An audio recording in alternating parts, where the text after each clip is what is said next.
This is the Trib Live High School Sports Network, the official streaming partner of the WPIAL, featuring exclusive coverage of all playoffs and championships. Stretching across 10 counties, 2,000 broadcasts a year, live and forever archived. Trib, hssn.triblive.com.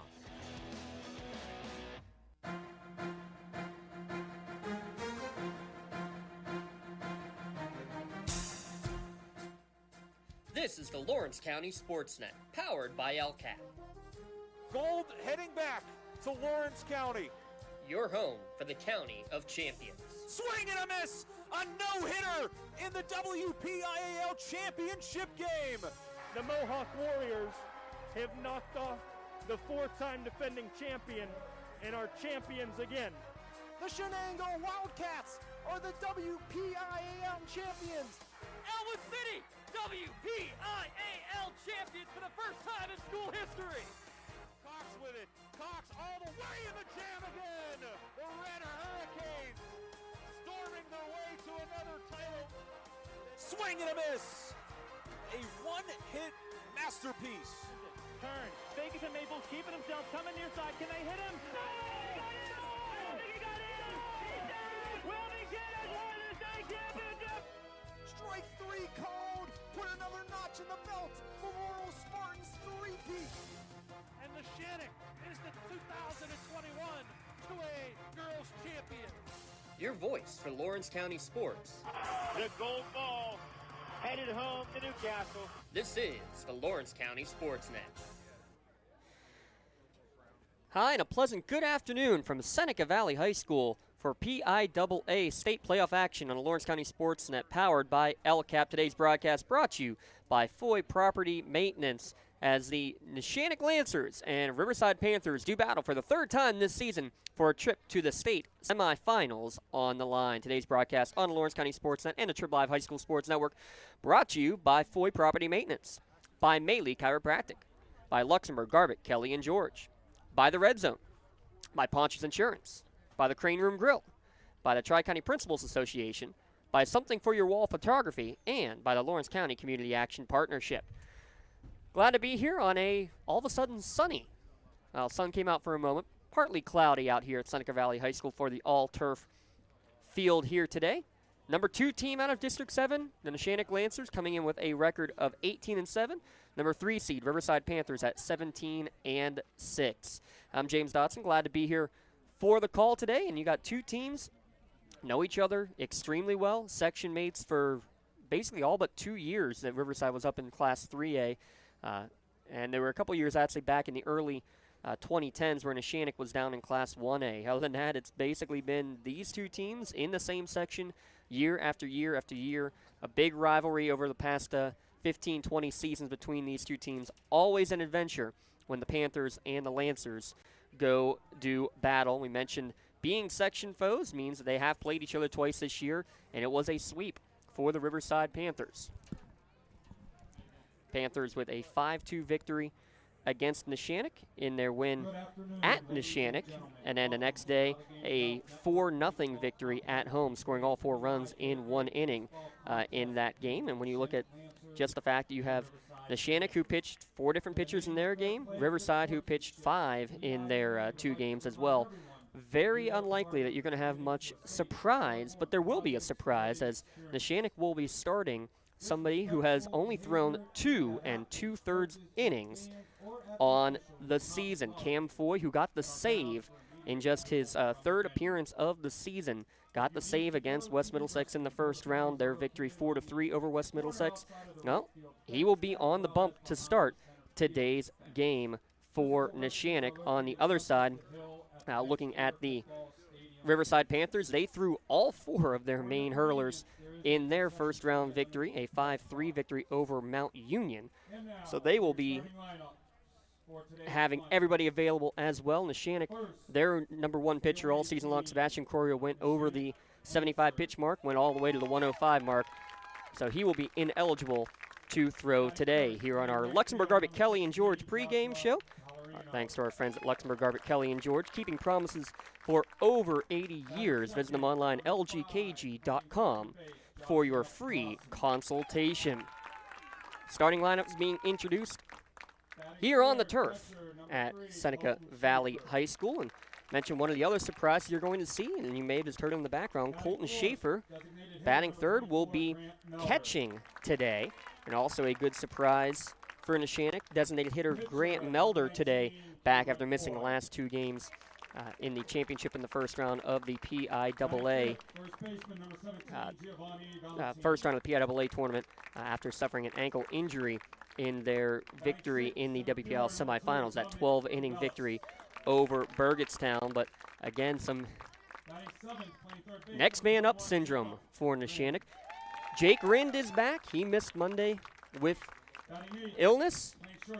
He's normally a designated hitter. He'll be playing third base today, but his brother Nate, well, like brothers in the same house will end up doing, one will pass it on to the other. And unfortunately, Nate Rind, who's been batting 4th or 5th basically the entire year and the catcher the entire season, forced to have to watch this one from home. We hope that he's feeling better here quickly. But unfortunately, Neshannock will again be without one of their hitters, actually with 2 of their hitters in the meat of the order. And if you've been following Neshannock baseball, you know for a while now that Andrew Fry not available as part of the PIAA transfer rules. So he will again be out of the lineup. Nate Rind out of the lineup. And designated hitter last game, and Michael Altmaier not starting in the lineup either here today. We'll get to the full starting lineups here in a moment. Let's flip the script, though, and talk about the Riverside Panthers real quick. Coach Dan Aliastro, what else needs to be said? 54 years now as the head coach, 53rd season officially as the coach, with assistant coach John Marnicio alongside him the entire way. And mentioned they threw all 4 of their main hurlers in their opening round game. Ronnie Harper will be on the hill today. He started the game for them in that 5-3 victory over Mount Union. He threw 3 innings, and then they brought in the freshman, the hard-throwing freshman, Lucarelli, threw 2 1/3 innings. Hunter Garvin came in, finished up the 6th inning, and then Madden Bame closed it out, did the senior. Pitched the final inning to get the save in that victory over the champions, Mount Union champions out of District 6. Winner of this one takes on either Burgettstown, so another team out of District 7, or Red Bank Valley, who was the upset winner over the WPL champion Sarah Catholic, a 2-1 victory for Red Bank Valley, the number 2 seed out of District 9. Burgettstown and Red Bank Valley, they're actually already underway from Slippery Rock University. We'll get you some score updates on that one, as well as the Neshannock softball game, which began about a half hour ago, and it's a 3-0 lead early on for Neshannock in that one. But first, we're going to pause for the playing of our national anthem.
Your national anthem here from Seneca Valley High School as we're just about ready to get underway. Trip to the state semifinals on the line. Lawrence County SportsNet powered by LCAP Foy Property Maintenance. They use a soft wash cleaning process to remove those ugly and damaging black stains. They'll also clean just about any other surface around your residential or commercial property. Call Foy Property Maintenance at 724-730-1995 for your damage restoration or cleaning services. And don't forget to check them out on Facebook as well. Foy Property Maintenance and Roof Cleaning. Let's take a look now at your starting lineups for today's game. Riverside by coin flip is the home team. They're heading out onto the field. We'll look at the LGKG defensive alignment here in a moment. Let's start with who will be in the batting order for your Neshannock Lancers, coming in at 18-7 record on the year for Coach John Quilero, his third season, second official year. Or I said that backwards. Third year, second official season as head coach of the Neshannock Lancers. Leading off is right fielder Josh Pallarino. Batting second will be the second baseman, J.R. Prosson. Catching is Colton Schaefer, and batting third, designated hitter Grant Melder will be in the cleanup spot. Following him, first baseman Gio Valentine. Center fielder Dom Cubelis will hit sixth, followed by third baseman Jake Rinn, shortstop Jack Leese, and left fielder Luke Leese. For Neshannock, Cam Foy, the pitcher, not in the batting order here today. So it's three seniors to start: Pallarino, Prosson, Schaefer, Melder, Valentine, Cubelis, Rind, Jack Leese, and Luke Leese in the starting nine, in the batting order, I should say, for the Neshannock Lancers. Your LGKG defensive alignment, outfield from left to right, is Bo Fornatero, Madden Bame, and Ashton Schlosser.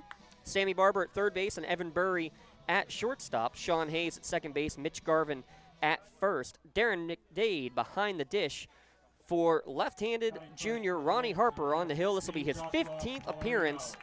He's got a 7-2 record, 37 strikeouts in 45 and a third innings pitched, 15 walks on the season as well. Mentioned he was the winning pitcher in the first round victory over Mount Union.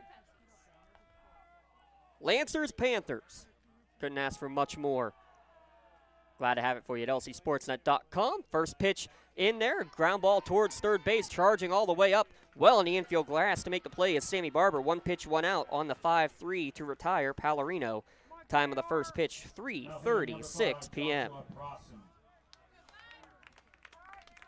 Mentioned the Neshannock softball was up by a 3-0 scoreline. Well, just in the time of the national anthem. 5-0 now that score after 2 innings of play. Neshannock in the lead over Johnsonburg in that one. J.R. Prosson now to the plate. First pitch, breaking ball from the lefty, misses outside for ball 1. Umpires, Jim Hart behind the plate, George Snyder, Jack Thorne, and Tom Plattibors are on the base paths. Breaking ball down in the pebbles. 2-0 now the count to Prosson, a .265 hitter on the season, and leads the team with 19 runs scored on the year. 2-0 pitch. Getting a piece of it and fouling it back to the screen is Prosson. Makes the count 2-1. And the winner will take on either Red Bank Valley or Burgettstown in the PIAA semifinals next week. Harper gets the sign. The lefty winds and deals. Ground ball towards third base, taking on a couple of hops. Barber, throw over to first base in plenty of time. Couple of ground outs to third to start the game for Neshannock in the batter's box. Now batting for the Lancers, number 3, Colton Schaefer. Now Colton Schaefer to the plate. 18 RBIs on the season for the senior, leading the way for Neshannock on the season in that category.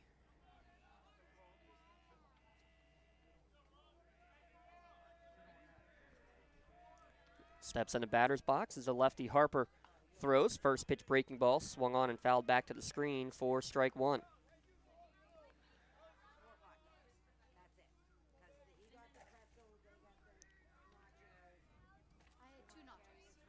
Harper, who threw 5 2/3 innings in the home game when these two teams played for Riverside. The 4-0 victory. This one hit the other way into the right center gap. This is going to be a 2-out single for Colton Schaefer as he waited back and drove the curveball the other way. Now batting designated hitter number 24, Grant Melder. Schaefer will step to the sideline as we're going to have a courtesy runner. Andrew Moses is going to be the courtesy runner. Number 12, Andrew Moses, will be running. Number 12 is running Andrew Moses. Courtesy runner for the catcher. Grant Melder to the plate, and we mentioned Melder, who missed the last 2 games, was a pinch hitter in the WPIAL championship game, ended up creating the last out after reaching on an error in that game. Good to see him back after suffering an ankle injury after the semifinal game. In the excitement and celebration, twisted the ankle. Good to see him back out there here today, though, to try to help his team. Throw over to first base is wild. That's going to allow Neshannock runner to get to second, probably to third. Lots of room in foul territory. Moses still coming. They still haven't even gotten to the ball yet. They might think about bringing him all the way around. And he is. He's not stopping. He's coming to the plate. The throw is going to be high, and Moses is going to score. How about that? Loads of room in foul territory. The throw to first base was wild, and Moses kept going the whole way. Coach Q sent him, stopped him halfway. The throw was forced to the plate, and it was high as well. Wow. Neshannock in the top of the first after a 2-out single, an errant pickoff attempt, and then an errant throw to the plate. 2 errors on the same play is going to allow Moses to score the first run of the game. 1-0 pitch, another ground ball to third base, and that's going to be mishandled by the third baseman. So we got We'll confer up here, but I think you got to call that 3 errors here in the top of the first inning.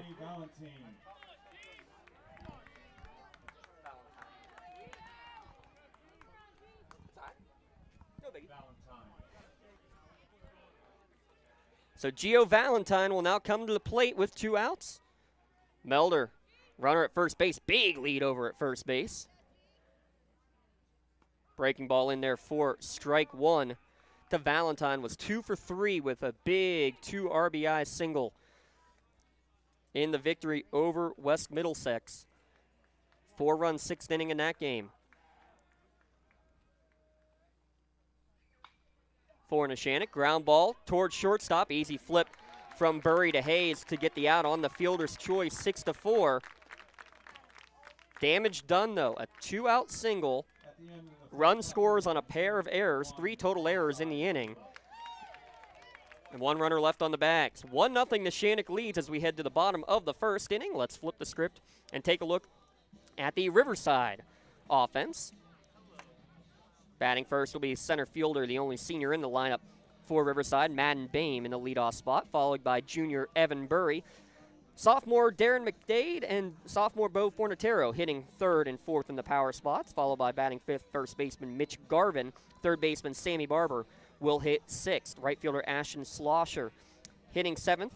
Designated hitter is Hunter Garvin, a freshman, batting for the pitcher Ronnie Harper here today. And batting 9th will be second baseman Sean Hayes, so 2 freshmen to round out the lineup. Bame, Burry, McDade, Fornatero, Garvin, Barber, Slosser, Garvin, and Hayes in the starting lineup for the Panthers, and Harper not batting. To face Cam Foy, the junior pitcher, again, has only thrown 2 2/3 innings on the season. This is his first start, 4th total appearance on the year for the Lancers. He got the save in the bottom of the 7th inning against West Middlesex, giving up 1 hit and getting 1 strikeout in that 4-3 victory for the Lancers. Let's take a look at the LGKG defensive alignment. Give our friends at Luxemore, Garbutt, Kelly, and George a call, lgkg.com. The outfield from left to right, Luke Lease, Dom Cubelis, and Josh Pallarino. Left side of the infield, Jake Rind at 3rd, Jack Lease at short, Jared Prosson at second base, Gio Valentine at first, Colton Schaefer behind the dish. The senior moved to the catcher position here for today's game with the absence of Nate Rind. Foy, the right-hander, first pitch, and it's going to be drilled towards deep left field. Backing up and now settling under it is Luke Lease to get the first out of the inning. 1 pitch, 1 out for both teams in the first. Next up for the Panthers, shortstop number 11, Evan Burry. That'll bring Evan Burry to the plate.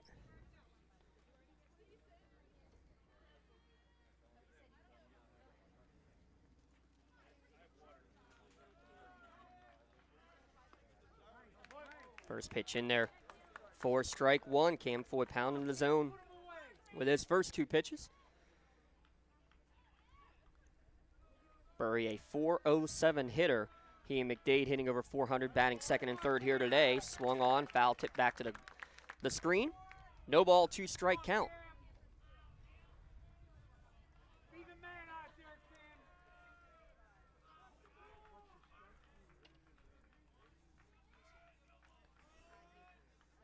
Long pause and time going to be requested by Burry and granted by Jim Hart, the home plate umpire.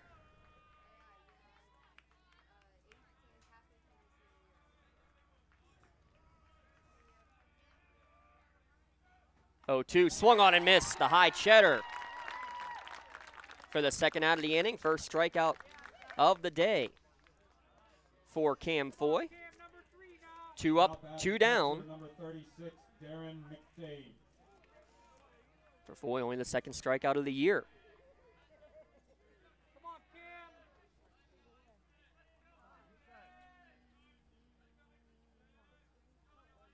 McDade to the plate. He's first pitch swing. Ground ball taken on 2 hops at first base. 3 unassisted will retire the side in order. Panthers go down in order. Neshannock with a 1-0 lead after 1 inning of play. Back in a moment, you're listening to the Class 2A PIAA Quarterfinals, brought to you by Foy Property Maintenance here on the Lawrence County SportsNet, powered by LCAP.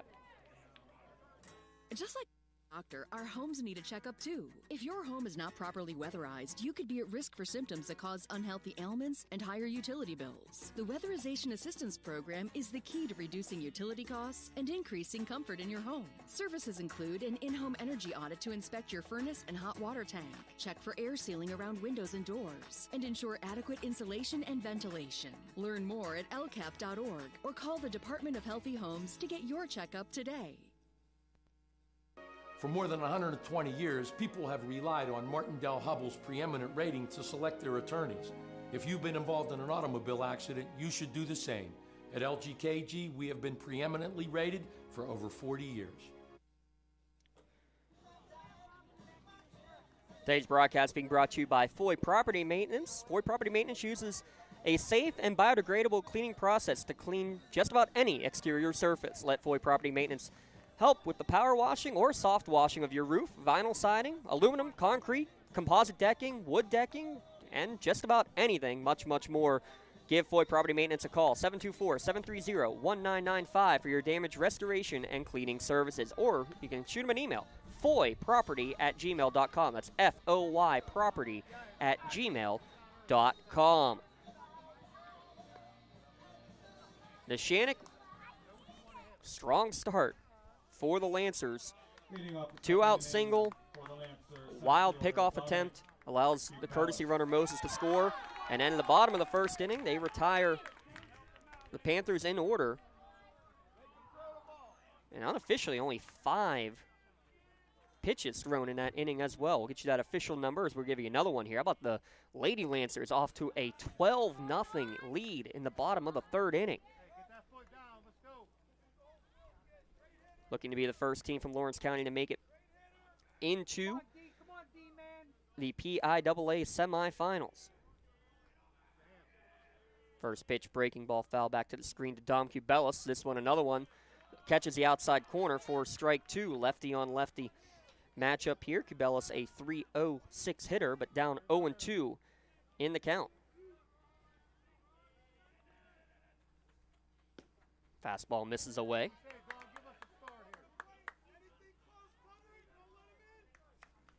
Count now 1-2. Neshannock leading 1-0 in the top of the second inning. 1-2 swung on and missed. First strikeout of the afternoon for Ronnie Harper. Gave up the unearned run in the top of the first inning. Jake Rind will now step to the plate.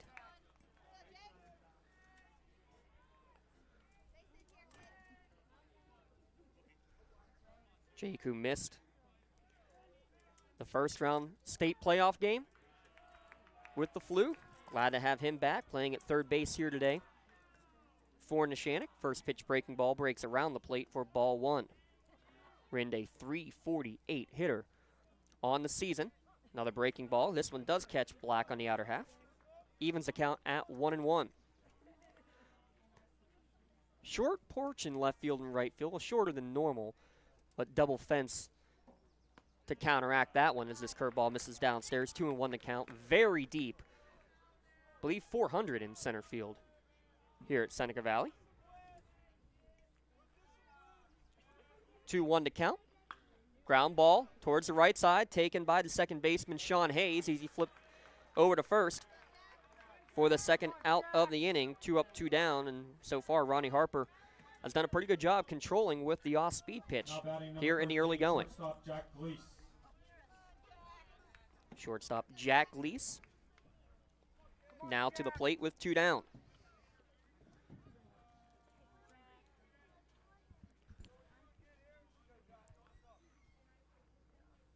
Gleese, first pitch swinging well out in front of the breaking ball for strike 1.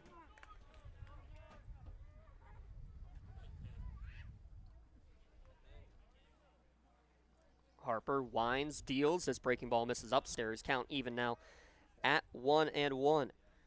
Neshannock with a single run with the help of 3 errors in the first inning for Riverside. The 1-1. Another breaking ball swung on and missed. 1-2 now the count. To Jack Gleese, .314 hitter on the year. Yes, he's got the Pi batting average. School may be out, but we'll still talk math. Another breaking ball, this one down in the turf. Count even at 2-2.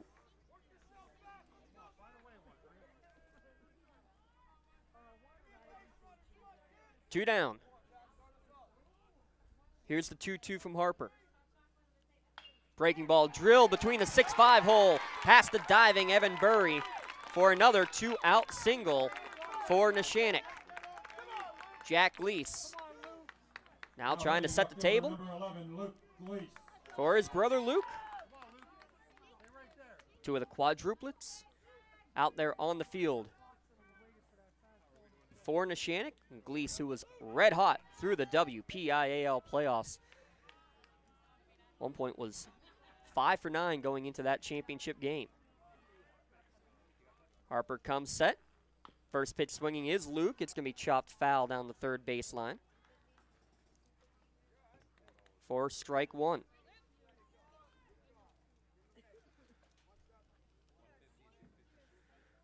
Harper, who allowed only 3 hits when these two teams played each other back on April 5th. Already 2 in the first 2 innings for the Lancers.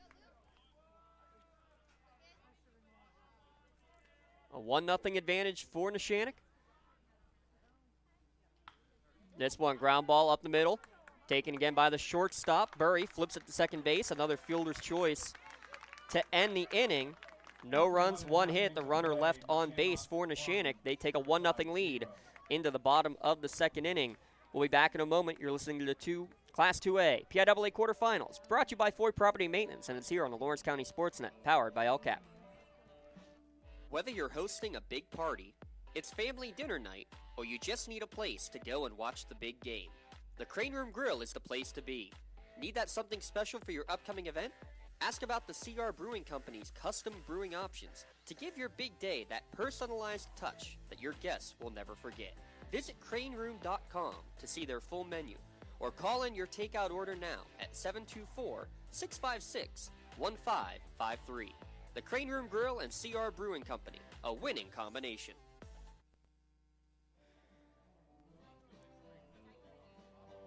While we have a moment, give our friends at the Red Zone a shout out.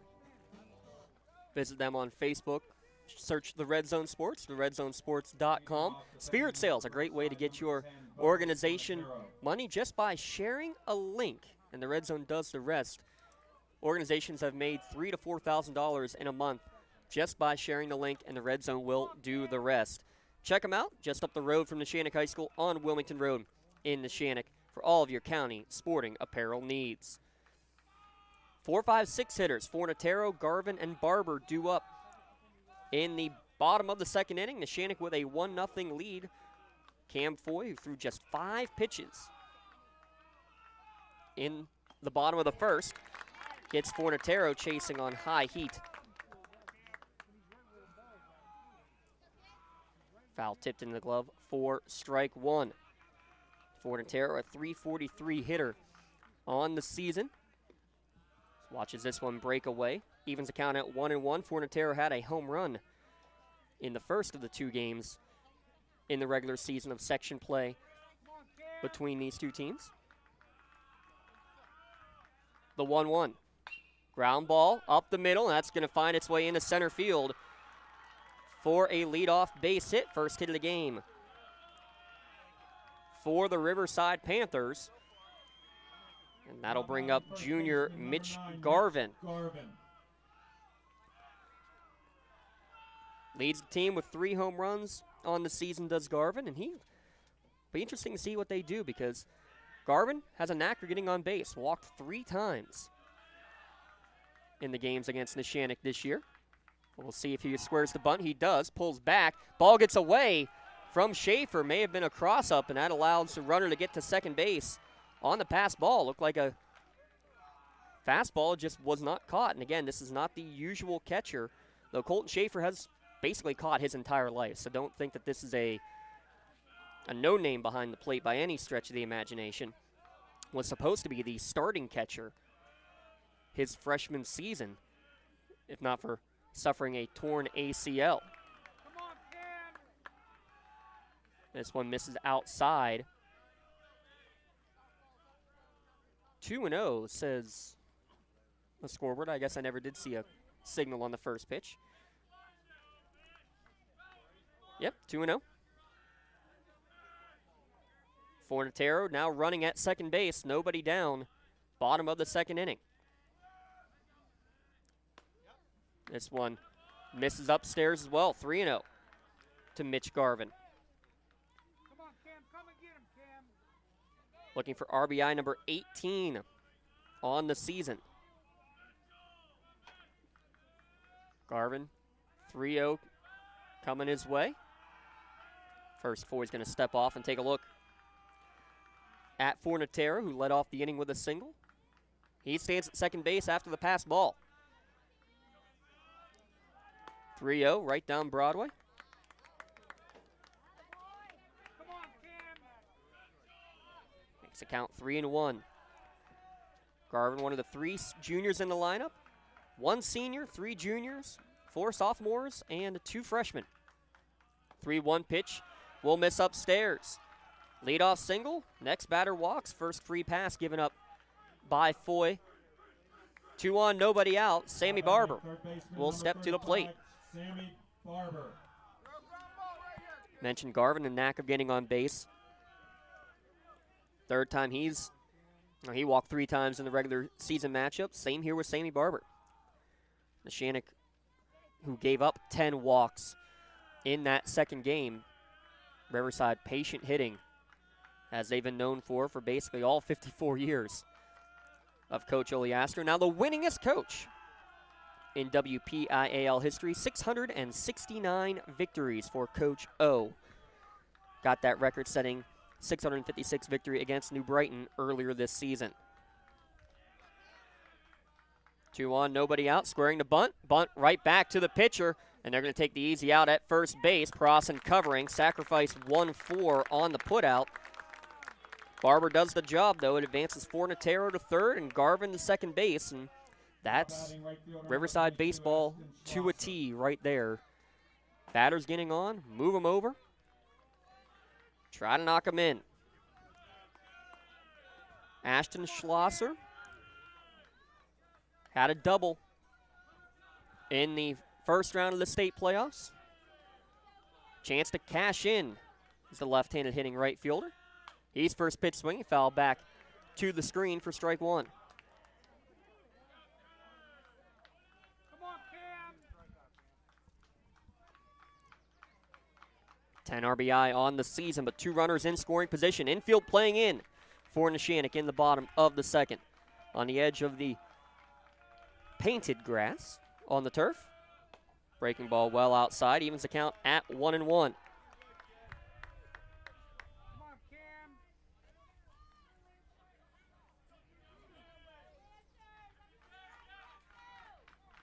1 ball, 1 strike, 1 down. Bottom of the second inning. Missing high and away here is Foy. 2-1 to count.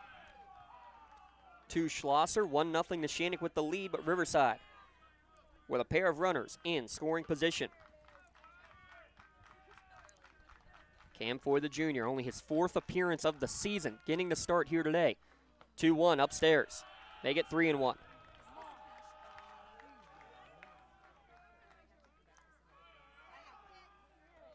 DH Hunter Garvin and Sean Hayes waiting to potentially get a chance in the on-deck circle. And we're going to first have a Pontius Insurance trip to the mound with a 3-1 count. Coach Q going to have a talk with his junior.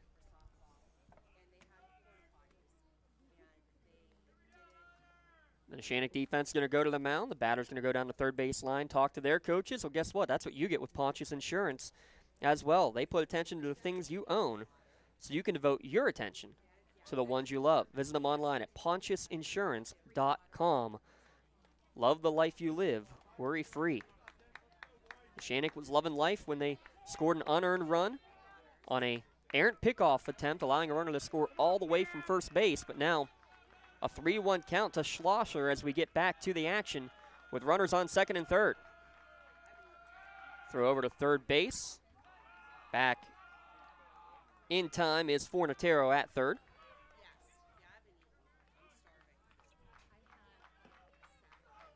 Fornatero at third, Garvin at second. 3-1 pitch coming here to Schlosser. Misses way upstairs. Second walk of the inning, bases full of Panthers with one down.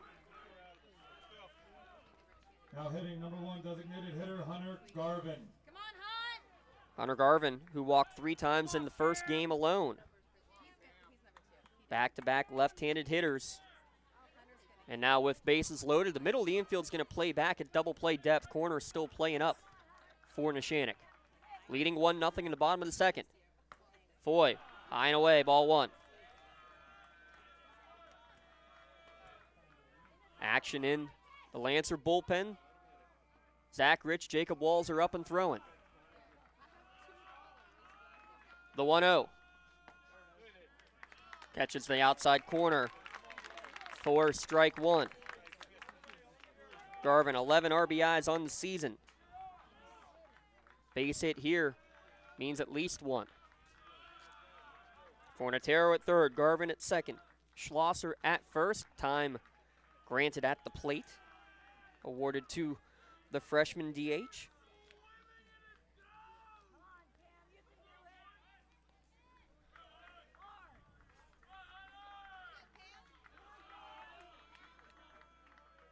Foy sets and delivers the 1-1.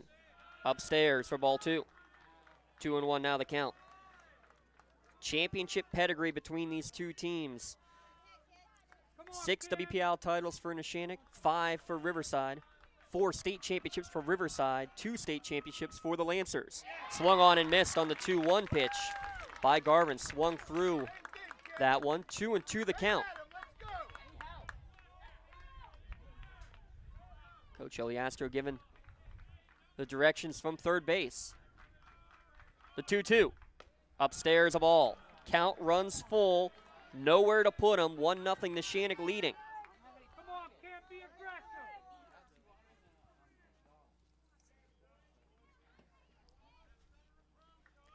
3 balls, 2 strikes, 1 down. Payoff pitch. Misses up and in, nearly hit Garvin. Bases loaded walk, ties it up. Now batting number 17. And we're going to have another trip to the mound after the third walk of the inning. Another Pontius Insurance trip to the mound. And it looks like they are going to go to the bullpen. They're going to go with Zach Rich coming in.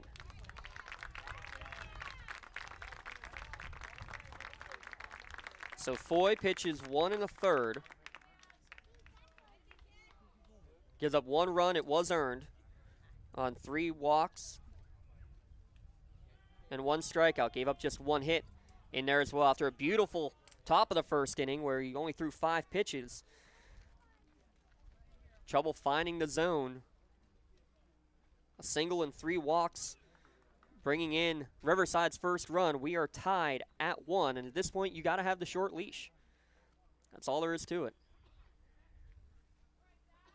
It is a full staff game potentially for Neshannock. Their number 1 pitcher, Sebastian Corio, threw in the game on Monday, threw over 75, actually went the full 105. Foy finished that game, started today. But number 2 and 3 pitchers unavailable. Grant Melder suffering the ankle injury. He's back as a DH, but unable to pitch or play in the field, we are told. Andrew Fry's pitched on the year, 14 innings. He's pitched in 8 games. He's unavailable. Walzer has the next most experiences after Corio. He's been warming up in the bullpen. Zach Rich, his 5th game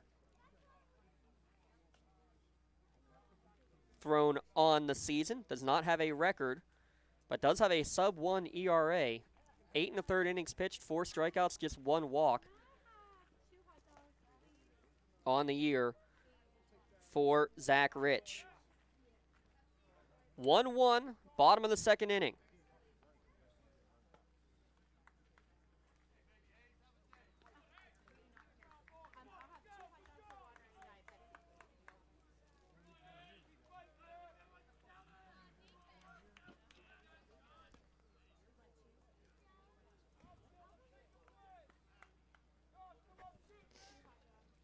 So Neshannock, who scored in the top of the first inning after a 2-out single, an errant pickoff throw allowed courtesy runner Andrew Moses to come all the way around the third. He rounded third hard. The throw to the plate went to the backstop. He scored. Riverside counters in the bottom of the second. A leadoff single for Fornatero. A walk, a sacrifice, and 2 more walks. Ties the game. Still bases loaded as Sean Hayes will step to the plate. First pitch hits him. An RBI the easy way, followed it by an RBI the hard way. The 2 freshmen at the bottom of the order. RBIs without having to swing the bat.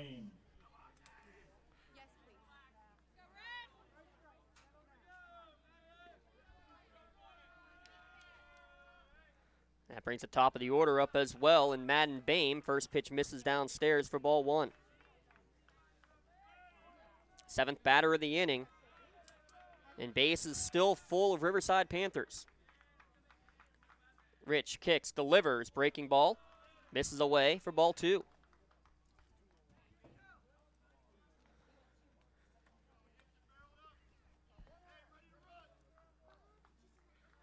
Schlosser at third, Garvin at second. Hayes at first, 2-0 pitch in there for strike 1, 2-1 now the count. Madden Bame, impressive as their leadoff man, leading the team in RBI. 21 ribbies on the year, looking to make it 22, and he's got a great count to do it. 3-1 the count as that breaking ball misses away.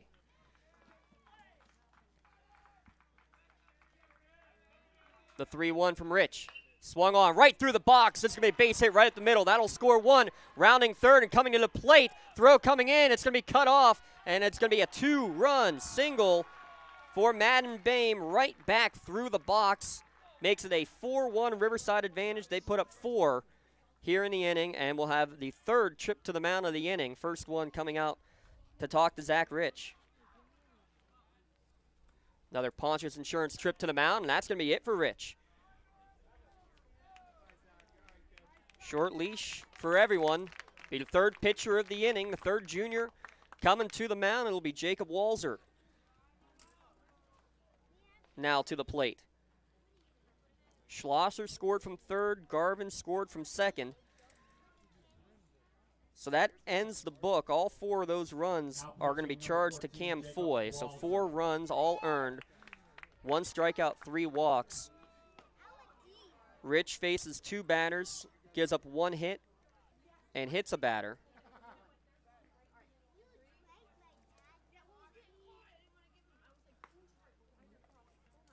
Four to 1 your score.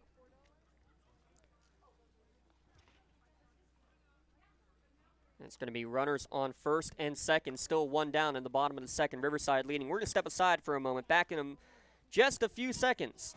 Broadcast brought to you by Foy Property Management here on the Lawrence County SportsNet, powered by LCAP.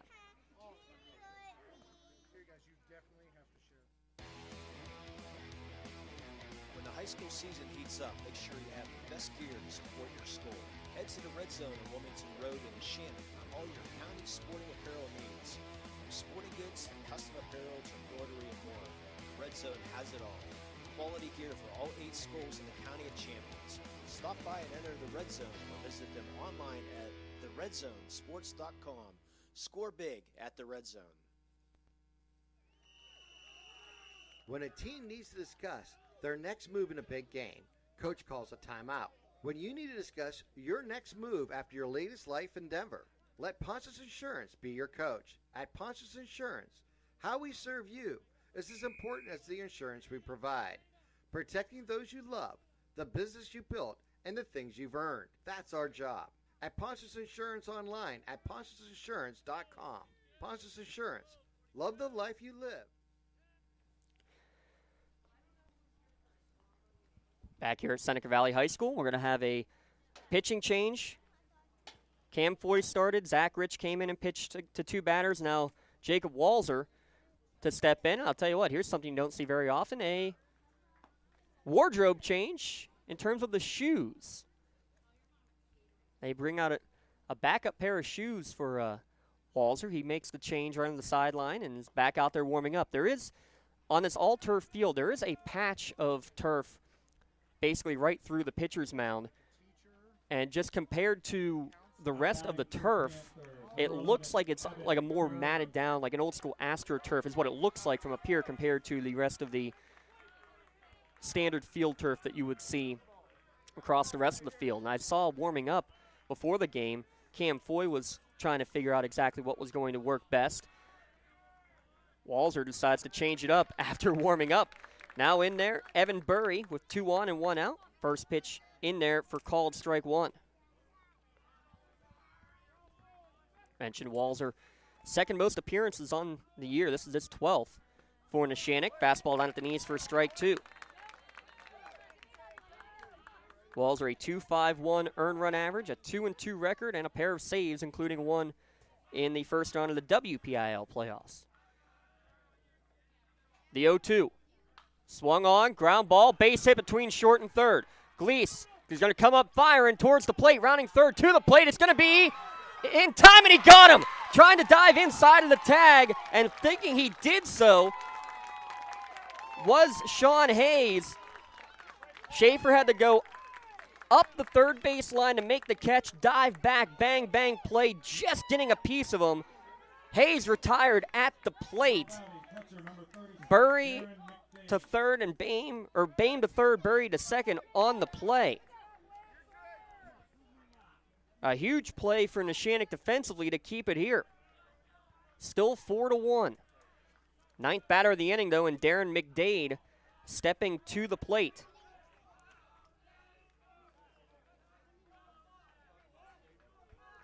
Four runs in the inning. Could have been more if Luke Gleese doesn't come up firing from the outfield. First pitch, McDade right back up the box. Walls are able to snag it. He'll go with the flip to first base to retire the side and the inning. Damage done, though. 4 runs on the board on 3 hits. 2 runners stranded on the bags, but Luke Gleese, the throw to the plate, able to keep it at a 4-1 Riverside lead through 2 innings of play. We'll be back in a moment. You're listening to the Class 2A State Quarterfinals. It's brought to you by Foy Property Maintenance here at lcsportsnet.com. For 20 years, Melee Chiropractic has treated athletes of all ages to help them get safely back to the top of their game. Melee Chiropractic has 3 full-time doctors in their office, and all 3 are former area athletes who have had to battle injuries throughout their careers. They want to help you get safely back on your feet. But more importantly, help stop the injuries before they happen. Prehab before you rehab. Attention all high school student athletes. During your sports season, a $25 visit to the Melee Chiropractic office includes an adjustment and or all therapies necessary. From the athletes of tomorrow to the weekend warriors and everything in between, let Melee Chiropractic keep you in the game. Coming up after the game, we'll have our Melee Chiropractic play of the game. Melee Chiropractic keeping you in the game, and certainly that play by Luke Gleese for the time being, at least keeping Neshannock in the game here. They trail 4-1. 4 runs scored. All will be charged to Cam Foy in that second inning. 9 batters go to the plate that inning for Riverside. A leadoff single, a walk, a sac bunt moving those 2 runners over. Back-to-back walks. Scores the first run of the game for Riverside. First pitch thrown by reliever Zach Rich hits Hayes. That's the second run. Madden Bame with a 2 RBI single, increasing his RBI total and team leads in RBI on the year. Single for Evan Burry with Walser pitching, but thrown out at the plate by Gleese, and then a ground out to end the inning and end the threat for now. But now a comfortable lead for the lefty Ronnie Harper, who gets the leadoff batter for Neshannock. First pitch swinging, Pallarino. 1 pitch, 1 out for the top of the third inning. 4-1 for Riverside. J.R. Prosson to the plate. 7 RBIs on the season. He grounded out to third in his first at bat. He's first pitch swinging. This is going to be a dead ball. It hits off of his foot for strike 1. Being the third inning means we'll also have our Melee Minute Shout out again to our friends at Maley Chiropractic, where we'll take a look at the softball happenings with Lawrence County teams, including a game that just went final. Breaking ball misses away, 1-1 to count.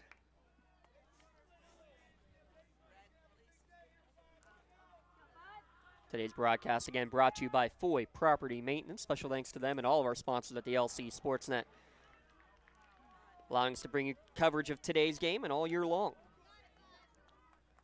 Breaking ball down low, swung on and missed. 1-2 now to count to Prosson. Watches this one high and away, evens the count at 2-2. Prosson, a batter who hasn't gotten a lot of the extra base hits this year. Only one double. 18 singles, one double. Watches this one bounce under his feet. Count will run full to Prosson here with one down in the top of the third inning. And keep an eye on that. Any balls back to the screen. 35 feet is what we estimated behind home plate, though lots of room in foul territory down the first and third base line heading towards the dugouts. And that's why the errant throw over to first base from Harper in the first inning allowed the runner to come all the way around to score. Payoff pitch. Swung on and missed. Another off-speed pitch and another strikeout. Second of the game for Ronnie Harper. Now batting catcher, Colton Schaefer. 2 up, 2 down. Colton Schaefer had the 2-out single in the first, and his courtesy runner scoring for him on the play.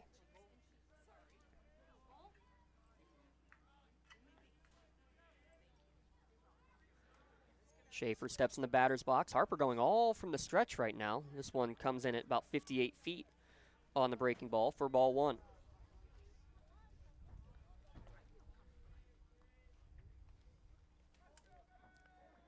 Schaefer, a .303 hitter on the year.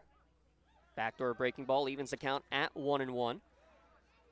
For Schaefer, mentioned he probably would have been the starting catcher his freshman year if not for a torn ACL. Would have certainly been competing for that job. No question about it. Another one bounces in, 2-1 to count. Misses entire sophomore year with the rest of the team with the COVID-19 pandemic. Missed a good chunk of last year in and out of the lineup due to contact tracing. The beginning of this year, trouble as well as he ropes this one foul into the Neshannock bullpen. Count now 2-2. Second scrimmage was pitching in that scrimmage, was pitching pretty well, we were told. And then said he felt something that just didn't feel right in the elbow. Ended up being shut down for about a month, no throwing whatsoever. Glad he's at least back in the field. Did get a pitching opportunity in the WPIAL championship game. Waits on this breaking ball and fouls it back and out of play. It'll remain 2-2 with 2 down here in the top of the third inning.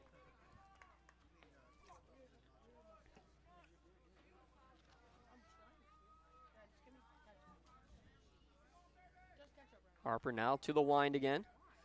Long deliberate delivery. It almost turns into a stretch the way that he almost resets as he goes through his motion. Fastball misses upstairs and the count will run full. Payoff pitch coming from Harper. Breaking ball, golf into right center field, giving chase is Bayman Schlosser. It's going to be the right fielder Schlosser on the run, making the catch in the gap to end the inning. Neshannock will be retired in order in the top of the third inning. Panthers leading 4-1 here in the Class 2A state quarterfinal game, brought to you by Foy Property Maintenance. But it's time for our Maley Minute, brought to you by our friends at Maley Chiropractic, keeping you in the game as we look at what's going on in the softball world. 3 softball teams still going at it in the state playoffs. Well, 3, unfortunately, down to 2 earlier today. Union, in extra innings, loses 1-0 against Sagertown out of District 10. 1-0 in 8 innings, and an 8-inning no-hitter thrown by the Sagertown pitcher in that game. Sagertown will go to the state semifinals. That is the, by far, by the way, that is the furthest that Union has made it in softball. Their first WPIAL championship and their first state playoff victory this year. Congratulations to Coach Doug Fisher and his entire team. In Class 2A, mentioned the Neshannock girls off and running early. It is a final, 14-0 they defeat Johnsonburg, so they will be waiting in the semifinals to play either Laurel or Everett, and currently in the top of the second inning. Right on cue, how about a solo home run for Grace Zeppelin to make it 1-0 Laurel over Everett in that game. So if Laurel wins, it will be Spartans and Lancers Part 4, as they met twice in the regular season and in the WPIL semis, chance maybe in the state semis as well. There's your Maley Minute. Maley Chiropractic keeping you in the game as we keep you in the game in terms of what's going on in Lawrence County softball action. Our game today being brought to you by Foy Property Maintenance. Special thanks to Chris Foy and Foy Property Maintenance for their support of Lawrence County athletics here at lcsportsnet.com. Make sure you check them out. Foy Property Maintenance for all of your cleaning and damage restoration at home or at work. You can book your soft wash or power wash today by calling them at 724-730-1995. First pitch in there, breaking ball called strike one to Bo Fornatero. 4-5-6 hitters. Fornatero who led off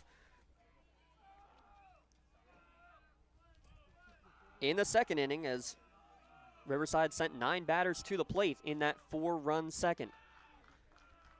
Walzer now in relief, the third pitcher of the game for the Lancers. Misses upstairs with this fastball. Evens the count at 1-1.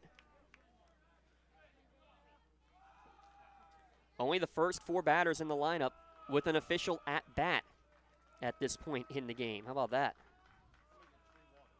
This one grounded foul down the third base line. 1 ball, 2 strike to count to Fornatero. Had an RBI single in the PIAA first round game. Their 5-3 victory in that game over Mount Union. Riverside who jumped up 5-0 in that game and had to hold on down the stretch. 1-2 in the Pebbles. 2-2 now the count. Good block by Colton Schaefer behind the dish. The replacement catcher for the day. 2-2 to count to Fornatero, bottom of the third inning. 4-1 Riverside advantage. Fastball just misses outside. Count will run full to the leadoff batter of the inning.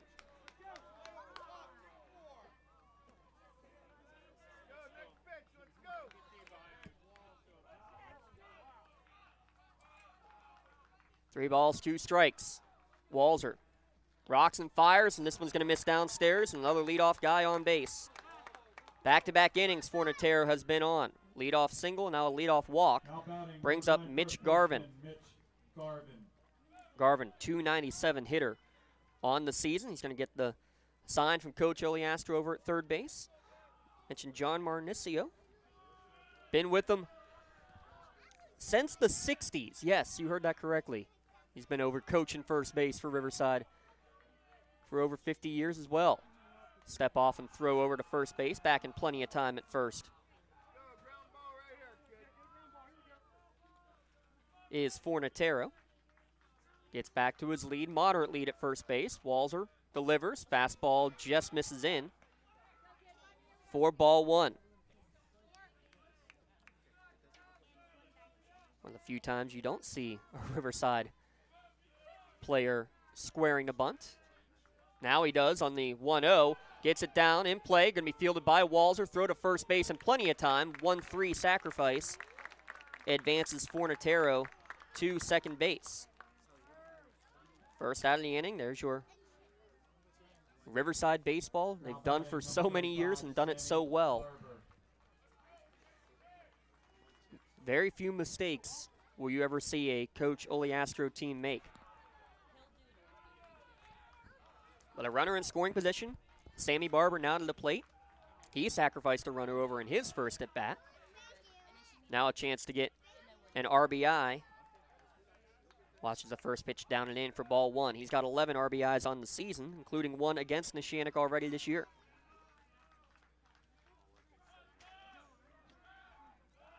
Step off, look to second base. No throw issued from Walzer. He'll come back set and delivers home. Up and in, 2-0 now to count to Barber. Mentioned Prosson, who's covering at second base right now with only 1 extra base hit on the year. How about Barber? None. All singles for the sophomore. Watches this one downstairs. 3-0 the count. Open base at first. And at this point, if you're Coach Q, I think you've had enough of the free passes. Up and in, it's a 4-pitch walk. Second walk issued by Walzer. Both here this inning. Now hitting right fielder number 22, Ashton. It did have some action in the Neshannock bullpen during the last inning. Coach Q is going to stay in the dugout for now. Fornatero at second, Barber at first.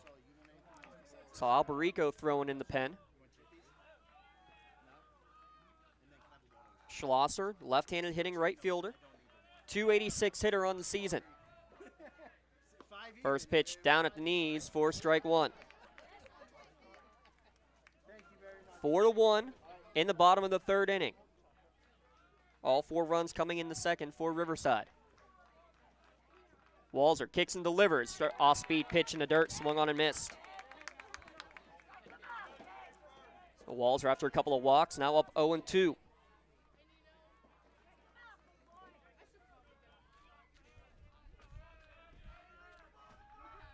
Fornatero at second, Barber at first. One down here in the bottom of the third. Ground ball right side. Prosson looks to second, throws to Gleese at second, throw to first in time, but it will not be a double play. They're saying Gleese was off the bag at second, and Coach Q can't believe it. Saying up here in the booth, we all think that's a good call. We think the throw did get Gleese off, that he came through the bag before catching it. Coach Q's going to go have a talk with Jack Thorne, the second base umpire. We got a pretty good vantage point of it up here, and it did look like he had come through the bag before making the catch. So not a twin killer. Your very conventional 4-6-3 single play. We was Fornatero to third, Barber to second. Works almost like a pseudo-sacrifice, really, and brings Hunter Garvin to the plate. RBI walk in his first at bat for Garvin, hitting 200 on the season. First pitch misses outside for ball one. Blow back to the pitcher, goes over the pitcher's head. J.R. Prosson coming to back it up. Good job by the senior backing up.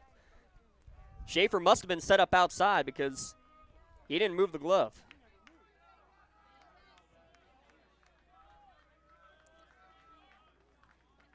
So 1-0 the count. This one down the dirt. Good block by Schaefer. 2-0 the count. Sean Hayes, the 9-hitter, stands in the on-deck circle. Open base at first.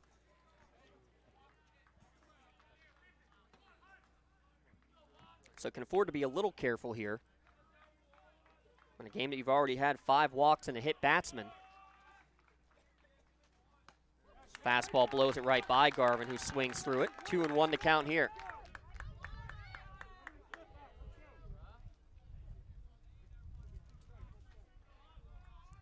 Four runs scored for Riverside in the second. Trying to cash in for a couple of more. This one misses away. 3-1 to Garvin.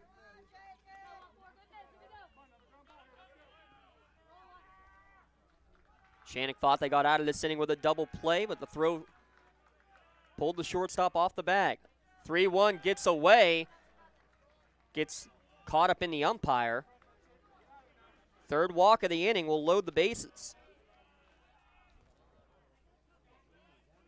Now batting second baseman number 17, Sean. That brings Sean Hayes, who had a bases loaded hit batsman, and that's going to be it for Walzer.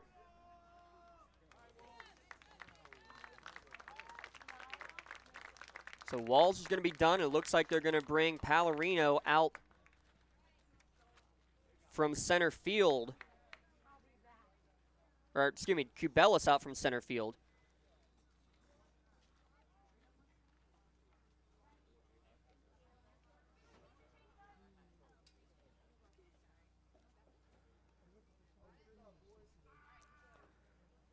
So Walzer's responsible for the 3 runners on base. Cubelis will go to the mound. It's going to be Andrew Moses going out to center field. We saw him as the courtesy runner earlier for Neshannock. Short leashes all around. Walzer throws 1 1/3. gives up 1 hit, no strikeouts, 3 walks, no runs yet, but again, he is responsible for all 3 runners on base as we have another Pontius Insurance trip to the mound, and believe this is the first varsity innings of the year for Dom Cubelis, but according to Coach Q and his staff, they've been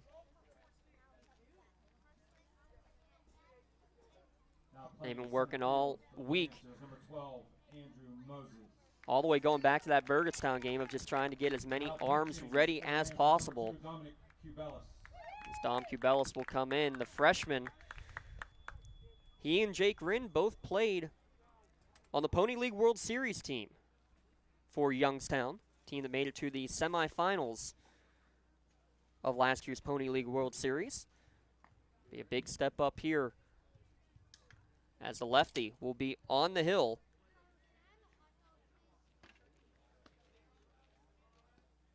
So he was warming up, had Alberico warming up. Alberico who showed, or threw an inning plus in the WPIAL championship game. That was only his second appearance of the year. Colton Schaefer made his one and only appearance in the district title game down at Wild Things Park as well. He's reserved to duties behind the plate today. No, he would love another chance to get on the bump.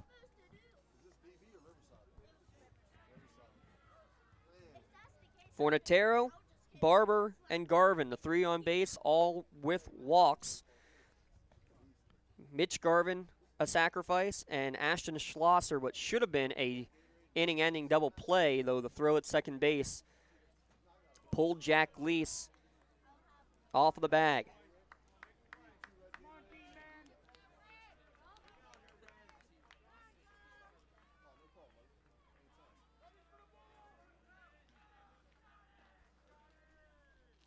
First pitch breaking ball from the lefty will miss outside. Ball 1 to the freshman Sean Hayes. Second time he's come up with the bases loaded. An RBI hit batsman in his first plate appearance. Upstairs for ball 2.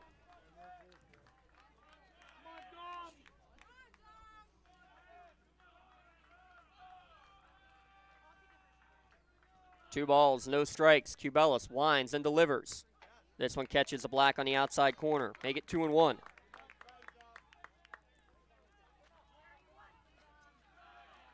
A true staff pitching performance for Neshannock. Already their 4th pitcher here in just the bottom of the 3rd inning. The 2-1. Golfed and fouled. Out of play, 2-2.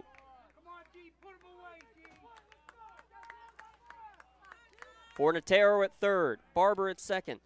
Hunter Garvin at 1st. Here's the 2-2. Breaking ball swung on and missed for strike 3. A huge strikeout to end the inning. No runs, no hits.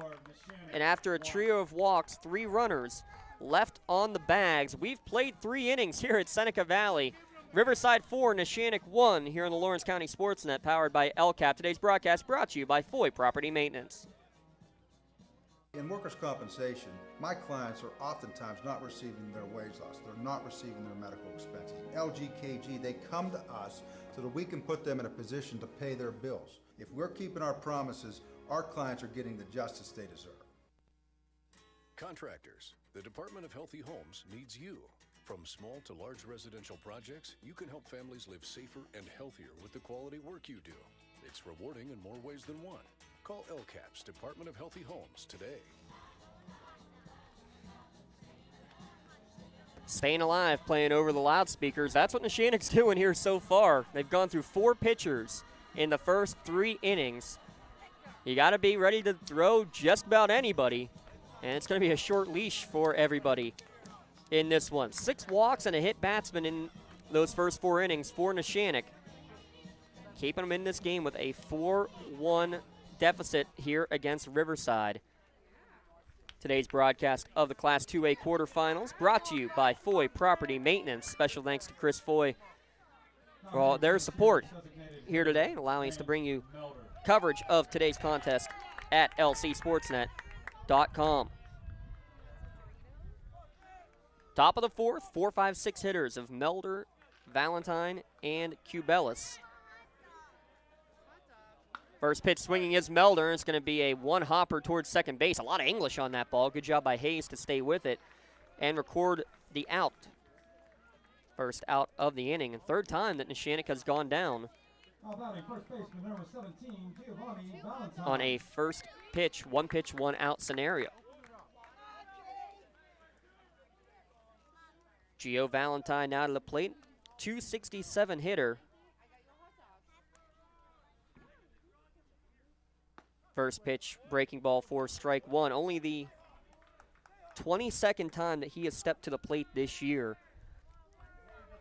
Only had 12 plate appearances on the year when he was thrust into the starting job at first base and hitting in a WPIAL championship game. Ground ball towards third base, throw off the mark, and Valentine able to beat it out. E5, fourth error of the game. So Riverside committing the errors, Neshannock giving up the walks.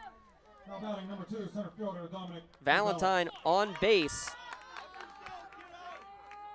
That's basically what he's been doing a lot of lately, getting on base. Dom Cubelis, starting center fielder, now pitching at the plate. That was just a slow roller, but a long throw for Sammy Barber to try to get the speedy Valentine, and he couldn't.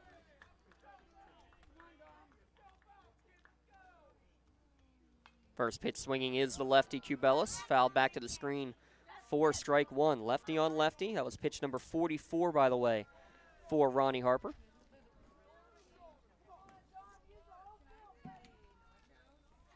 Sun's out as the sky clearing up here at Seneca Valley. The pollen coming across the field in front of us now. Breaking ball swung through by Cubelis, 0-2.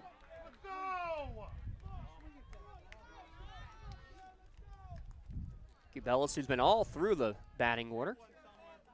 Batted 8th, batted 9th, batted leadoff for a while. Hit 5th, today hitting 6th for Neshannock as Harper steps off and forces Valentine back towards the bag.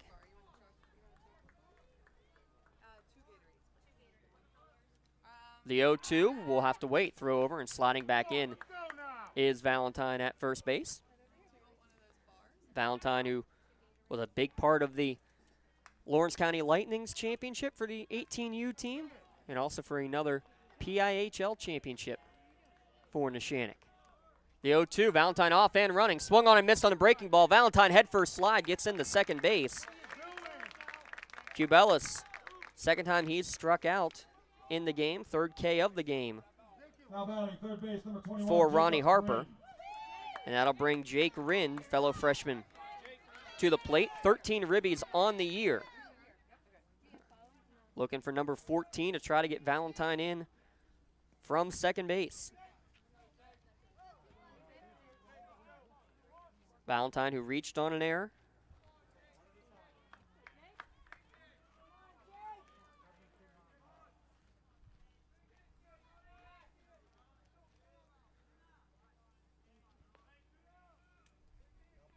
Long pause. Harper now comes set and delivers. It's in the dirt and it gets away. Gets away from McDade. The wild pitch will bring Valentine just 90 feet away.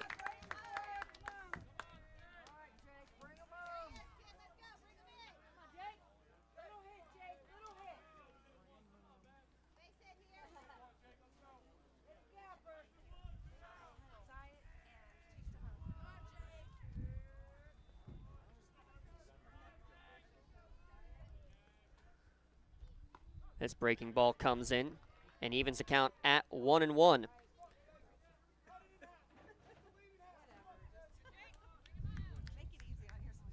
Rind 1 for 6 against Riverside coming into today's game on the season. The freshman with some big opportunities against Riverside, and you can tell the Neshannock faithful not pleased with that call. Breaking ball down at the knees, called strike 2.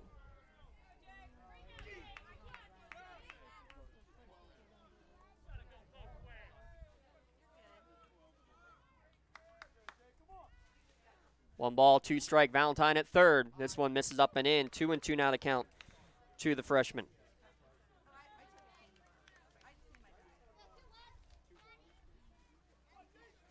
Valentine stands at third. Lefty Ronnie Harper comes set, steps off, takes a look. Valentine was dancing about 15 feet down the line.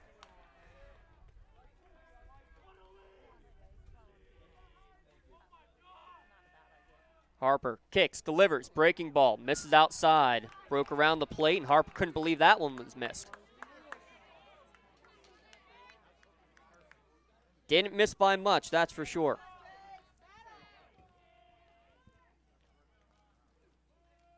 Three balls, 2 strikes, 2 down in the top of the 4th inning. Payoff pitch, breaking ball swung on and missed. Back-to-back strikeouts. Ronnie Harper gets out of the jam. A 1-out reach on error, but that runner left on base for Neshannock. To the bottom of the 4th inning we go. You're listening to the PIAA Class 2A Quarterfinals, brought to you by Foy Property Maintenance here at lcsportsnet.com, Lawrence County SportsNet, powered by LCAP. When a team needs to discuss their next move in a big game, coach calls a timeout. When you need to discuss your next move after your latest life endeavor, let Ponce's Insurance be your coach. At Ponce's Insurance, how we serve you is as important as the insurance we provide. Protecting those you love, the business you built, and the things you've earned. That's our job. At Ponce's Insurance online at poncesinsurance.com. Ponce's Insurance. Love the life you live. For more than 120 years, people have been relying upon Martindale-Hubbell's AV preeminent rating to select their attorneys. If you're involved in a workers' compensation situation, you should do the same. LGKG has been AV rated for over 40 years.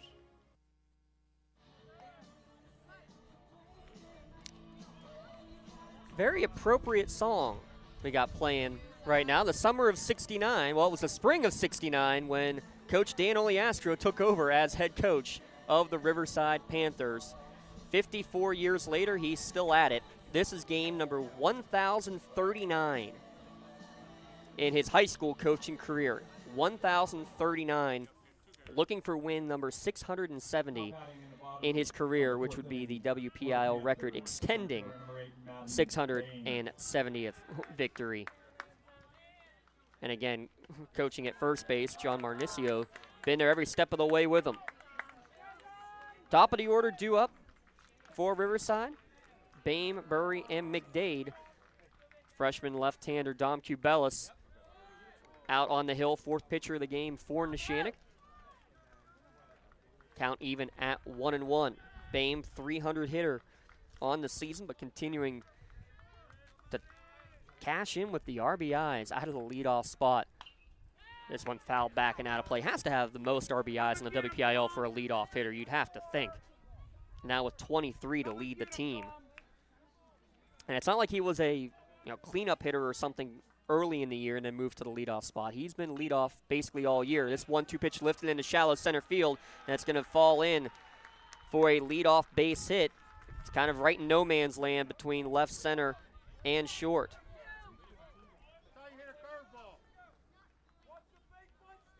Now batting shortstop, Evan Burry. That brings up Evan Burry.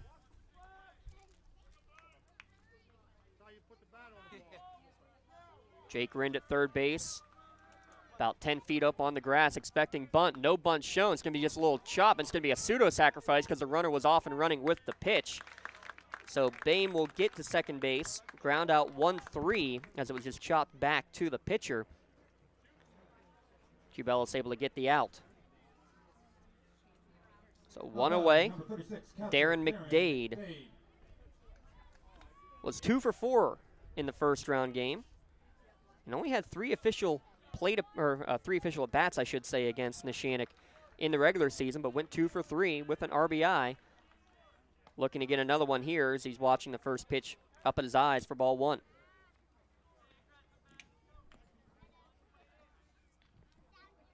Riverside was shut down in order on just 5 pitches in the first inning. They've gotten the leadoff batter on in the 2nd, 3rd, and 4th. Fastball catches the outside corner, evens the count at 1-1. Today's broadcast brought to you by Foy Property Maintenance. Special thanks to Chris Foy and the entire team with Foy Property Maintenance. Inside move. Foy Property Maintenance, they use a soft wash cleaning process to remove all those ugly and damaging black stains. They'll clean just about any type of roof or siding. Breaking ball for called strike 2 to McDade. Give him a call, 724-730-1995. Check them out on Facebook as well, Foy Property Maintenance and Roof Cleaning. 1 ball, 2 strike. Boehm at second base. McDade at the plate. In the dirt, good block behind the dish by Schaefer. Catcher, his natural position for many years. He did catch a good chunk of last year as well, but hasn't been behind the dish for a single inning his senior year until today. Starting catcher Nate Rind, homesick with the flu. Time granted at the plate by McDade. 0 for 2 on the day today, a .404 hitter on the season. Cubelis kicks and delivers. High cheddar fouled back to the screen. Count will remain 2-2. 1 down here in the bottom of the 4th, a 4-1 Riverside advantage. All 4 of those runs coming in the second.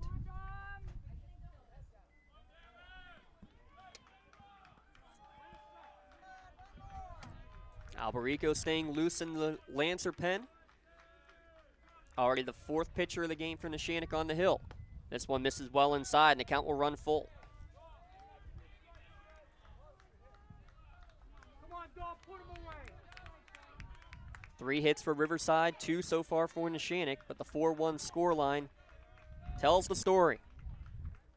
Payoff pitch, not coming yet. They're going to have a pickoff play back to second base, and the throw just up the second base line.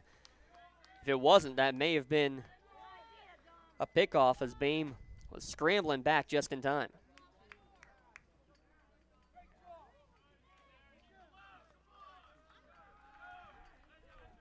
Three balls, 2 strikes, 1 down. Payoff pitch misses away. McDade reaches on the walk. First walk given up by Cubelis. 7th free pass of the game for Neshannock. Now batting left fielder, number 10, Bo Fornatero. Riverside always opportunistic. 9 runs scored against Neshannock this year. 7 were unearned. That's during the regular season. All 4 runs today earned, though with a lot of help from walks and a hit batsman. First pitch in there swung on and missed for Fornatero for strike 1. Runners at second and first with 1 down. Riverside trying to extend their 4-1 advantage. Fornatero on base twice with a single and a walk. Breaking ball, strike 2. Fornatero, who had the single to kick-started in the second, had an RBI single in the first round game against Mount Union as well. Trying to break this one open, though, in the bottom of the 4th here. The 0-2. Down in the dirt. Cricket bowled in from about 54 feet. Good block again from Schaefer behind the dish. Keeps runners at second and first. Boehm at second. Believe that's still McDade running for himself at first. Boehm again sliding back in. So sophomore catcher Darren McDade, Coach Oliastro, giving him free rein to run on the base paths. The 1-2. Another one in the dirt. Good job to block it down again. Schaefer working hard behind the dish.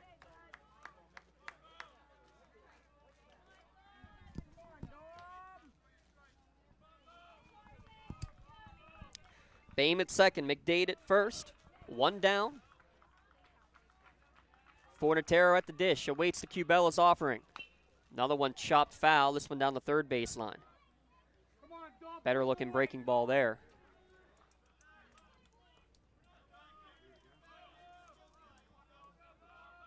It's Jonathan Pallarino hustling down the line to grab the foul ball along the fence. Cubelis gets the sign. Here's the 2-2. Down low. Count runs full, and that one looked like it may have caught Schaefer awkwardly. He requests time. That's a, they've gotten a pebble in the eye.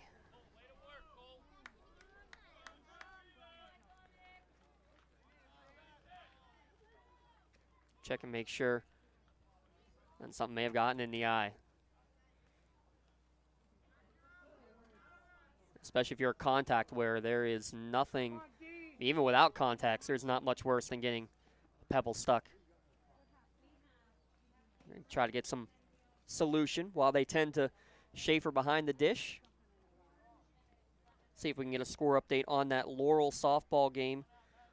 The Neshannock softball already into the state semifinals. Will face either Laurel or Everett. Laurel now with a 4-0 advantage in that game after 2.5 innings of play.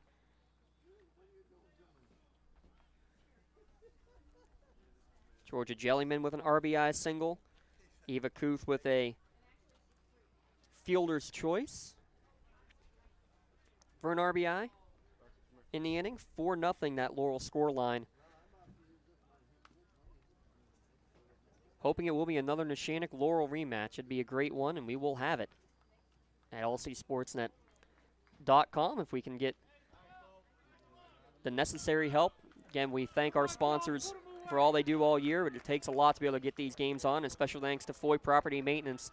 They are the reason why we have coverage of today's game here at lcsportsnet.com. Back to the action. Payoff pitch coming after the long break. Inside move. Cubelis taking a look. Back easily at second base is Boehm. Boehm at second, McDade at first. With one down in the bottom of the fourth, Riverside trying to extend the 4-1 lead over Neshannock. Swung on and missed. Big strikeout. Got Fornatera to chase something down low. First time Fornatera has been retired today. And a second strikeout for Dom Cubelis. 2 down, Mitch Garvin will now come to the plate. He had one of the 7 hits that Riverside put on the board against Mount Union.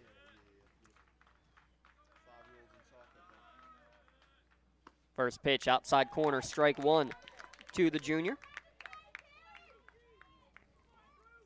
Cubelis, the 4th Neshannock pitcher on the hill today.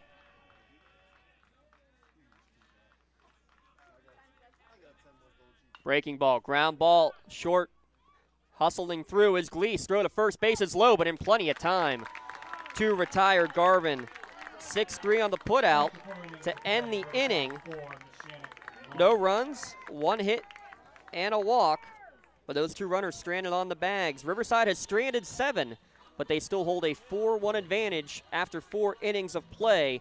Back in a moment, it's the PIAA 2A Quarterfinals, brought to you by Foy Property Maintenance on the Lawrence County SportsNet, powered by LCAP. Having a safe and healthy home is not something to play games with, especially if your home was built before 1978. You may be exposed to extremely harmful lead-based paint hazards. If you're concerned about lead in your home, don't roll the dice on your family's safety. LCAP's Healthy Homes Lead Hazard Reduction Program is here to help you win the battle. Your family's health and safety is the goal. Contact the Department of Healthy Homes today.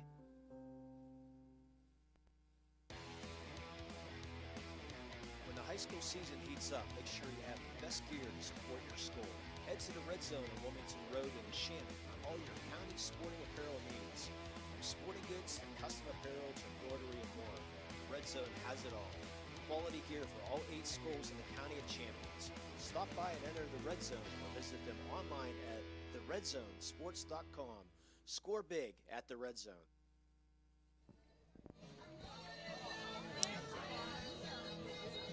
That sure has felt like a crazy train if you're a Neshannock fan here today so far. 4 pitchers been used, but they're keeping it close, a 4-1 score line. Let's get a quick Crane Room score update. The winner of this one will take on Burgettstown. The number 4 seed out of the WPIAL takes down Red Bank Valley 6-4. So Burgettstown awaits the victor of this one here today.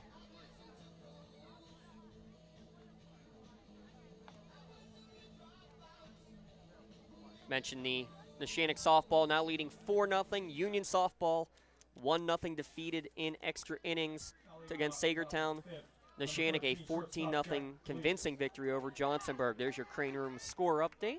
Thanks to our friends at the Crane Room. Make sure you call ahead and place your to-go order. It's wing night tonight. Stop in. If you don't stop and stay, get a crowler to go. Visit craneroom.com to see their full menu.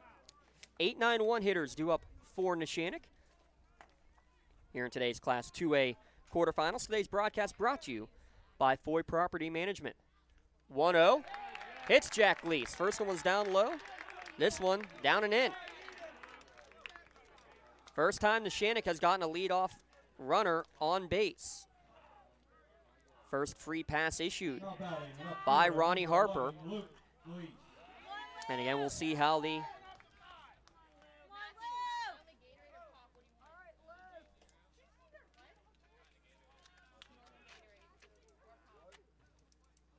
I wonder how short the leash is on Ronnie Harper is what I'm trying to articulate here, because you see it on the Neshannock side. They've used 4 pitchers. Riverside used 4 pitchers in the first round game. Lefty has been successful through 5+ innings against Neshannock in their home victory 4-0. No earned runs given up by Harper against the Lancers so far this year. This breaking ball catches the outside of the zone. 0-1 to count to Luke Gleese, 222 hitter. Did not bat in the regular season in either of the games against Riverside. Squares the bunt here, gets the bunt down, but foul.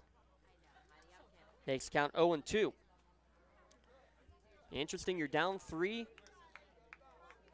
Trying to bunt a runner over when you only have 3 at-bats left. It's a difficult decision that you have to go through, but an understandable decision because you need to get runners in scoring position, and you already have a Riverside team that has committed 4 errors in this game. Anything to try to get runners moving sounds like a fine idea to me. Fastball misses upstairs, 1-2 the count. No, Nate Rind is listening back at home, had every intention of playing today.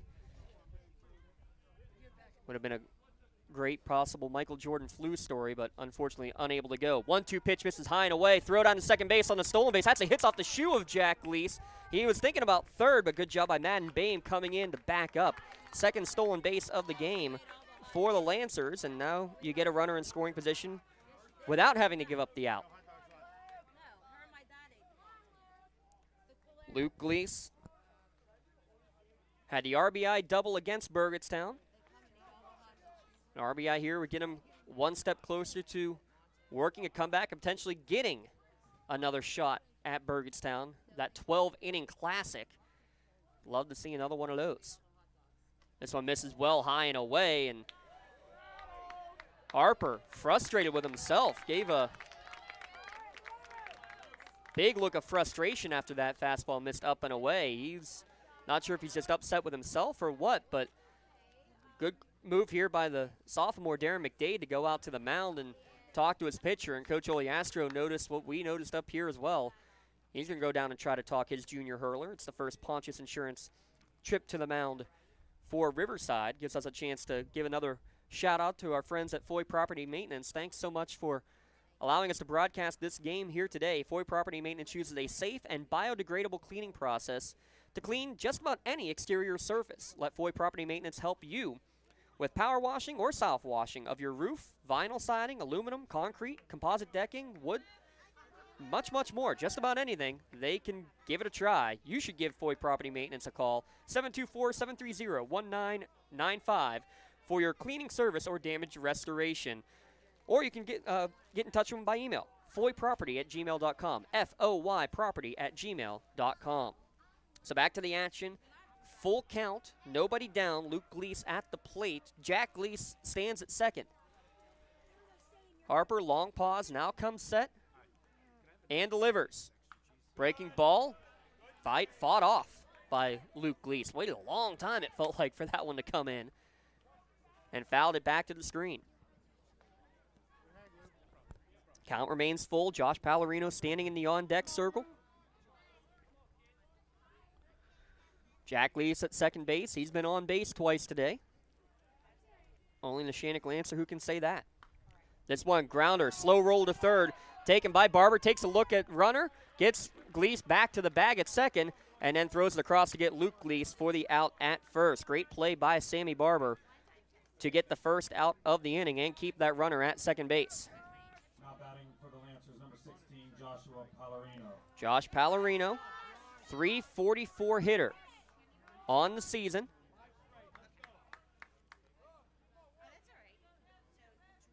Did not play against Riverside in either of those regular season matchups.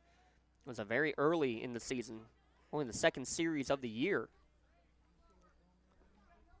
for these two teams. Actually, I believe it was the first series for Riverside, now that I say that, as they had their quote-unquote bye week in week 1. First pitch in there for strike 1 to Pallarino. Yeah, Riverside was 3-0, all non-section wins against Beaver Falls, New Brighton, and Elwood City leading up to that game at Mike Bubba Kirkwood Field. Inside move, getting back in plenty of time at second is Jack Gleese, here with one down in the top of the 5th inning. Lancers trailing Riverside 4-1.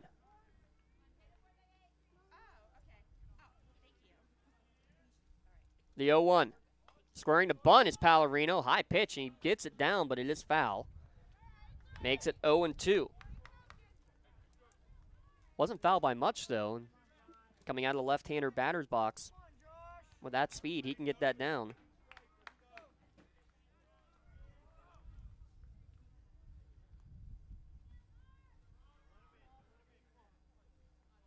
No balls, 2 strikes.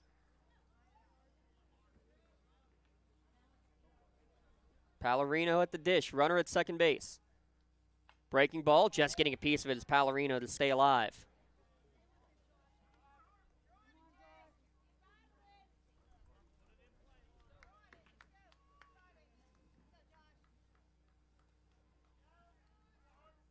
Jack Gleese runs at second. Was hit by a pitch to lead off the inning. One down here in the top of the 5th. Harper comes set. Now steps off. Sends Gleese back to the second base. Breaking ball. Misses away. 1-2. Great pitch by Harper. Great location. Even better plate discipline there by Pallarino. Only 5 RBIs on the year. Again, only played the second half of the season.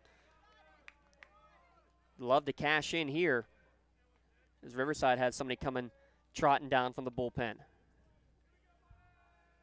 The 1-2, step off, throw back to second, and just in there with the right hand in time on the timing play is Gleese.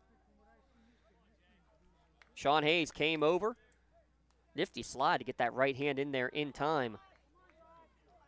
Both teams have had pretty close plays on pickoffs at second. The 1-2, down and away, 2-2 now.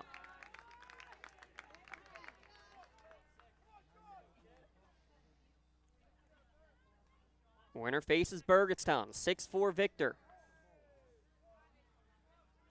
over Red Bank Valley in their game. Pitch number 66 coming here, and it's in the dirt as well. Count now full after getting up 0-2 against Pallarino. Count now full. Harper led off this inning by hitting Jack Gleese. First free pass of the day. No walks on the day. So now the count full, and Pallarino is going to request for time in the box. Harper, who showed frustration after falling behind 3-2 with Luke Gleese on a couple of wild pitches, was able to get the ground out to end that at bat. Here's the payoff pitch to Pallarino. Curveball, waited on, drilled towards left center field, and that's going to fall in for a base hit. Gleese is going to round third. Here comes the throw to the plate. It's going to come through, but it's not going to be in time, and that's going to allow the runner to advance to second as well. Pallarino now thinking about third as the ball got back to the backstop, but retreats after his RBI single. Neshannock cuts the lead down 4-2.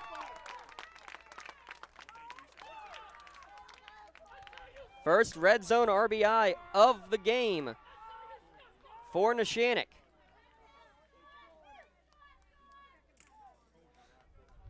Good running by Gleese, too, as he had to wait to make sure that that ball did land in front of Madden Bain, but it was so far in the gap that allowed him to make the play. And we are going to have a trip to the mound and a Pontius Insurance pitching change coming for Riverside. 4-2 your score.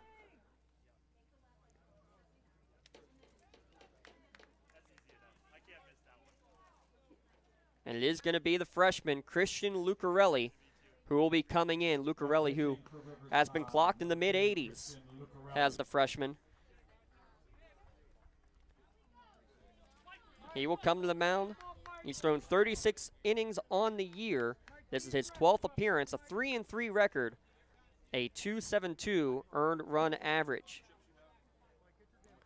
So Lucarelli in relief of Harper.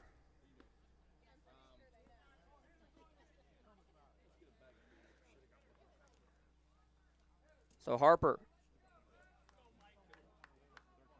has given up 2 runs, only 1 of them earned, though he is responsible for Pallarino standing at second base. 4 strikeouts, no walks, and a hit batsman.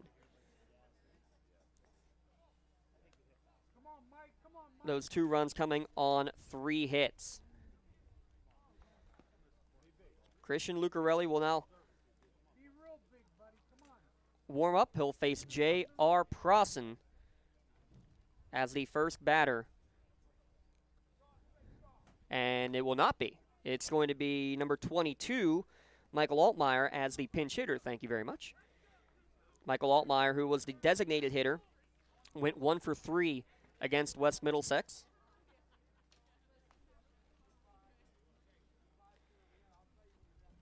Pinch hitting for the number 2 hitter, senior for senior. This is a gut instinct. Coach Q has had to make a great number of those gut instinct calls, not only today with the 4 pitchers who have been used,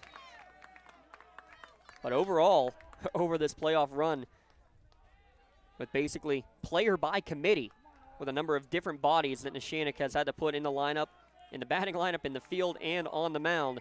But they're staying alive. It's a 4-2 game in the top of the 5th inning. New pitcher in there, Lucarelli. Altmaier hitting .333 on the year. Only 1 RBI. You'd love to double that number right here.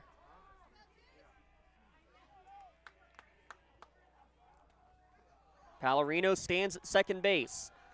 4-2 your score.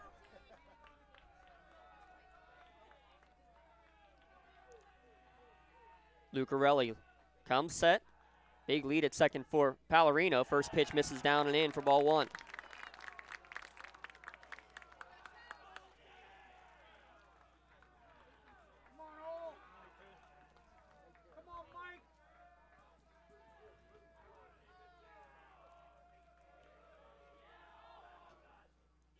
One-oh pitch, fastball misses inside as well. 2-0 the count.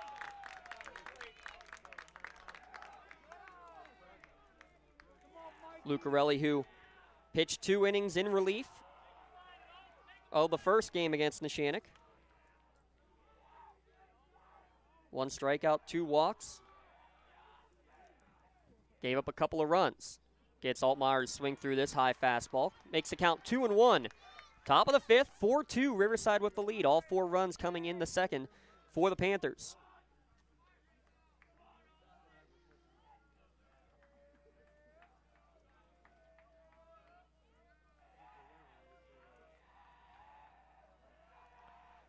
Two-one, swung on and missed again.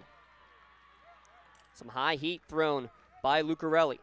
Altmaier, the pinch hitter, at the plate. Runner in scoring position with 1 down.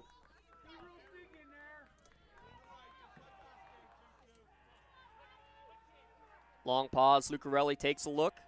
Looks again, now delivers. Fastball just misses away. Count runs full. We've seen a couple of those, and the catchers just must be setting up outside. Home plate umpire been very consistent, has Jim Hart, in not giving any extra room on the corners.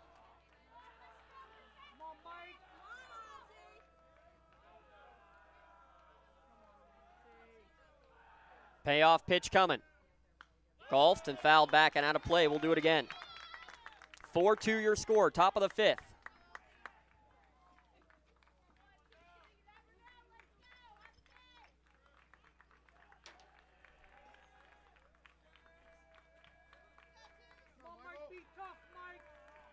Lucarelli on the bump. His first batter faces the pinch hitter Altmaier. 3 balls, 2 strikes. Checks the runner at second base. Way upstairs for ball 4. Gets back to the screen. The wild pitch will allow the runner to get to third, and they're going to take a look and see. Altmaier thought about going to second, but he's going to stay at first. The wild pitch brings Pallarino to third, and the tying runs at the dish. Or tying runs on base, I should say. The go-ahead runs at the dish. Now batting catcher, Colton Schaefer. Colton Schaefer, who had a home run off of Lucarelli in that first game, will come to the plate. He's 1 for 2 today.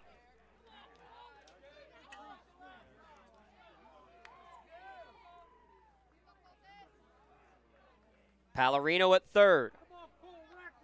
Altmaier at first. Runners on the corners, 1 down. Third baseman Sammy Barber's going to cheat in on the edge of the infield grass. Or the painted grass, we should say, on the turf here at Seneca Valley. Lucarelli delivers. First pitch misses high and in, ball 1.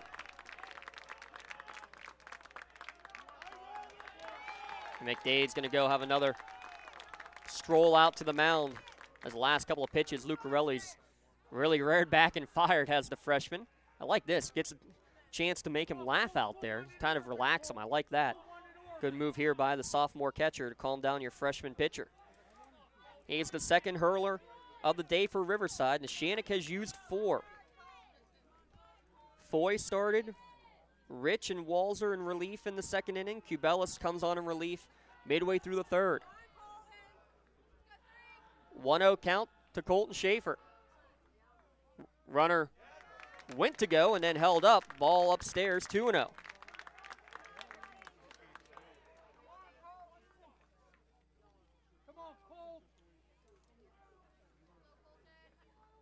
Pallarino at third. Altmaier at first. He's the tying run here in the 5th. Right down Broadway on the 2-0 pitch to Schaefer. Makes the count 2-1. Schaefer, who had a 2-out single in the first inning, his courtesy runner on an attempted pickoff play. Ball went all the way to right field. He went to third on the play, came halfway down the home, and ended up scoring on the wild throw to the plate. Did Andrew Moses. He's now the center fielder. 2-1 coming to Schaefer. Runner goes. Swung on a miss on the high fastball. Throw down to second base is not in time. 2 runners in scoring position. Altmaier to second base on the swiped bag. Pallarino stayed at third.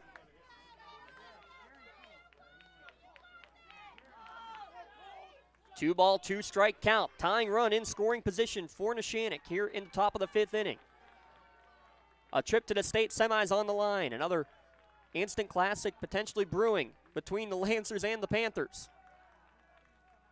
2-2 pitch from Lucarelli. Breaking ball upstairs. Count runs full.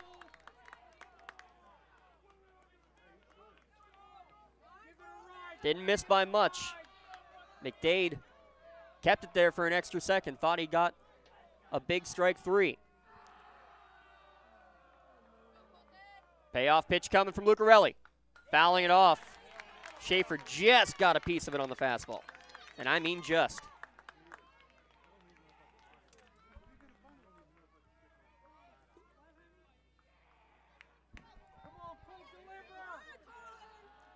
Second batter that Lucarelli has faced in relief.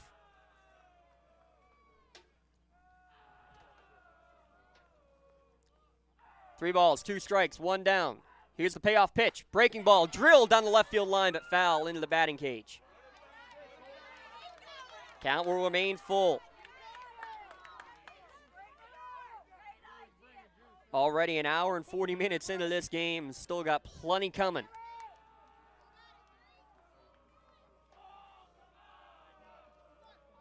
Eighth pitch of the at-bat. On its way. Swung on and missed. Got Schaefer to chase the high fastball. It was well out of the zone.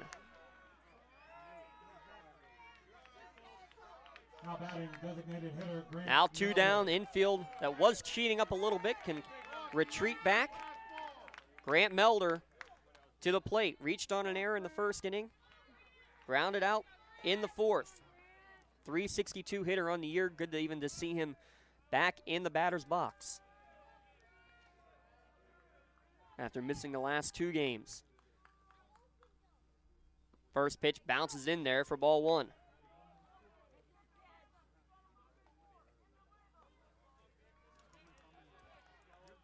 Pallarino stands at third. Altmaier at second. Melder with 2 down in the top of the 5th. Stands at the dish. The 1-0 from Lucarelli. Catches the outside corner for strike 1.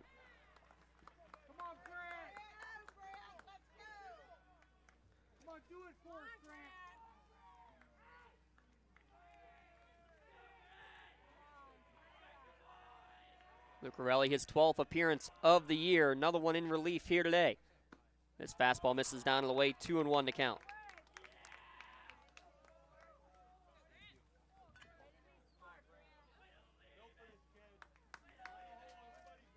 A 3-3 record on the season.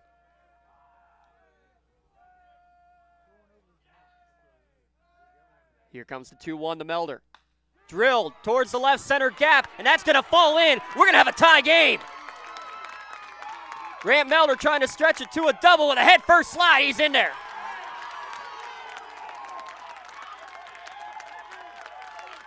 A 2-out, 2 RBI double. Welcome back, Grant Melder. We're tied 4-4.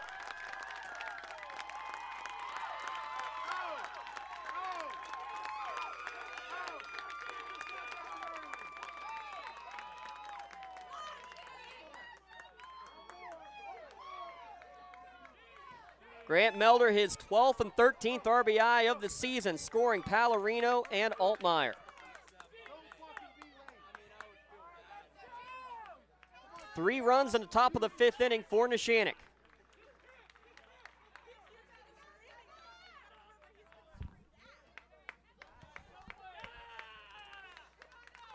Apparently there was an appeal going on. They were asking the second base umpire. And now I think we're going to have time. I think we might get a pinch runner coming in now for Melder at second base, as that is the go-ahead run at second.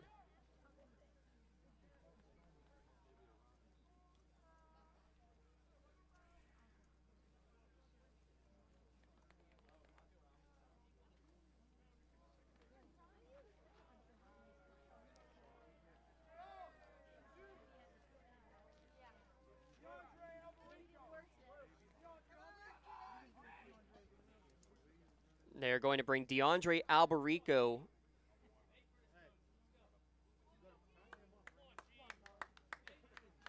as a pinch runner. So Alberico will be the runner at second base for Melder.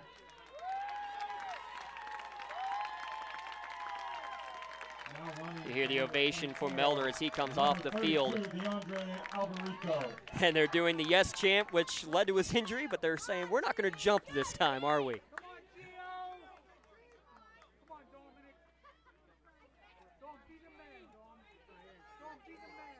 Giovanni Valentine, already 2 RBIs in the state playoffs.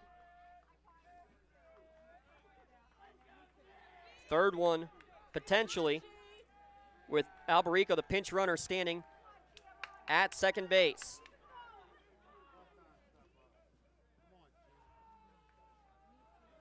Lucarelli steps off, now gets back on and gets the sign from McDade. First pitch misses down and away for ball 1 to Valentine. Only had 2 RBI all regular season. Had 2 on Monday against West Middlesex.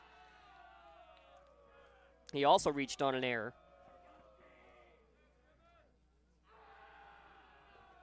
Seminole chant coming from the dugout. Swung on and missed for strike 1.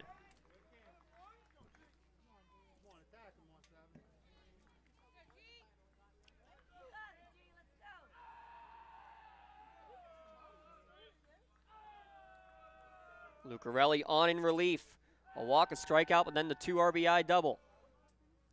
Gets Valentine to chase here. Count now 1-2 after the high fastball.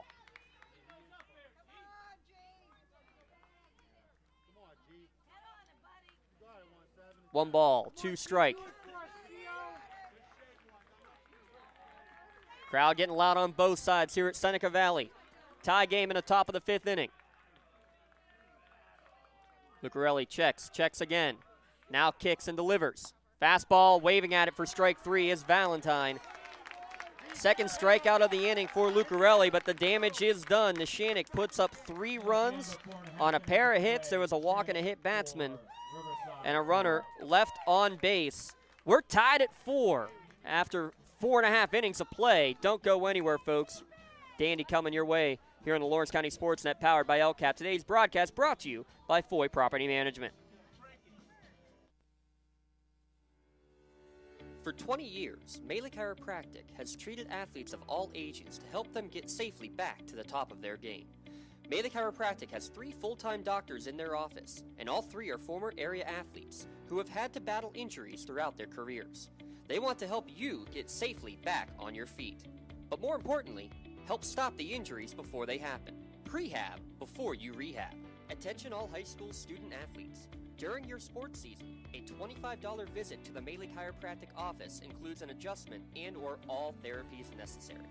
From the athletes of tomorrow to the weekend warriors and everything in between, let Melee Chiropractic keep you in the game.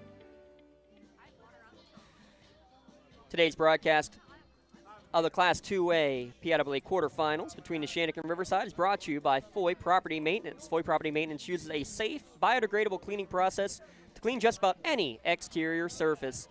Let Foy Property Maintenance help you by power washing or soft washing of your roof, aluminum, vinyl siding, concrete, wood, or composite decking. Just about anything, Foy Property Maintenance can do it for you. Give them a call, 724-730-1995, to see how they can clean just about any surface around your residential or commercial property.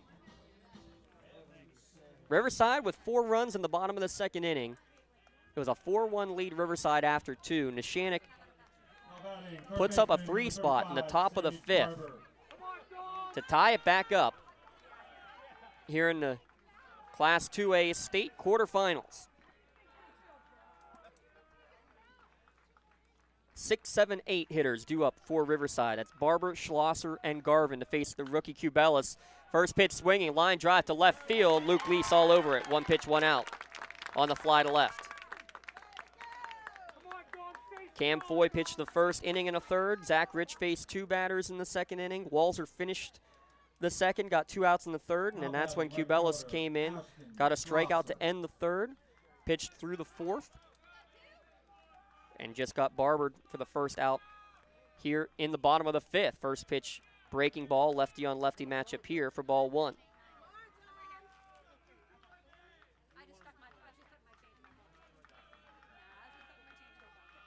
Schlosser, who grounded into the unique 4-6-3 single play, swings through this offering, evens the count at 1-1.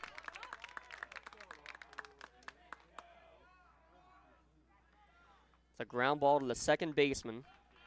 Throw to second was a little bit high. Gleese came through the bag before getting the catch. He almost gets the catch here on a line drive just out of his reach as he leapt up to try to make the snag. A 1-out single to left field for Schlosser.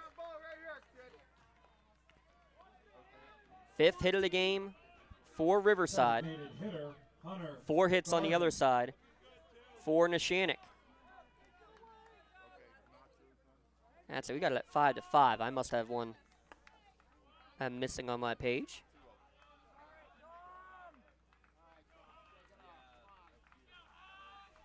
Or something was ruled an error on a game changer or vice versa. I have 4 official errors. Game changer only has 2.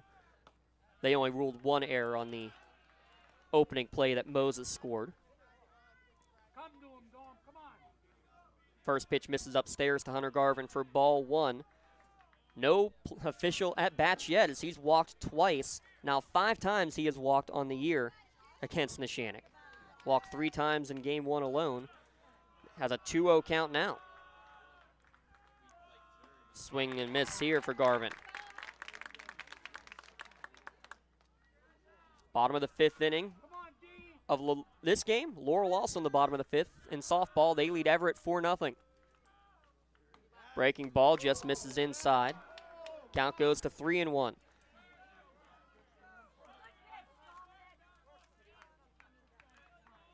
Garvin, the freshman, leads the team in walks, and you can understand why. Just what he's done against this Neshannock team.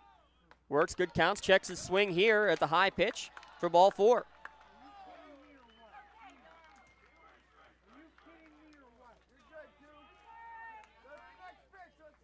Two on, one down, and we're going to have another trip to the mound. Another Pontius Insurance trip to the mound. PONTIUSinsurance.com. Love the life you live. Worry-free. Neshannock loving life in the top of the 5th inning. They were able to get a couple of outs, or a couple of runs, 3 of them on the board. And after the leadoff fly out to left, really a line out to left, it was a hard hit ball from Barber. Single by Ashton Schlosser after that, and then Garvin on base for the 3rd time, all on walks. He'll stand at first. Schlosser stands at second. Meeting over at the mound. Boyd Kurtz warming up in the bullpen. We saw Alberico warming up in the bullpen. Now, he went in as the designated hitter, so he could technically go in to pitch still in that spot because the DH is hitting for the pitcher throughout the course of this game. First Foy, then Rich, then Walzer. Squaring to bunt. Second baseman comes charging in. Pitch misses high for ball 1 to Sean Hayes. Freshman hit batsman and a strikeout in his 2 plate appearances. See if Prosson comes running in again. Yes, he will. Throw over to first base, though, with it. And back in time is Sean Hayes.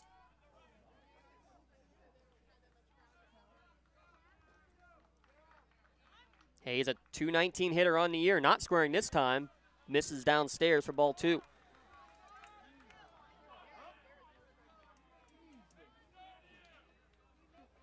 You also have Hunter Wilson warming up as a catcher in the bullpen in case they need to bring Schaefer to the hill. This one's strike on the outside corner. Wilson, who's been the bullpen catcher throughout the course of the season. 2-1 to count, 1 down, bottom of the 5th inning. Breaking ball swung on and fouled off into the leg of Hayes. Thought they're falling down 2-0. A couple of strikeouts right back. Hayes, a lot of sacrifices in the 2 games in the regular season. Only 1 official at bat against Neshannock in the regular season. 0 for 1 today. 2-2, misses downstairs. Good block. Behind the dish by Schaefer.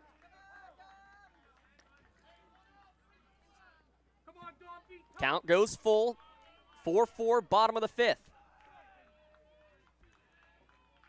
Who will meet Burgettstown in the state semis? Step off, throw to second base on the pickoff. Back in plenty of time there at second was Schlosser.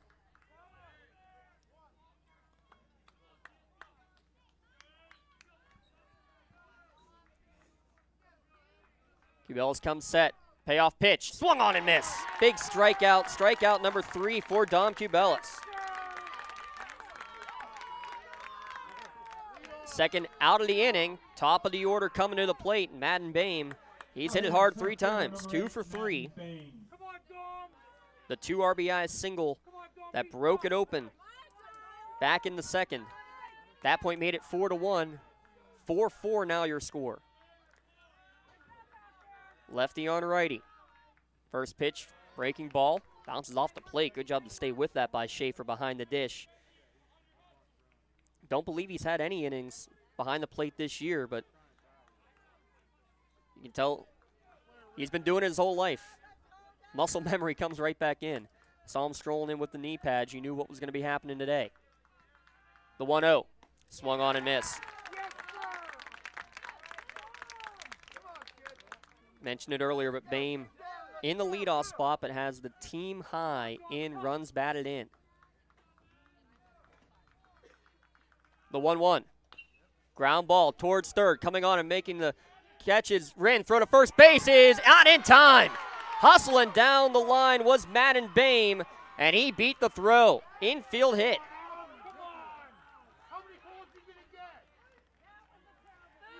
Third hit of the game for Madden Bame, and definitely beat it by a half step. Not much question on that one, and it loads the bases for Evan Burry. Batting shortstop number 11, Evan Burry.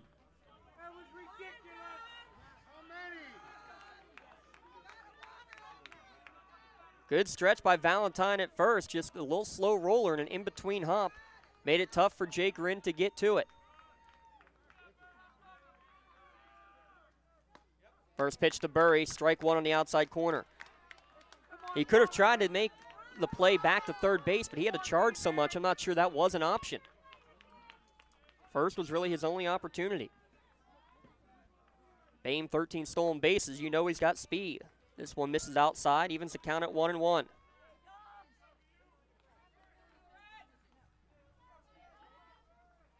Come on, Dominic! 1-1. Schlosser at third, Hunter Garvin at second, Bame at first. 2 down to the bottom of the 5th, tie game. Swung on and missed. Count now 1-2 to the junior Evan Burry. Leads the team with 8 doubles. Right now he's just looking to get something in play.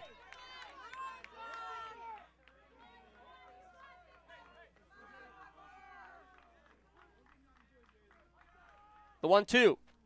Breaking ball towards third base, just foul. Bounced just outside of the bag, as well out in front of it on that pitch was Evan Burry. We'll do it again.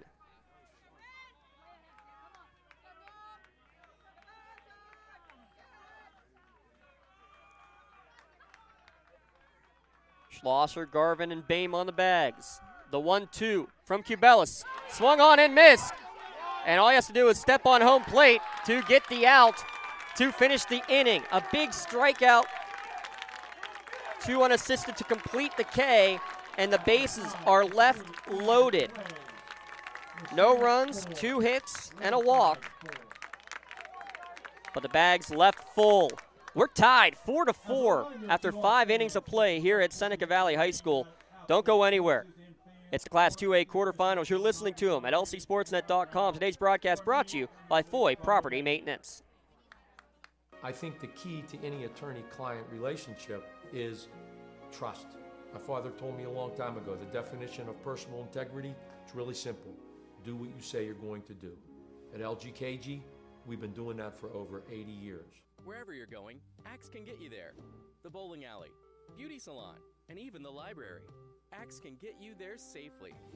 The grocery store, the pharmacy, and the bank. Axe can get you there comfortably. Going to work, visiting a friend, or just to relax at the park. Axe can get you there affordably. Axe is here to get you there safely, comfortably, and affordably. Choose Axe as your driving service and give us a call to schedule a ride. Whether you're hosting a big party, it's family dinner night, or you just need a place to go and watch the big game, the Crane Room Grill is the place to be. Need that something special for your upcoming event? Ask about the CR Brewing Company's custom brewing options to give your big day that personalized touch that your guests will never forget. Visit craneroom.com to see their full menu, or call in your takeout order now at 724-656-1553. The Crane Room Grill and CR Brewing Company, a winning combination. Has your child... To the top of the 6th inning we go, tied 4-4. Today's broadcast of the Class 2A quarterfinals brought to you by Foy Property Maintenance, using a soft wash cleaning process to remove those ugly and damaging black stains. Whether it's your residential or commercial property, you can clean just about any surface that you might need. Give them a call, Foy Property Maintenance, at 724-730-1995 for your damage restoration or cleaning services. And don't forget to check them out on Facebook as well, Foy Property Maintenance and Roof Cleaning. Neshannock scored 3 in the top of the 5th. They leave the bases loaded, does Riverside. They've now left 10 on the bags through 5 innings. 4-4 your score. Pitcher Dom Cubelis, the 4th pitcher of the day for Neshannock. will lead off the inning. Watches, I'll call it strike one, on the outside corner. Lucarelli, second pitcher that Riverside has used. This one downstairs, evens the count at 1-1. Cubelis with 4 RBI on the year, 0 for 2 with a pair of strikeouts so far today. Fastball misses away, 2-1 to count. Jake Rinn, the other freshman in the starting lineup for Neshannock, also 0 for 2. And Jack Leese, the third, due up. He's been on base both times that he's stepped into the box today. Swung on and missed, 2-2 the count. You're starting to get feelings of, didn't officially look it up, but believe the last time these two teams played in the playoffs was the 2016 WPIAL championship game. 2-2, fouled back to the screen, it'll remain 2-2. That game went 9 innings. What a great battle that was between two superstar pitchers. Went full 9 innings, and the bottom of the 9th, Riverside walked it off. If I'm not mistaken, I believe it was one of the older Bain brothers who knocked in that winning run. 2-2, misses upstairs, count runs full.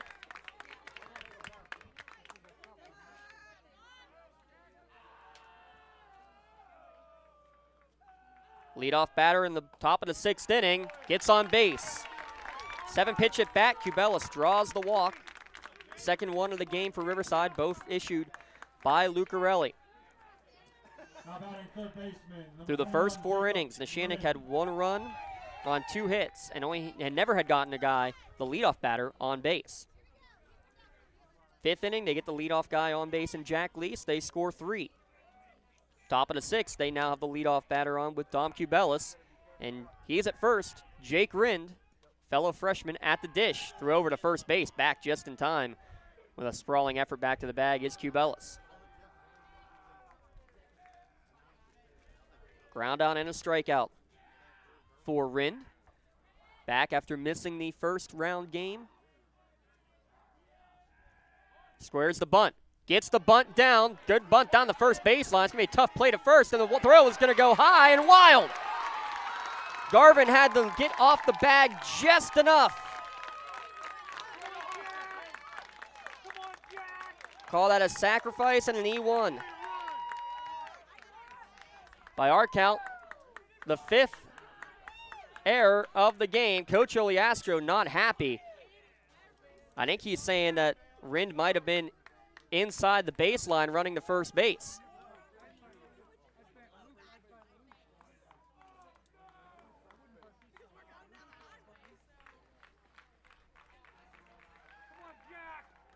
Plate and base umpires are talking right now, and yes, he is safe at first. Coach Oliastro can't believe it. And not sure if it's based on Rind getting into the runner's lane or if it's trying to appeal whether or not he held the foot, but Coach O is not happy, and he's saying, who can I talk to that did see it?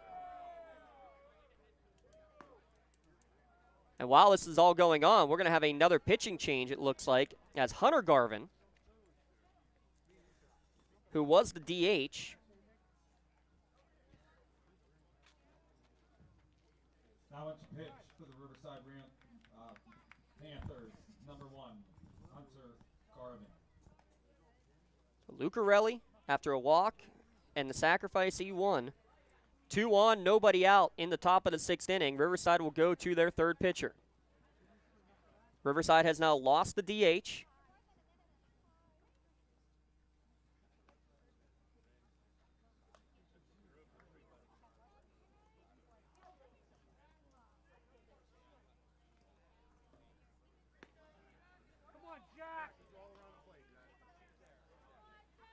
Hunter Garvin will now step on the rubber from the DH spot.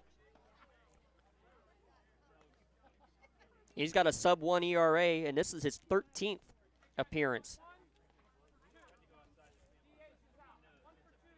So the one as the DH is in the game. So the DH is now done. Now batting for the Lancers, number 13, shortstop Jack Gleese.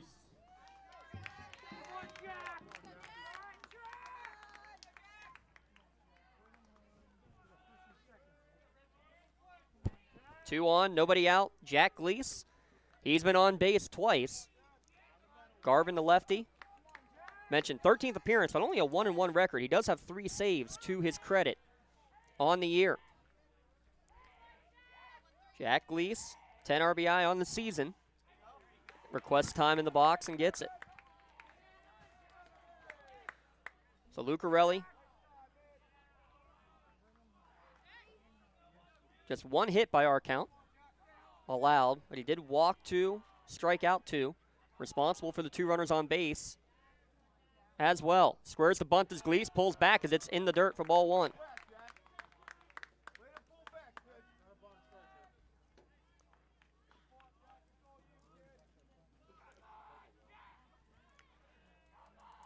Harper, Lucarelli, now Garvin.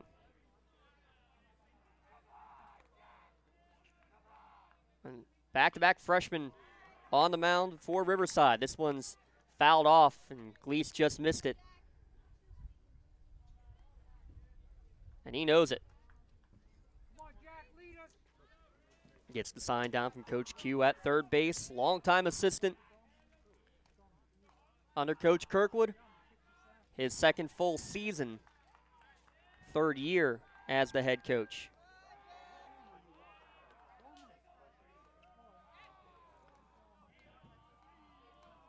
Cubelis at second, Rind at first. Jack Gleese at the plate, squares, gets the bunt down. Play's going to be to first. That's the only play, and they will get him in time. No one was covering third as Barber had come in charge. It was a hard bunt. If Barber had held his place, they may have had a chance to get Cubelis at second base. But sacrifice executed by Gleese. Sacrifice 1-3 for the first out of the inning. Luke Gleese now to the plate. The freshman in scoring position. We're going to have another pinch hitter, it looks like.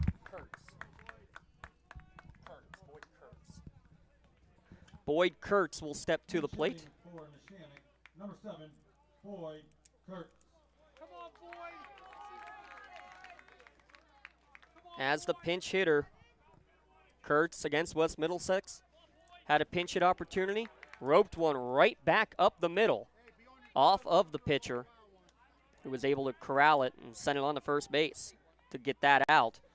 Hit the ball hard there. That's all you're looking for here now if you're in Neshannock as well. Infield in, 1 down, top of the 5th inning. Huge lead at second base for Rind with the infield in.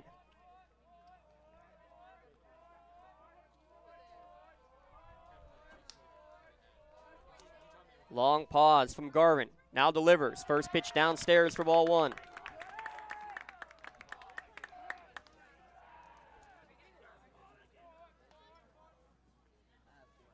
Cubelis at third. Jake Rind at second.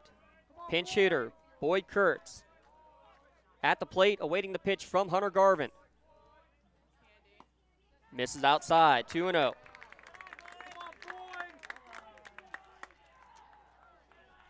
Third meeting of the year, Riverside won both in the regular season. 5-2 and 4-0. 4-4 your score here. Top of the 6th inning, winner to the semis to take Burgettstown. 2-0 pitch, swung on and fouled back to the screen.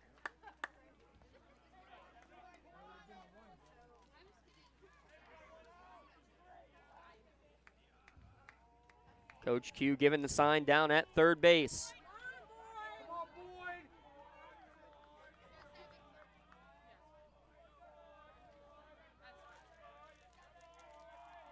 Kurtz in the box, awaits the 2-1. Here it comes. Swung on and missed. Count now 2-2. Hunter Garvin on in relief. 13th time he's been on the mound this year, at the second most of any Riverside player. Only 15 innings, though, in those 13 appearances. That's impressive. The 2-2. Yes, misses outside. Count runs full to Kurtz at the plate. More action in the Lancer bullpen.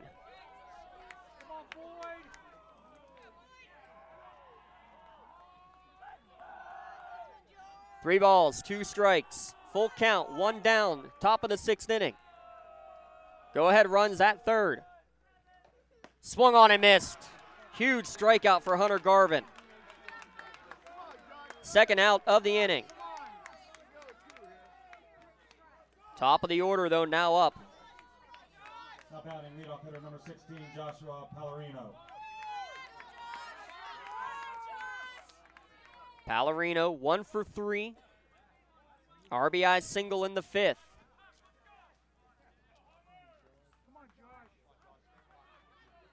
Left-handed hitting Pallarino. That was only his 6th RBI of the season in limited time. Request time in the box, and he's granted by home plate umpire Jim Hart. 2+ hours in this one already. And still plenty to go. First pitch misses down and away for ball 1. Third batter that Hunter Garvin has faced in relief, the third pitcher of the game for Riverside. Neshannock has used 4.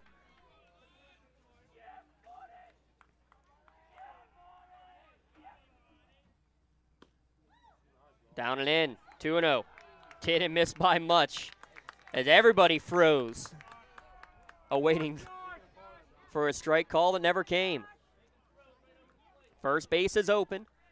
J.R. Prosson, who was pinch hit for back in the 5th, is back in the batter's box, or back in the on-deck circle, awaiting for his trip back into the batter's box.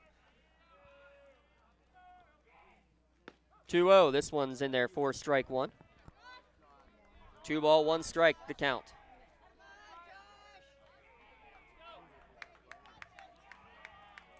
Cubelis led off with a walk. He stands at third. Jake Rind sacrificed but reached on an error. That was the 5th error of the game for Riverside.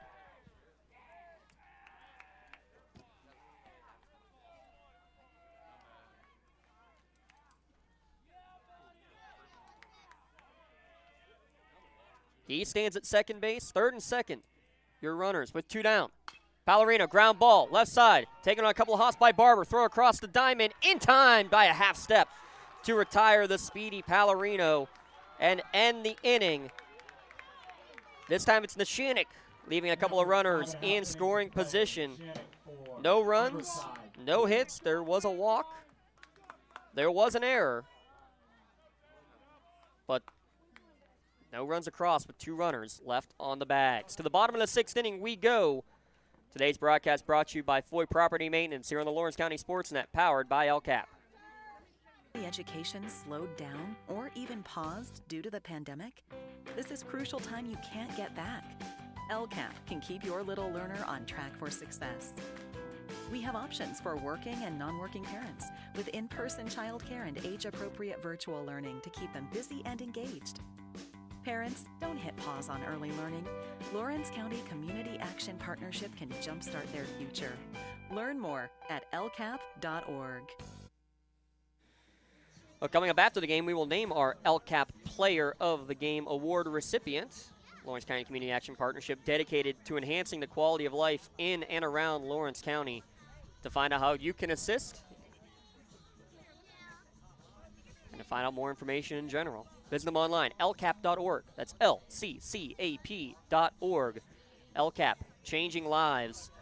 To the bottom of the 6th inning, we go with a 4-4 scoreline between Neshannock and Riverside. We'll also give out our Maley Chiropractic Play of the Game award, and one play coming up here will change the lives of some of the players on this field, no doubt about it. One senior in the starting lineup for Riverside. Neshannock, 3 seniors, had another one pinch hit already in this game.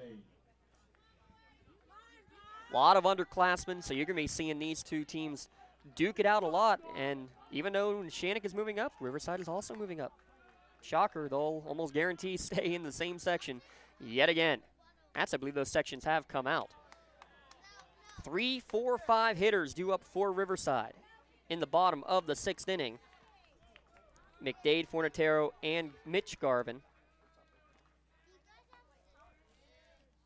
This one's in there for strike 1, evens the count at 1-1. 13th batter faced by Dom Cubelis, the 4th pitcher used by Neshannock today. Ground ball, right side, taken on 2 hops by the first baseman Valentine, who will scamper over, touch the bag, 3 unassisted for the first out of the inning. Now batting left fielder, number 10, Bo Fornatero. Bo Fornatero walked and scored the first run for Riverside, or excuse me, singled and scored the first run back in the second. He walked but was stranded in the third.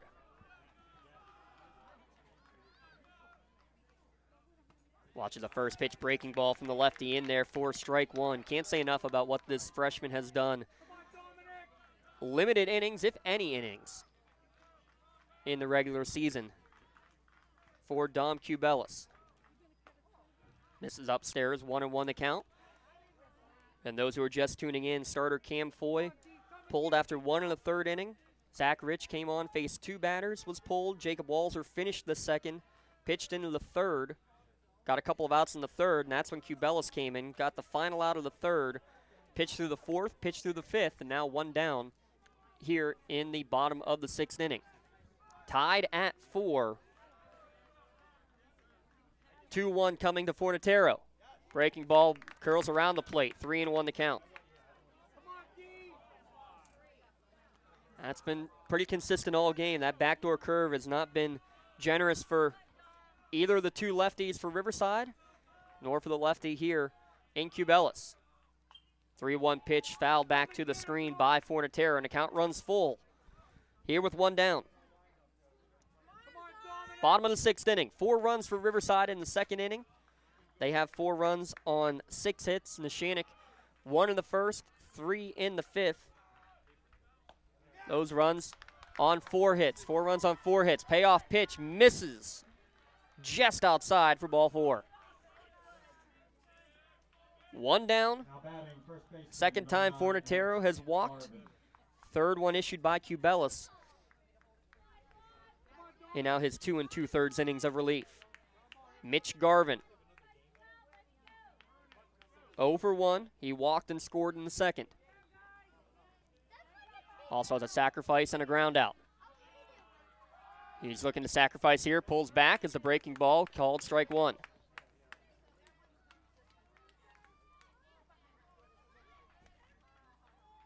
Jake Rind at third will now back up, back even with the bag.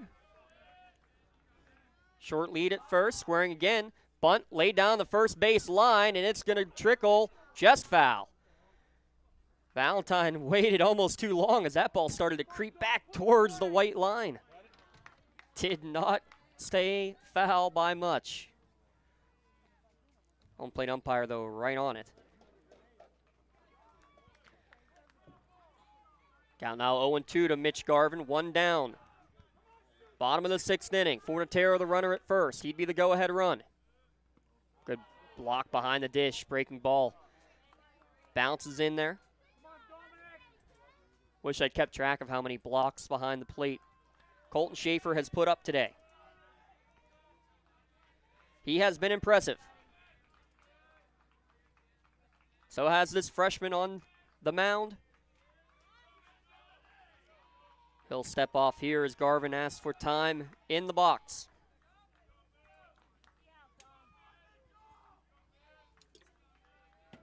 The 1-2. Another breaking ball and another block. Couldn't get Mitch Garvin to go fishing on that one.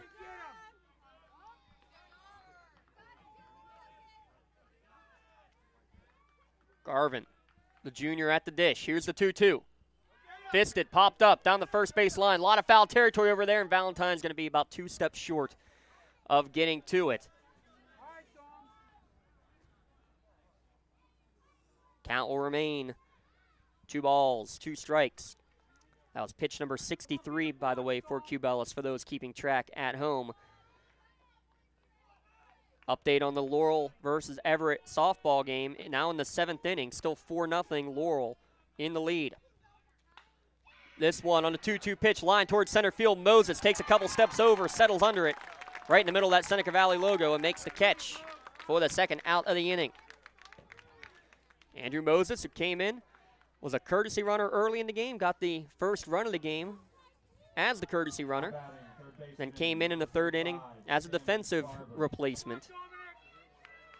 Makes that catch there for the second out of the inning. Sammy Barber, 0 for 1. Hit it hard last time on a fly out to left field. His second time facing the lefty Cubellis. That first pitch outside corner, strike one.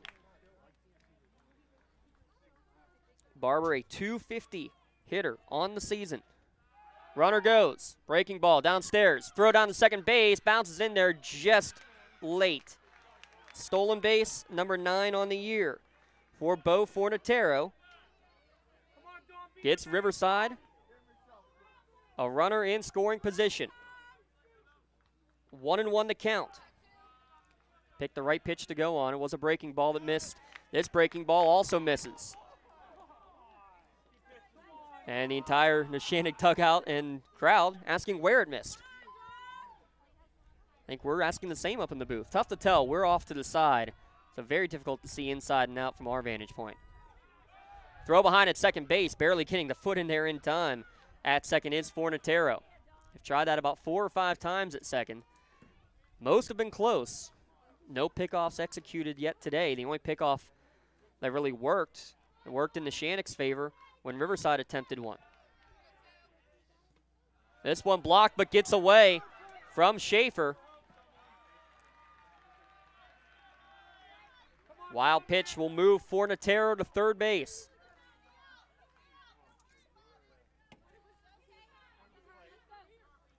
Three and one to count to Barber. Schlosser in the on-deck circle. He's 1 for 2. With a walk and a single. Swung on and missed here on the 3-1 by Barber. Count goes full.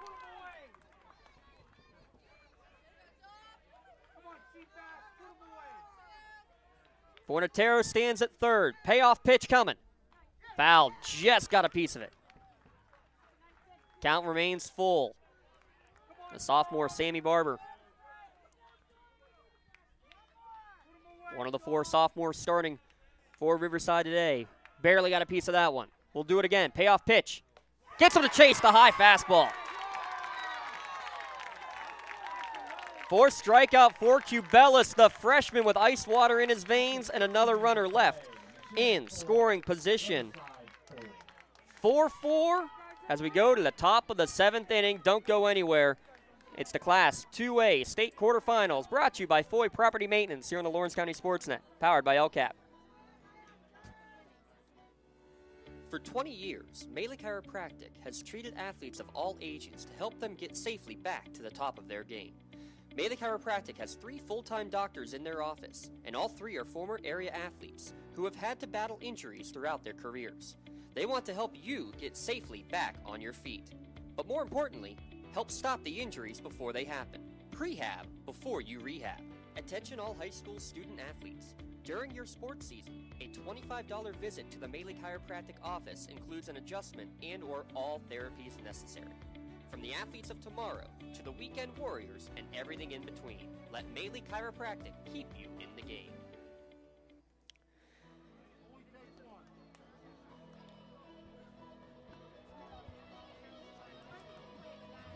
Neither team stopping believing yet. Neshannock and Riverside, another instant classic. You'd expect nothing less. Early on, you thought it might not turn into a game like this. Neshannock, number 1 pitcher unavailable. Number 2 and number 3 pitchers throughout the course of the year not available either. 1 due to eligibility, 1 due to injury. So you're down to 4 and beyond. You used 4 pitchers in the first 3 innings of play.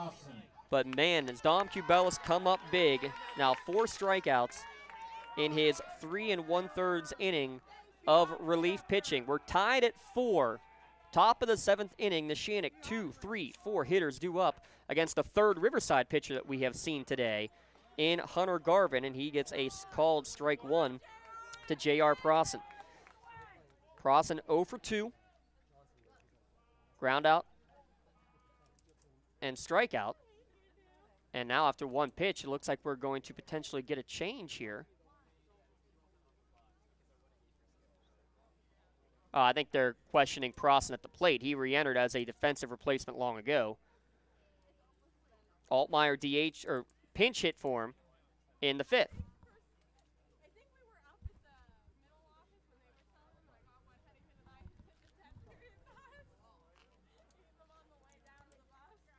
So Altmaier pinch hit in the 5th. Prosson re-entered in the field. But from the looks of it, the Riverside team never got the re-entry.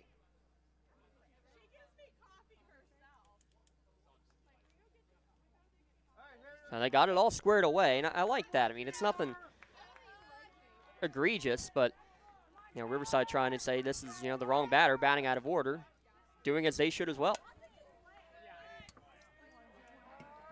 The 0-1 swung on, fouled back to the screen, 0-2 the count. That re-entry rule, and a lot of coaches too will say, this guy's pinch hitting, but for example, Prosson would re-enter.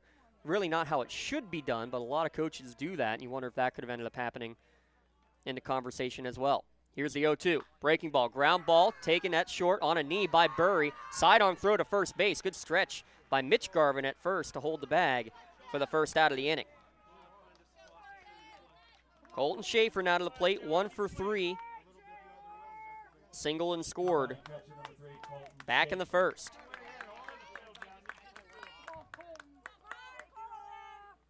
Schaefer leads the team in doubles, triples, and homers.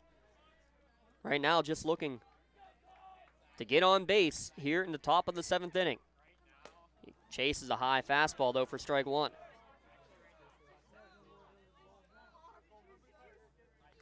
Hunter Garvin, the freshman, the third pitcher for Riverside. Ronnie Harper, Christian Lucarelli. This one's popped up down the right field line. It's going to cut foul, but making the catch in foul territory is Ashton Schlosser, and actually made that one look easy. Traveled a long way, but ended up settling under it. Gliding out there in right field was Schlosser for the second out of the inning. Designated hitter, Grant Melder. But Grant Melder, also a re-entry.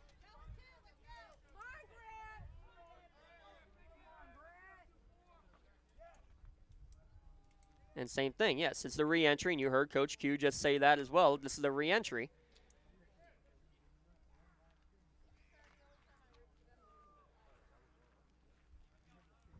He doubled, 2 RBI double in the 5th. Tied the game, was lifted for a pinch runner, DeAndre Alberico.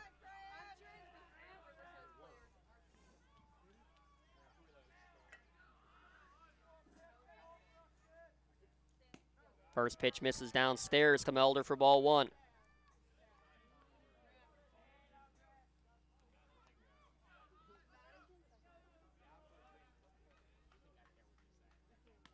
Another one missing, this time outside. 2-0 the count.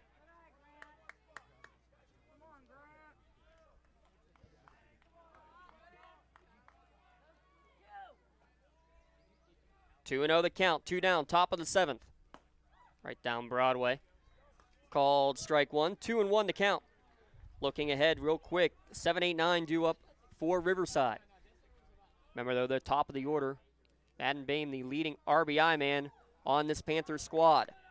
Misses downstairs, 3-1 now the count. You saw Moses as a courtesy runner. He's the one in the being DH for spot. If Melder gets on, he might come on to run. This one swung on, sliced towards right field, but right at Schlosser for the third out of the inning. Lancers retired in order in the top of the 7th. Riverside a chance to walk it off in the bottom of the 7th inning.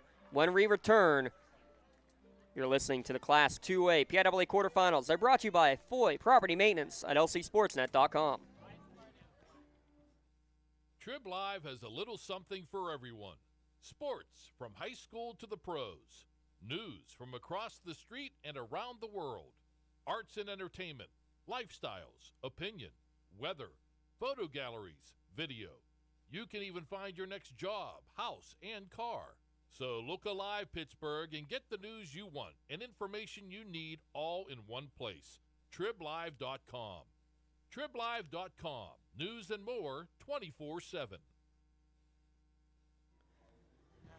7, 8, 9 hitters due up for Riverside in the bottom of the 7th inning, tied 4-4. Today's broadcast of the 2A quarterfinals brought to you by Foy Property Maintenance. Special thanks to Chris Foy and Foy Property Maintenance for their support of Lawrence County sports here at lcsportsnet.com. And make sure you check out Foy Property Maintenance for all of your cleaning and damage restoration needs for home or work. You can book your soft wash or power wash today. Give them a call at 724-730-1995 or just give them a call or text to thank him for allowing us to have coverage of today's game at lcsportsnet.com. I'm James Dotson, been here all day, almost 2.5 hours now for this game. Schlosser, Hunter, Garvin, and Hayes due up. First pitch off the end of the bat, right back to the mound. Tough time handling, though, for Cubelis, able to stay with it, throw to first base in time for the 1 pitch, 1 out to start the bottom of the 7th. Pitcher, number 1, Hunter Garvin. Hunter Garvin began the game as a designated hitter, now the pitcher. No official at-bats yet, but on base all 3 times with a trio of walks. How about that? Lefty on lefties, first pitch swinging. He doesn't look like a kid who's walked 3 times. Dom Cubelis gets the foul back to the screen, 0-1 to count. Freshman on freshman, lefty on lefty, bottom of the 7th, Neshannock versus Riverside. Breaking ball almost hits Garvin, but misses inside, evens the count at 1-1.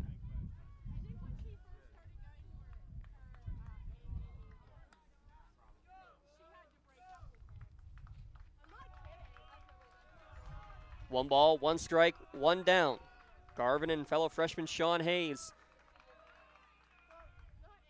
ready to come in. Breaking ball inside corner for strike 2.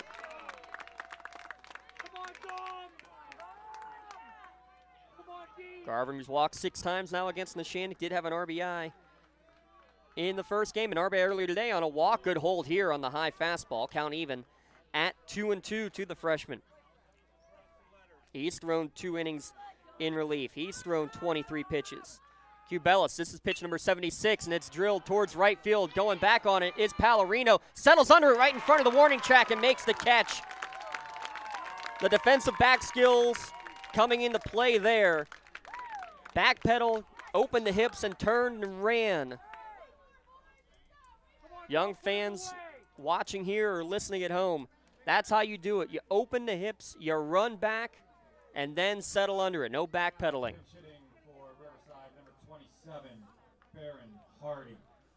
You hear it there, a senior coming in to pinch hit in the bottom of the 7th inning.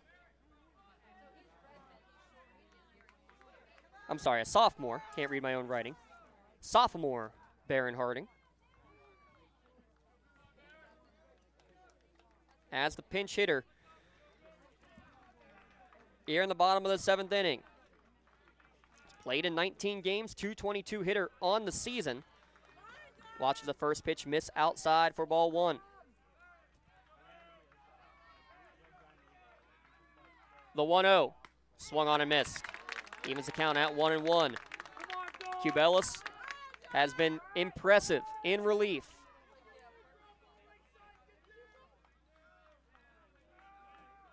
The 1-1.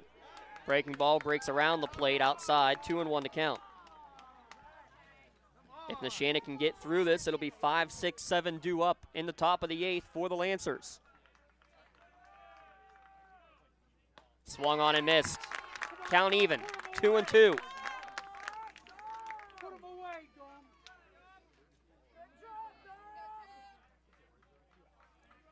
Barron Hardy, the pinch hitter, bottom of the 7th, tied at 4. Down to the dirt. Count runs full. Madden Bain, the leadoff hitter. He's been on base 3 times. He sits in the on-deck circle. Payoff pitch from the lefty, Cubelis. Misses outside. Ball 4. 2-out walk drawn by the pinch hitter. And that brings a dangerous Madden Bain to the plate.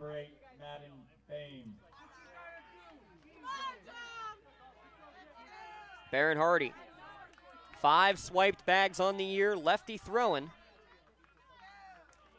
Not going on the first pitch. This ball drilled, though, towards left field. Gleese playing deep, makes the catch We got extra innings coming your way here at Seneca Valley. Tied at 4. We'll be back in a moment on the Lawrence County SportsNet powered by LCAP. Today's game brought to you by Foy Property Maintenance. Just like going to the doctor, our homes need a checkup too. If your home is not properly weatherized, you could be at risk for symptoms that cause unhealthy ailments and higher utility bills. The Weatherization Assistance Program is the key to reducing utility costs and increasing comfort in your home. Services include an in-home energy audit to inspect your furnace and hot water tank, check for air sealing around windows and doors, and ensure adequate insulation and ventilation. Learn more at lcap.org or call the Department of Healthy Homes to get your checkup today. For more than 120 years, people have relied on Martindale-Hubbell's preeminent rating to select their attorneys. If you've been involved in an automobile accident, you should do the same. At LGKG, we have been preeminently rated for over 40 years. Whether you're hosting a big party, it's family dinner night, or you just need a place to go and watch the big game, the Crane Room Grill is the place to be. Need that something special for your upcoming event? Ask about the CR Brewing Company's custom brewing options to give your big day that personalized touch that your guests will never forget. Visit craneroom.com to see their full menu or call in your takeout order now at 724-656-1553. The Crane Room Grill and CR Brewing Company, a winning combination. When the high school season heats up, make sure you have the best gear to support your school. Head to the Red Zone on Wilmington Road in Neshannock for all your county sporting apparel needs. From sporting goods, custom apparel, to embroidery and more, Red Zone has it all. Quality gear for all 8 schools in the County of Champions. Stop by and enter the Red Zone or visit them online at theredzonesports.com. Score big at the Red Zone.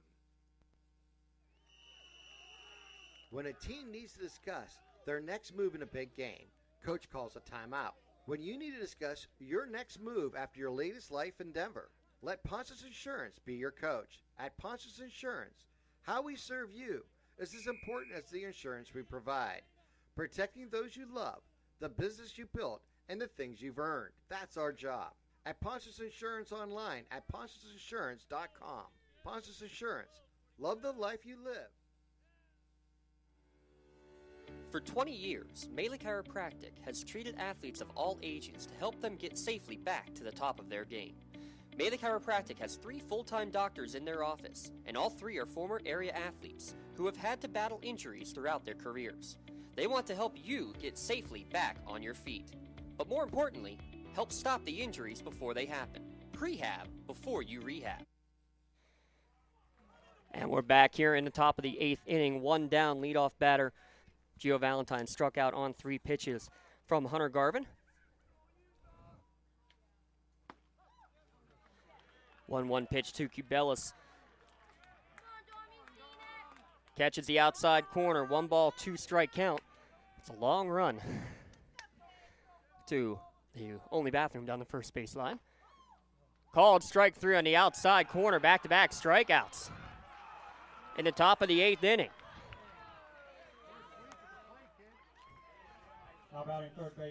Third strikeout for Hunter Garvin. Ronnie Harper started. Christian Lucarelli gave up 1 relief.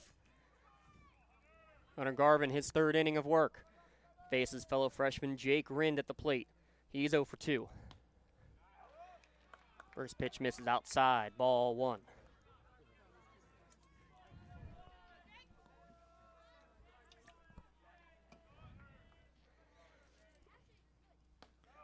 Upstairs, 2-0 the count to Rind. 3 doubles on the season. A .348 hitter is the freshman.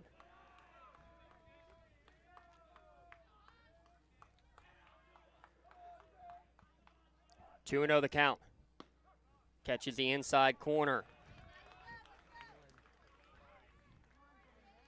2-1 your count. When this one finally does come to an end, we'll have our Tri-County Principals post-game show. Called strike 2, right down the plate. 2 balls, 2 strikes, 2 down, top of the 8th inning.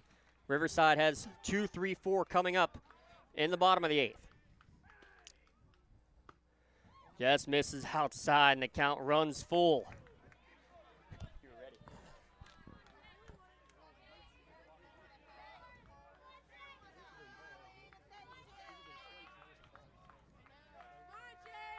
Payoff pitch. Swung on and missed. Hunter Garvin strikes out the side in order to send us to the bottom of the 8th. Still tied, 4-4. Keep it right here as you're listening to the Class 2A state quarterfinals.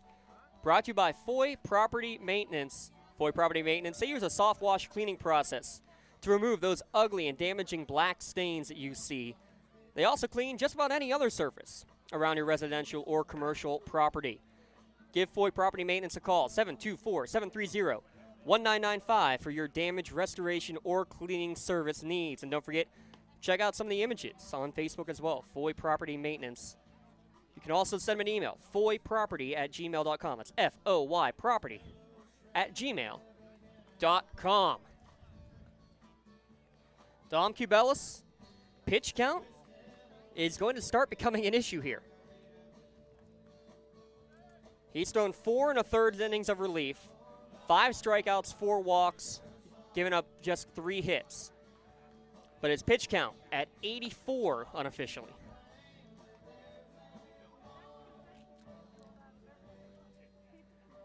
And again, you wonder who's left to potentially be used. DeAndre Alberico was an option. He went in as a pinch hitter, and then as a pinch runner, and then had a re-entry. So he is done. In terms of others who have varsity innings this year, Boyd Kurtz pitched in a couple of games early in the year. Colton Schaefer, who's caught all game, threw to 2 batters in the WPIAL championship game, and that's it for him. Beyond that, unsure. Pop up on the first pitch, but it will get out of play. Evan Burry, his 5th trip to the plate today. 1 for 4, a single and a pair of strikeouts on the day.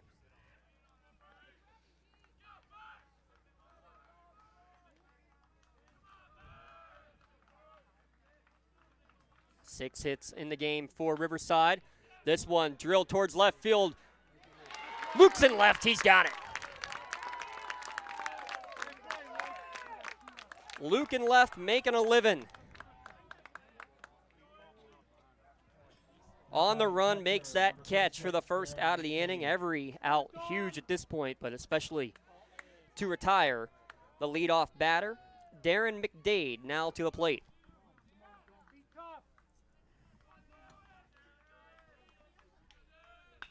First pitch, swinging ground ball towards first base. Taken on the backhand by Valentine. Pitch over and in time. Bang, bang, play at first. 3-1 on the putout. Just by a fraction of a second did Cubelis, the pitcher covering, get his right foot down before McDade got his left. 2 up, 2 down. Bo Fornatero. 1 for 2, singled and scored in the second. Has a pair of walks. He has seen plenty of pitches on the day.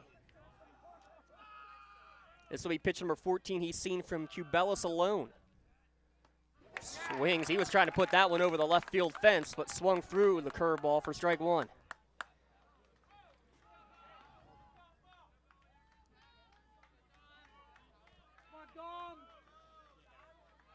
Cubelis' 89th pitch coming your way. Misses away. 1-1 to count. Fornatero, 6 extra base hits on the year. Mentioned that home run swing. He's got 2 home runs, including 1 in this series in regular season. Riverside took both of those games. Swings through this offering. Fouls it back to the screen.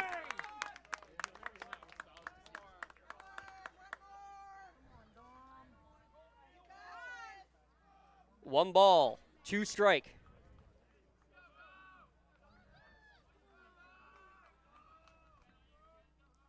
Breaking ball breaks around the plate, just missed outside corner. Hasn't called it all game. Again, tough from our vantage point to see where that is in relation to the plate. That lefty curveball is broken around the plate a good number of times for both teams. Throws it again, this time in the dirt. Good block by Schaefer behind the dish. And now it's a full count to Fornatero.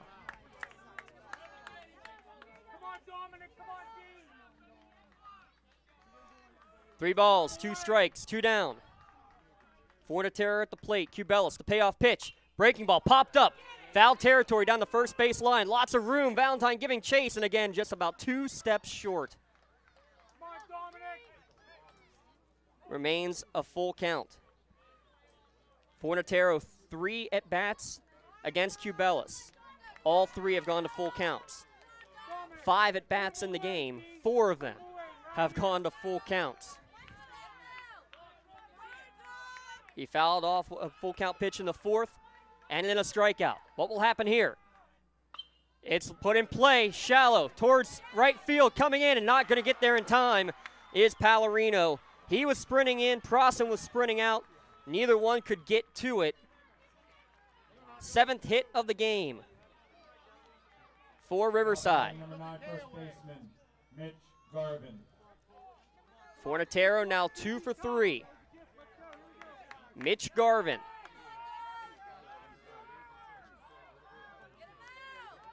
Walked and scored in the 2nd. A sacrifice, a ground out, and a fly out. He's done a little of everything, has the junior first baseman. Throw over to first base. Hardly a lead at all for Fornatero. He's got 8 swiped bags on the year. He's got 1 earlier today. After he walked in the 6th. Stole 2nd. He's been on base 4 times as Fornatero. What a day. This one, runner goes to second base, says it got away, but it hit Mitch Garvin. Winning run in scoring position. Sammy Barber will come to the plate. Now batting third baseman, number 35, Sammy Barber. That was the 95th pitch thrown by Dom Cubelis. Coach Q, I think, is going to make a trip out to the mound.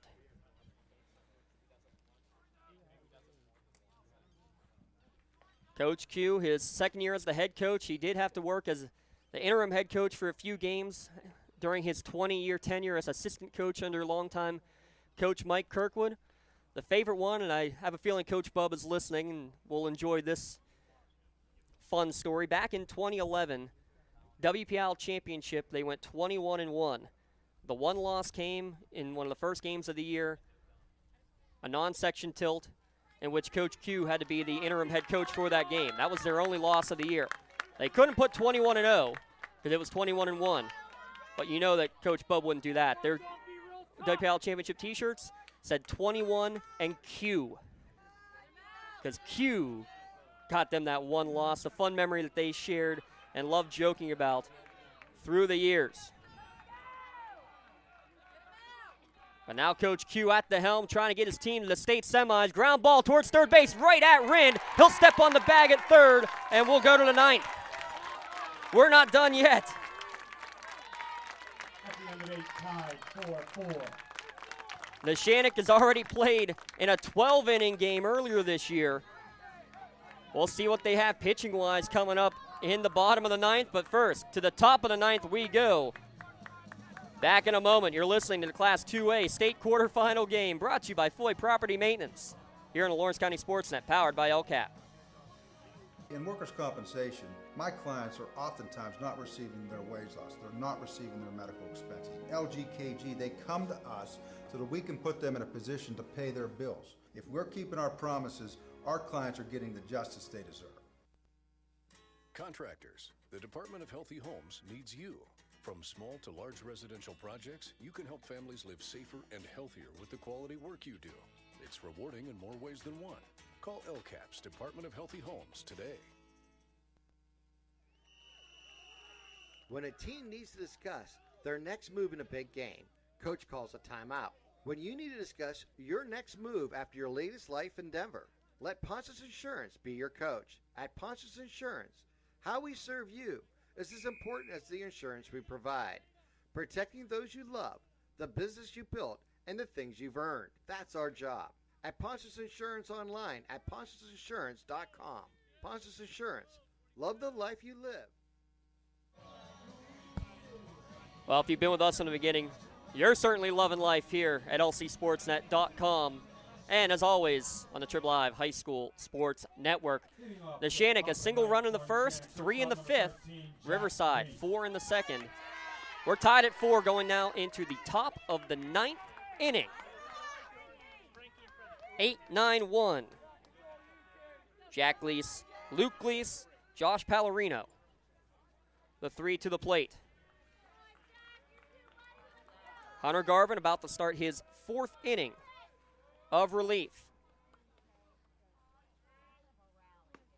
First pitch misses downstairs for ball 1 to Gleese.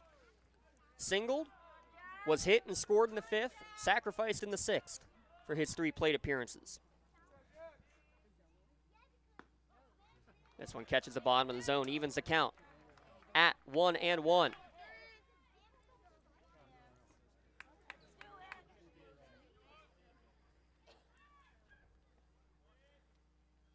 Swung on and missed, 1-2 now the count.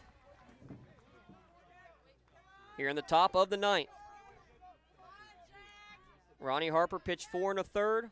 Lucarelli pitched 2/3. This is Garvin's 4th full inning in relief. Gets a strikeout. That's now 4 in a row. He has retired on the K. And actually 10 straight batters Number 11, Luke Gleese. that he has retired. Luke Gleese back in. Couple of ground outs in his 2 plate appearances, was pinch hit 4 in the 6th. He's made some nice plays in the outfield, though, has Gleese. 11 RBI on the season, takes the first pitch strike over the heart of the plate. Garvin, very efficient, 3 1/3 innings. That was pitch number 41. He still has loads to go. On the other side, Cubelis up in the mid-90s. Remember, 105 is the pitch limit. On the 0-1, popped up on the right side of the infield. Mitch Garvin, first baseman, settles under it for the 2nd out. Now batting leadoff hitter number 16, Joshua Pallarino. Josh Pallarino. Leadoff batter making his 5th trip to the plate today. RBI single in the 5th and later scored.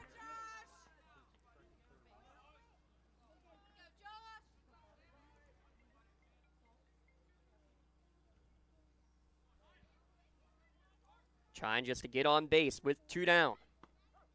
First pitch in there for strike 1. Pallarino, a .344 hitter.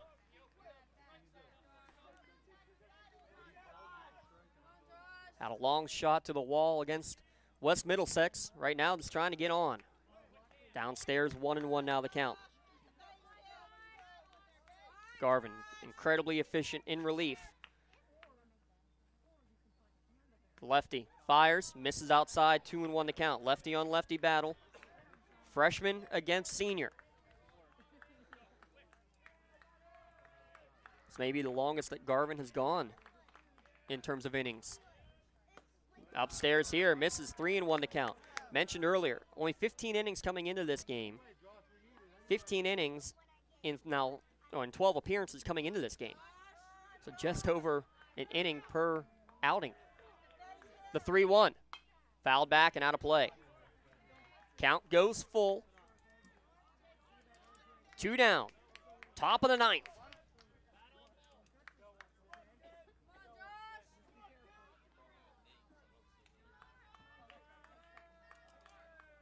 Hunter Garvin winds and delivers. Payoff pitch, hit towards center field, going back on it is Bain. He'll settle under it and make the catch. Again, Lancers retired in order for the 3rd straight inning, and now 11 in a row that Garvin has taken care of. 12 in a row, all 12 batters Hunter Garvin has faced, he has gotten out. He's keeping Riverside in this game as we go to the bottom of the 9th inning. We'll keep it right here at lcsportsnet.com. It's the Class 2A state quarterfinals between Neshannock and Riverside, and it's brought to you by Foy Property Maintenance. Huge shout out to Chris Foy and Foy Property Maintenance. Glad to have his support for Lawrence County sports right here at lcsportsnet.com. Give him a call at 724-730-1995 for all of your property cleaning and damage restoration, whether it be your residential or commercial property, or heck, please give him a call or a text just to say thank you for allowing us to have this instant classic on the air here today from Seneca Valley High School. Bottom of the 9th, Riverside will send to the plate 7, 8, 9. That's Schlosser, Hunter Garvin, and Sean Hayes.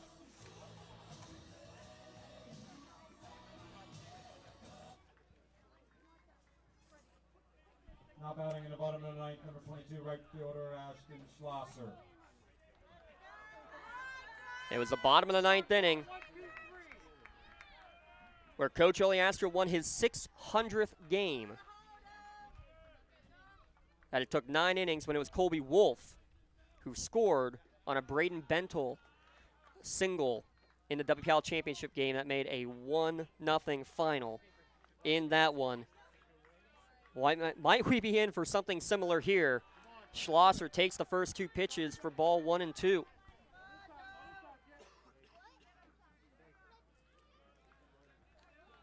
Cubelis up there in the pitch count. Who's next to come in as this one catches the knees for strike 1. Kirk's warming up, but he can't come in. He was a pinch hitter and was brought back out. Alberico, same thing. He was a pinch runner and then had someone re-enter. Whoever's going to come in, it'll be their first varsity innings of the season. Breaking ball. Misses inside. Schlosser thought it hit him. That was pitch number 101 for Cubelis. Payoff pitch. Misses outside for ball 4.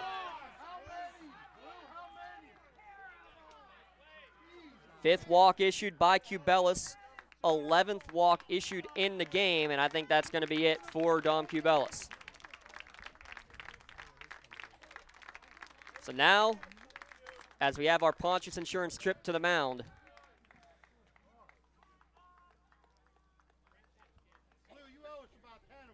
we see where this is going to go. Looks like it's going to be Giovanni Valentine who will be going to the mound. Grant Melder is going to go to first base. He was the DH, so now Neshannock has lost their DH.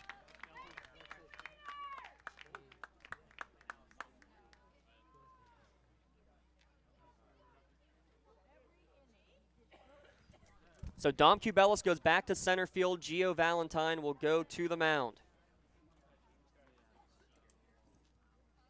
Now pitching for Neshannock, number 17, Giovanni Valentine. Fifth pitcher of the game for Neshannock, and it is Giovanni Valentine. Missed the early parts of the year, still getting back from hockey season. PIAHL starts during football season and then ends during baseball season. Hockey season really is 6 months. So Valentine now has to come in. He'll face Hunter Garvin. Number 24, Grant Melder. And believe that it's Sean Hayes who will be back in the on-deck circle as he had re-entered. Both teams now have lost the DH for those keeping score at home.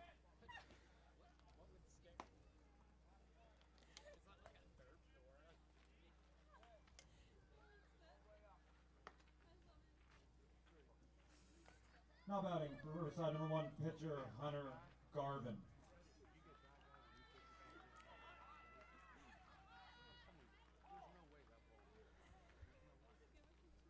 Valentine to the mound. Melder over at first. Cubelis back in center field. Hunter Garvin will come to the plate.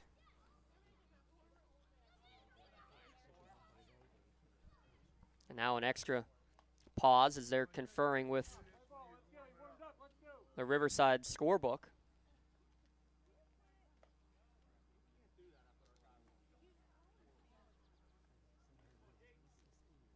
Making sure everything is in alignment.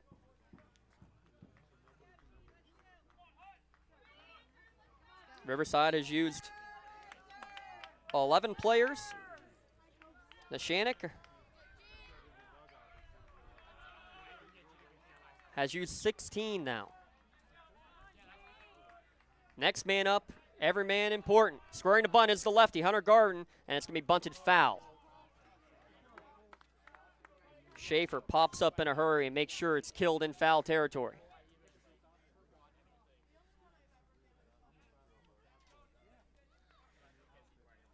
Schlosser is the runner at first. Reached on the walk. That chased Cubelis from the game. Again, he squares the bunt. Fouls it again. 0-2. Valentine does his job. Garvin unable to do his on those first two pitches. Now, the interesting call. We've seen Coach O do it so many times. Do you keep the bunt on with an 0-2 count?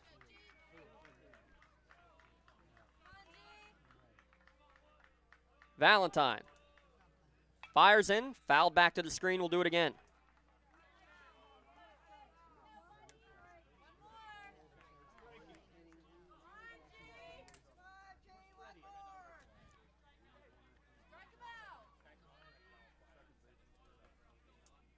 Third baseman Rinn backs up a bit to the edge of the painted grass. 0-2.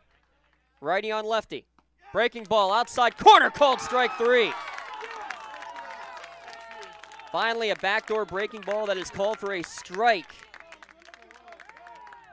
And a huge first out of the inning.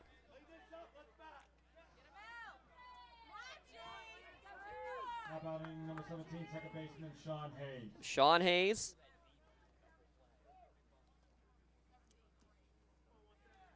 Had an RBI hit batsman in his first at bat, struck out twice. He was pinch hit for in the bottom of the 7th by Barron Hardy, who walked. And now Hayes re-entered. And they're expecting bunt again as Rind about 10, 15 feet inside the painted green turf down the third base line. Schlosser at first. He does square to bunt. Breaking ball. Just misses inside. Ball 1.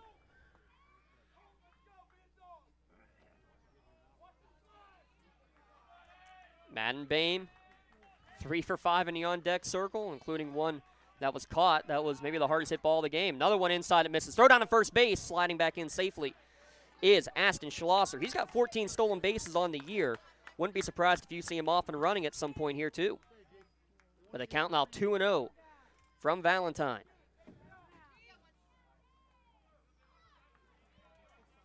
Bottom of the 9th, 4-4 your score. The 2-0, not squaring this time. Breaking ball. Misses away. 3-0.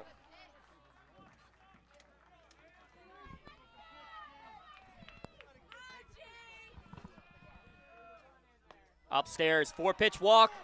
Winning run now in scoring position.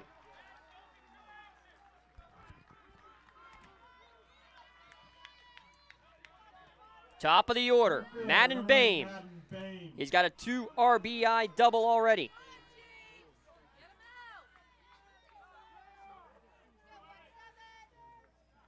Two RBI single back in the second, 3 hits. Team leader in Ribbies. Winning run at second. First pitch, misses upstairs. That's 5 in a row. Valentine, the 5th pitcher that Neshannock has had to use in this game.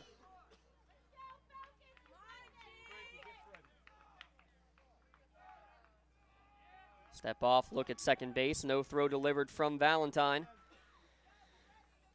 Chance to just check out the sign again. 1-0 the count. Schlosser, the winning run at second base for Riverside. Upstairs, make it 6 in a row.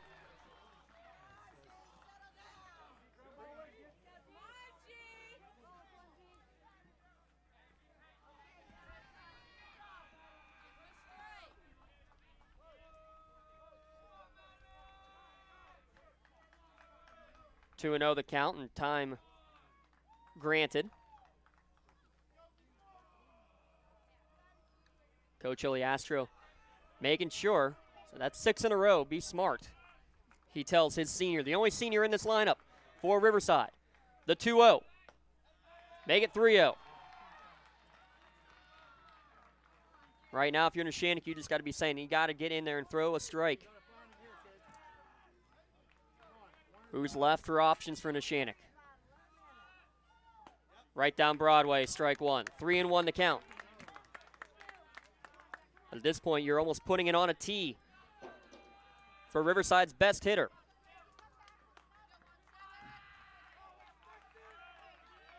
Already with 2 RBI today on a single. He just needs 1 in the green here.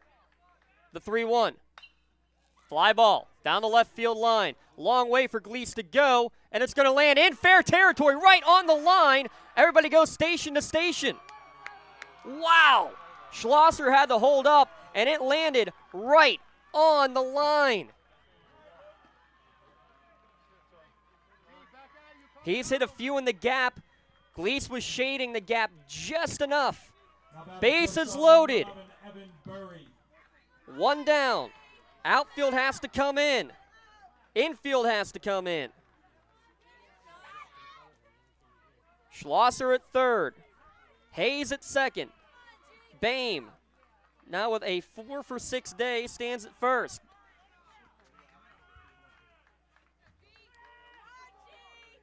Evan Burry will come to the plate.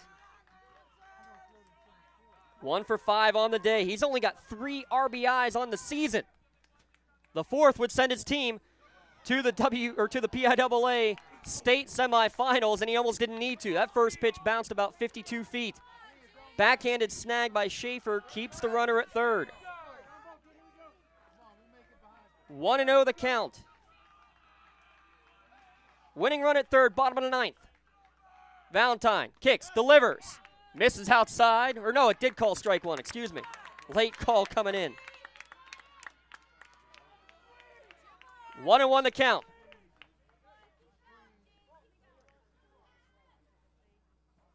The Neshannock coaching staff reminded the defense, watch for the squeeze. And he's going. Here it comes. Outside. It's a pitch out, and they're going to get the tag out easily at home plate. Wow. They call the squeeze. They call the pitch out at the right time. The runner is off and running as he had to be. Whoever called it from the Neshannock bench saw it coming the whole way. No way. Schlosser out on the play. Should be a 2-1 count. Should be 2-1 count.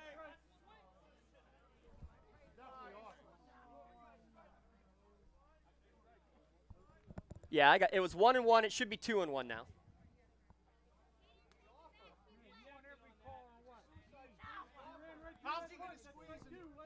Now they're asking if that's a good point. Asking whether the batter did. I thought he pulled back, which why would you do that? But I thought for sure he did.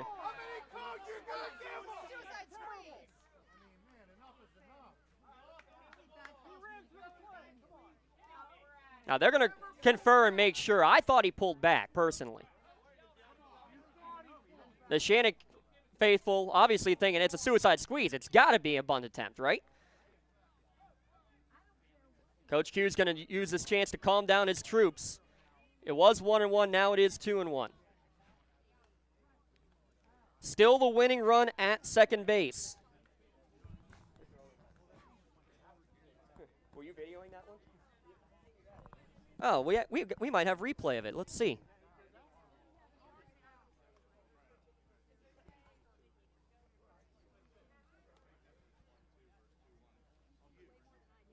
Yeah, he did. He 1,000% pulled back. 1,000% he pulled back. So 2-1 to count. Valentine on the hill. 2-1. Yeah, it was a 1-1 pitch. Now 2-1. Runners at first and second. 2 ball, 1 strike count. The umpires confer and confirm. Burry at the plate, still the winning run at second base, and Sean Hayes. Step off, look to second base. Sliding back in time is Hayes.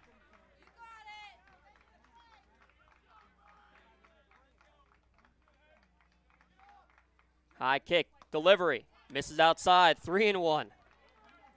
Base is no longer loaded, so there is an open base, but it's at third. Force at any base for Neshannock, bottom of the 9th.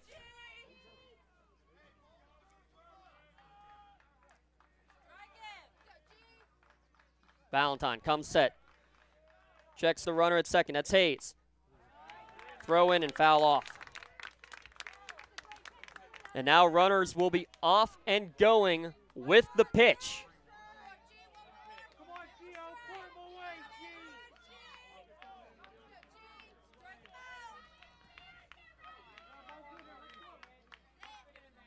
Gio Valentine, fifth pitcher for Neshannock, trying to get out of the bottom of the ninth inning. Inside move, easily back. Short lead there at second base for Hayes, the freshman. The junior, Evan Burry, at the plate.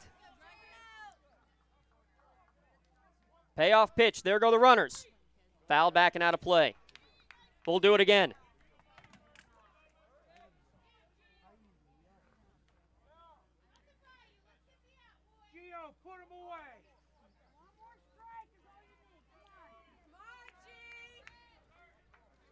Everybody takes a collective breath before Valentine steps back on the rubber.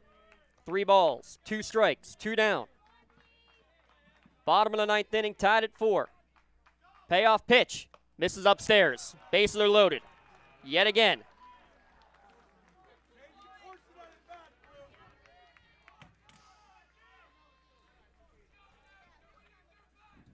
And the 3-hitter, Darren McDade, 17 RBIs on the season, a .404 hitter. He's 0 for 4 today. 3 ground outs to first base and 1 back to the pitcher. The sophomore catcher, if there's a definition of due, it's him. He's watching the first pitch over the heart of the plate for strike 1.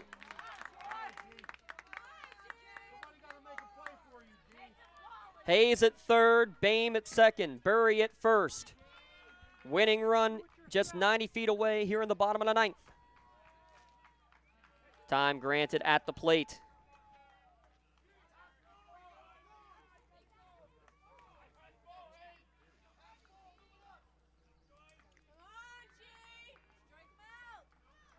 The 0-1 from Valentine.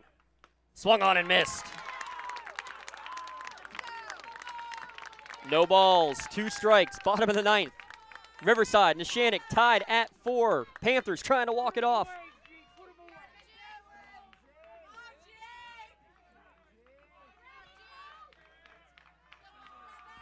The 0-2.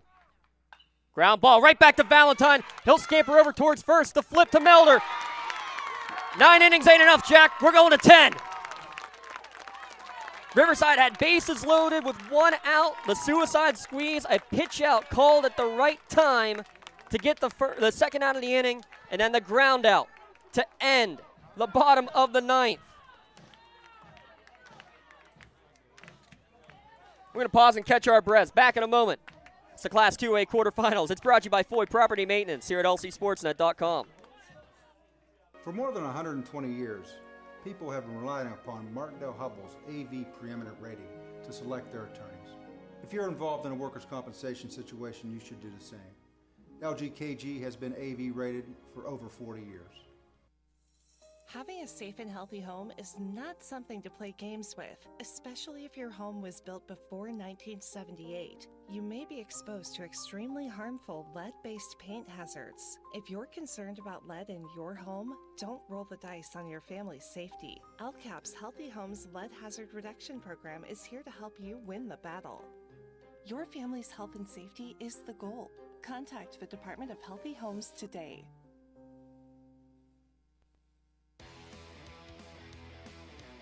High school season heats up, make sure you have the best gear to support your school. Head to the Red Zone on Wilmington Road in Neshannock for all your county sporting apparel needs. From sporting goods, custom apparel, to embroidery, and more. Red Zone has it all. Quality gear for all 8 schools in the County of Champions. Stop by and enter the Red Zone or visit them online at theredzzonesports.com. Score big at the Red Zone. Well, we're going to try to figure out how to set up the scoreboard here as we're going to go into the 10th inning. The by-inning scoreboard up there only goes up to the 9th. We're in the 10th. Top of the 10th, it looks like a it looks like it's a 0-0 game now as they're just going to clear and restart it. 4-4, your score between Neshannock and Riverside. Glad you can join us live or archived at lcsportsnet.com and the Trib Live High School Sports Network. First pitch in there, bounces in, nearly hits Prosson.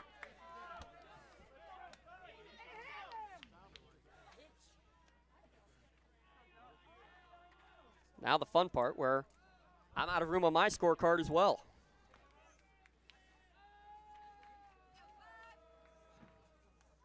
Two, three, four hitters for Neshannock and Prosson, Schaefer, Melder. Counts 1-1.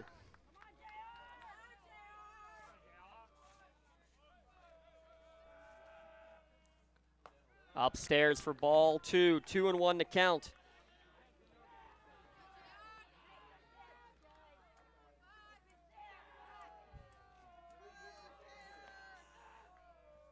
This one golfed towards shallow right field. Schlosser settles under it. Now going back a little bit as that one carried more than everyone thought. First out of the inning as Prosson flies out to right. Brings up Colton Schaefer, starting catcher today. Nate Rind, sadly listening from home, got halfway to the school in anticipation to get on the bus and play. Had to turn around and go home. Sadly is listening right now. We're thinking about you, Nate, and glad you're listening. We're in the top of the 10th inning. First pitch swinging is Schaefer, who moved to the catcher position today. First pitch fouled back to the screen for strike one. Schaefer singled. Courtesy runner scored in the first. Next 3 plate appearances, he was retired. It's been 13 straight retired by Hunter Garvin. Ground ball taken on a tough hop at third base. Good play by Sammy Barber. Fires it on to first. Make it 14 straight that the lefty Hunter Garvin has retired. 14 straight Lancer batters. That's incredible. He came on in relief with 2 on and nobody down in the top of the 6th inning. First batter sacrificed. Next guy struck out. And then top of the order grounded out to end the inning. In the 7th, 8th, and 9th, Neshannock went down 1-2-3. We're in the same boat here. 2 up, 2 down. Grant Melder started as a DH, now the first baseman, excuse me. In at the plate, watches ball 1.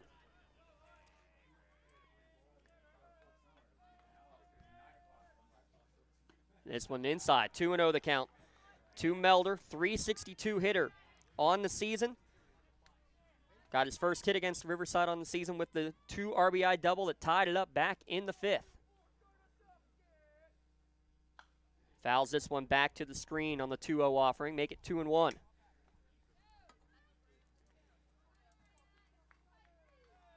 If anybody's tuning in, listening from the ballpark, anybody who's got an extra water.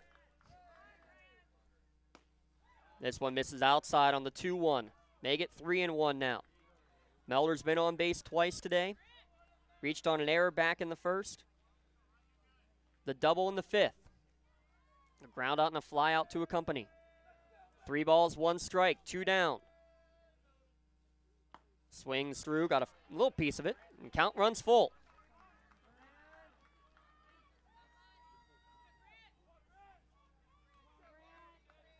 Burgettstown awaits.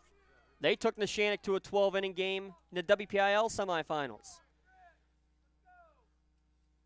This one drilled on the payoff pitch to left field for a single. Second hit for Melder. And the first base runner given up.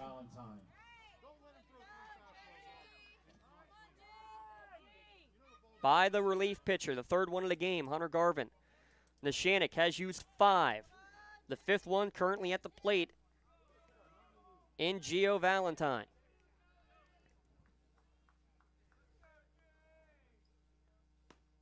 First pitch to him, misses downstairs for ball 1. Valentine reached on an error back in the 4th. Ended up being stranded at 3rd in that inning.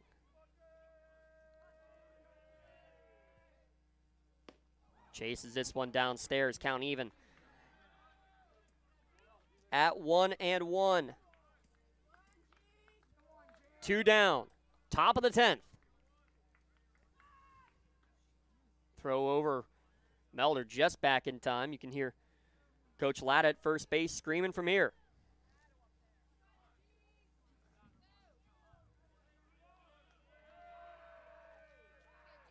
Runner goes. This one hit towards left field. Settling under it is Fornatera. He'll make the catch against the sun as it is getting bad out there in left field. Melder was off and going with the pitch, but it doesn't matter. F7 ends the inning. And another opportunity for Riverside. They'll walk it off in the bottom of the 10th. We'll keep it right here at lcsportsnet.com. Today's broadcast of the Class 2A state quarterfinals between Neshannock and Riverside brought to you by Foy Property Maintenance. They use a safe biodegradable cleaning process to clean just about any exterior surface. Let Foy Property Maintenance help power washing or soft washing of your roof, aluminum siding, vinyl siding, concrete, composite or wood decking, just about anything. Give them a call, 724-730-1995. Also a reminder that select photos of this game will be available on our Twitter and Instagram and Facebook pages, courtesy of Something for Your Wall Photography.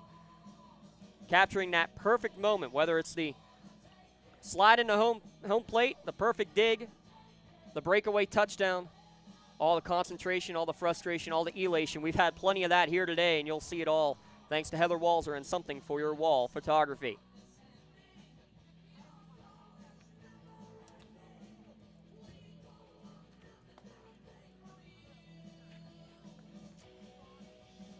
So as we go,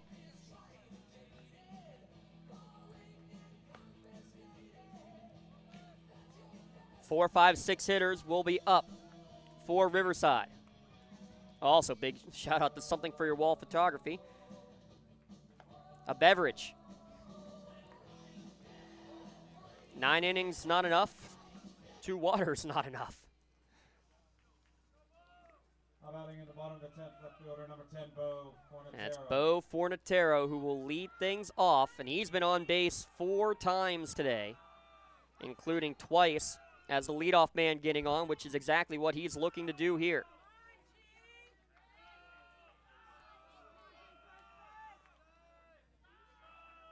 Gio Valentine winds, delivers. First pitch breaking ball inside for ball 1.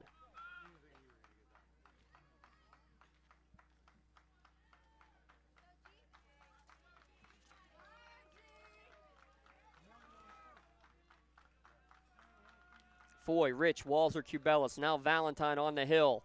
Fastball outside corner, evens the count at 1-1.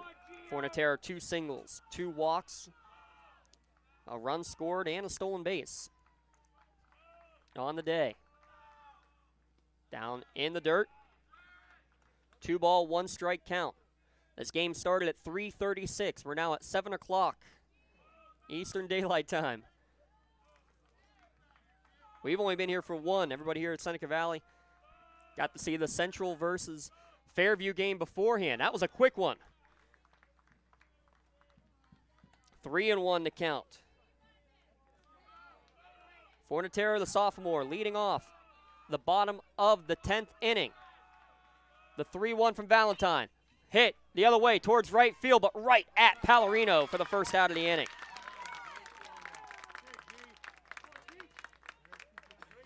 Riverside's had a couple of hard hit balls here in extra innings, but they've been Atom balls.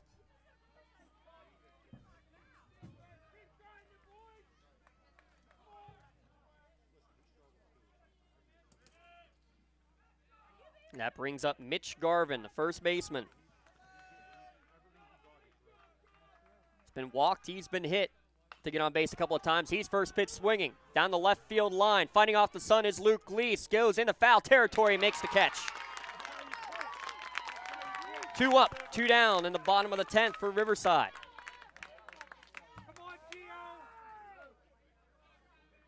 Now batting, third baseman, number 35, Sammy Barber.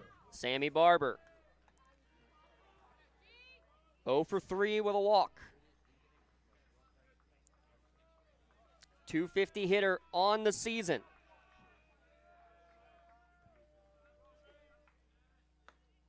First pitch from Valentine misses up and in for ball one.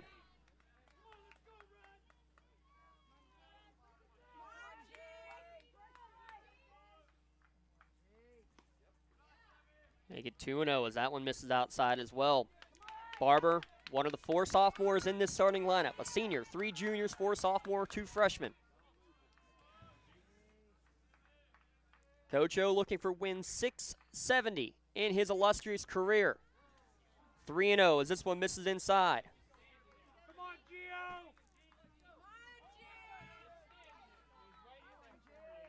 Valentine winds, delivers, took something off of that one. It's right down the middle. 3-ball, 1-strike count. You got a feel for Sebastian Corio. The senior would love to be back on the hill due to pitch counts from Monday, unable to throw today. 3-1 pitch hit towards center field. Cubelis back in center field, makes the catch. All 3 outfielders make a catch in the bottom of the 10th inning. We'll head to the top of the 11th because why not? A trip to the state semifinals on the line at lcsportsnet.com, the Lawrence County SportsNet, powered by LCAP. For 20 years, Melee Chiropractic has treated athletes of all ages to help them get safely back to the top of their game. Melee Chiropractic has 3 full-time doctors in their office, and all 3 are former area athletes who have had to battle injuries throughout their careers. They want to help you get safely back on your feet. But more importantly, help stop the injuries before they happen. Prehab before you rehab. Attention all high school student athletes. During your sports season, a $25 visit to the Melee Chiropractic office includes an adjustment and or all therapies necessary. From the athletes of tomorrow to the weekend warriors and everything in between, let Melee Chiropractic keep you in the game. I think the key to any attorney-client relationship is trust. My father told me a long time ago, the definition of personal integrity is really simple. Do what you say you're going to do.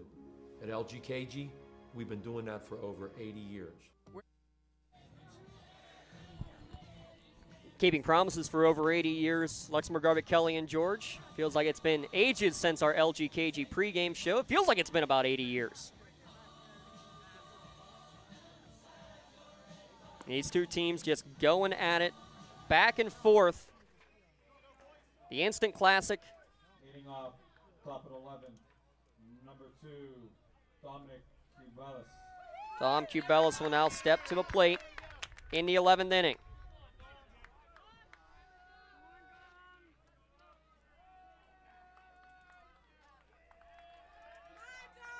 A walk and 3 strikeouts for Cubelis. He's first pitch swinging, fouled back for strike 1.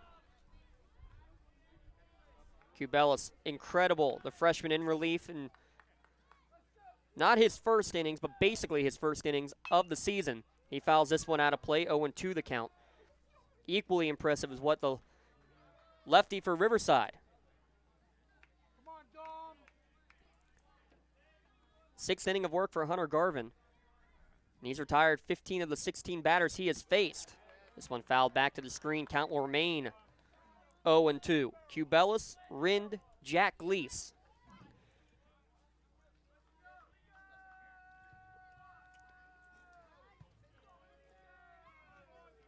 Count remains 0-2 as Hunter Garvin kicks and delivers. This one hit towards center field, coming in and making the sliding effort. He can't get to it. This ball's going to go all the way to the fence. Cubelis now rounding second. They're just now getting to it in the outfield of Schlosser. His throw in is going to be cut off by the shortstop, and that's going to be a triple for Dom Cubelis. Madden Bame went for it, thought he had it, couldn't make the catch, and it gets all the way to the fence at about 380 there in right center. And that's so tough. You want your center fielder to make a play. Unable to do so. And now with that as well, you just missed on the diving effort. And now you got to make the jog in because you're going to be the next pitcher. The closer, Madam Bame, is now going to come to the mound.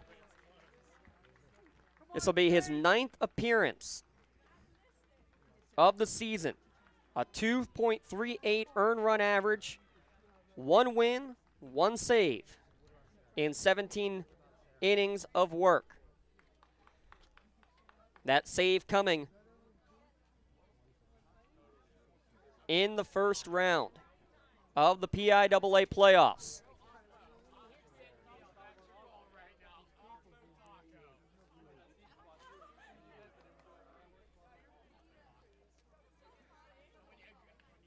Dom Cubelis was 0 for 3 with 3 strikeouts. Finally able to put bat on ball.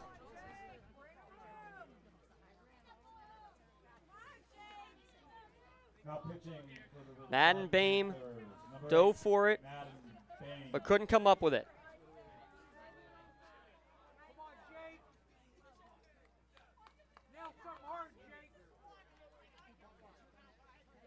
And now you wonder, nobody down. You saw Riverside try a bases-loaded suicide squeeze that did not go into their favor.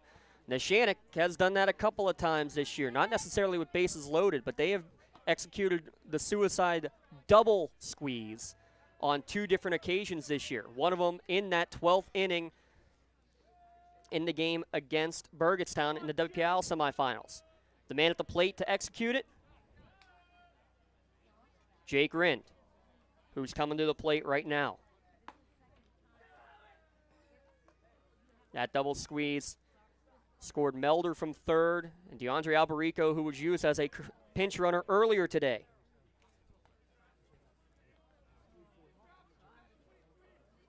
For Melder, actually. So Bame will come to the mound. Garvin went out to the outfield. Believe he will be in center field, but we will see how that switch is made. Riverside middle infield is going to go out and talk to their outfield to make sure they're on the same page of what's going on with the 7-hitter Jake Rind coming to the plate. A strikeout, 2 strikeouts, a ground out, and a sacrifice in which he reached on an error.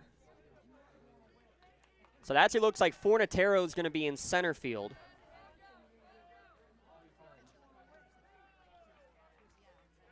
Schlosser's going to stay in right, and Hunter Garvin is going to go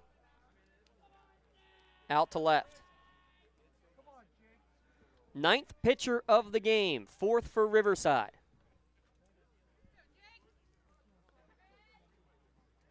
Jake Rind to the plate. His older brother Nate, listening from home, got halfway to the school, and he realized it wasn't going to happen. Picked up the bug that Jake had earlier in the week. Jake recovered. He's back. Nate out today. Infield in. Runner at third. Top of the 11th. Nobody down. First pitch from Bame. Misses up and in to Rind for ball 1. Cubelis, the runner at third. Trip to the state semifinals on the line.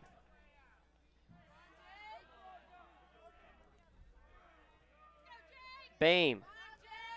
Set, delivers. Swung on and missed. Evens the count at 1-1.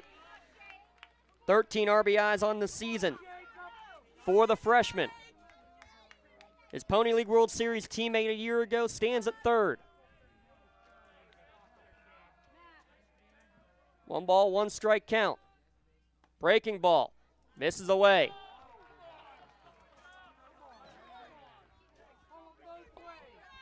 Excuse me, he called it a strike.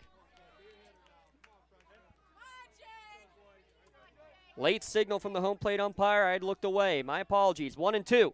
Breaking ball, holding his swing is Rind. Now it's 2-2.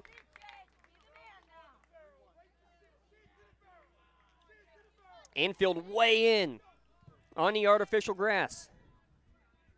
2 balls, 2 strikes. Breaking ball, drilled towards left field. It's a base hit. Neshannock takes the lead, 5-4 in the top of the 11th inning. The freshmen are getting it done. Cubelis, the leadoff triple, scores on the RBI single by Jake Rind.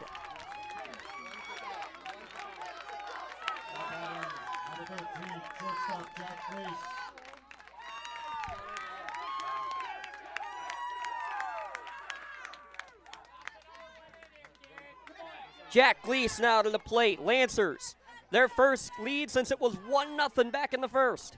Squaring a bunt is Gleese, and it's fouled back to the screen. 14th ribby of the season for Jake Rind.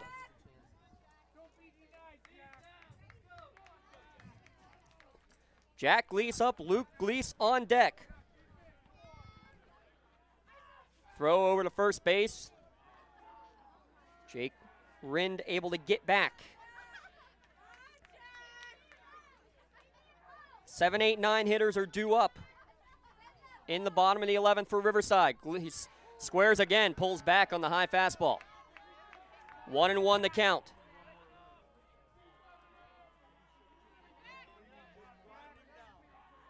Leadoff triple. Chase Hunter Garvin from the game. Madden Bame on a 2-2 count. The freshman delivers to left. 1-1. Not squaring this time is Gleese. And he misses outside. 2-1 the count.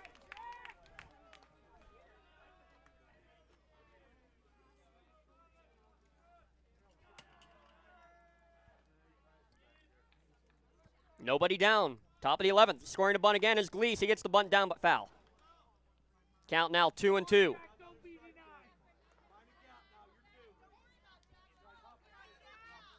Two ball, two strike count.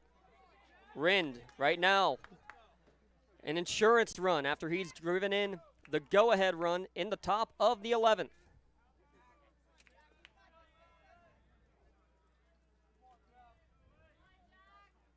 Two breaking ball. Misses away. Count goes full.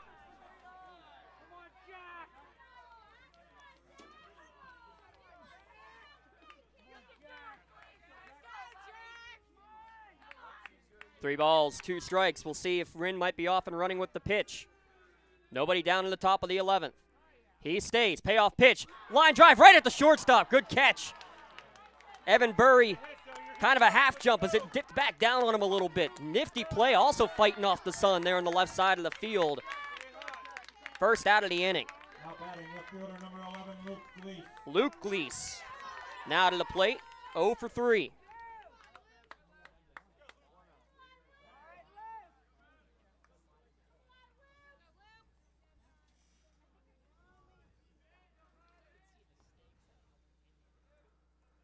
He squares the bunt.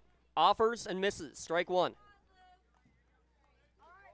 Trying to move the runner over for the leadoff hitter, Josh Pallarino, who's hit it hard a couple of times, including the RBI single in the 5th that cut it to a 4-2 lead at that point. All 4 runs for Riverside coming back in the second. This ball almost gets away from first base on the pickoff attempt. Mitch Garvin just got a glove on it. It was an errant pickoff that Neshannock got the first run way back 10 years ago, it feels like, in the first inning.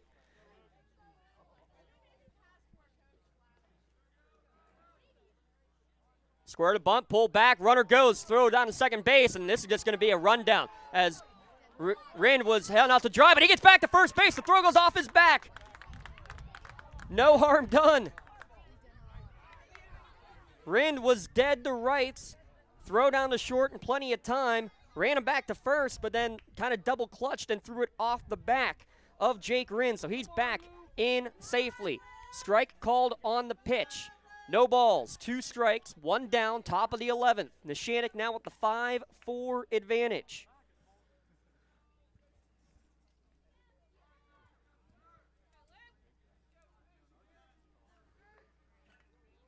Gleese, 11 RBIs on the year.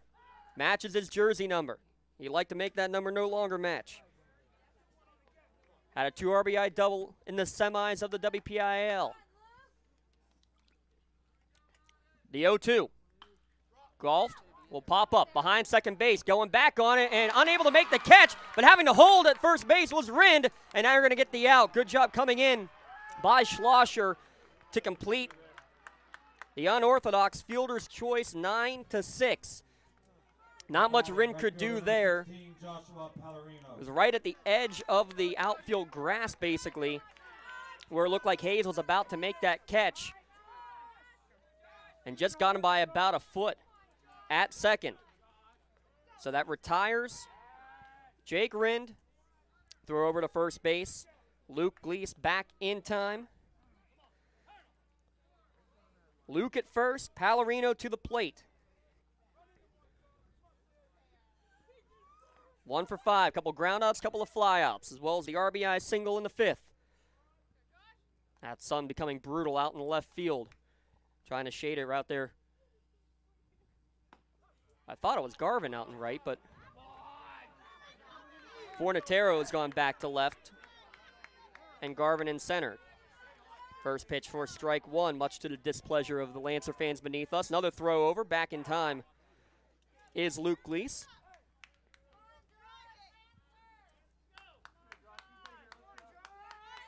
Another classic between Neshannock and Riverside. 0-1 pitch, breaking ball, fouled off. 0-2. Again, Neshannock will be sending Gio Valentine to the mound. 7, 8, 9 hitters will be coming to the plate for the Panthers.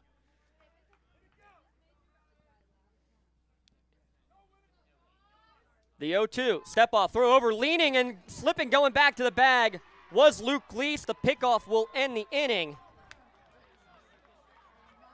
But Neshannock, damage done. They get 1 run on the pair of hits from the freshman. After the pickoff, no one's left on base. To the bottom of the 11th we go. Neshannock holding a 5-4 lead over Riverside. Keep it right here at lcsportsnet.com. Class 2A quarterfinals brought to you by Foy Property Maintenance. Huge thanks. Glad we can be here. Chris Foy and Foy Property Maintenance. Make sure you give them a call, 724-730-1995. They clean just about any surface around your residential or commercial property. And again, just give them a call or give them an email at foyproperty@gmail.com. F-O-Y property@gmail.com. Just to give a huge thank you. Glad we can have this one on the air, live or archived.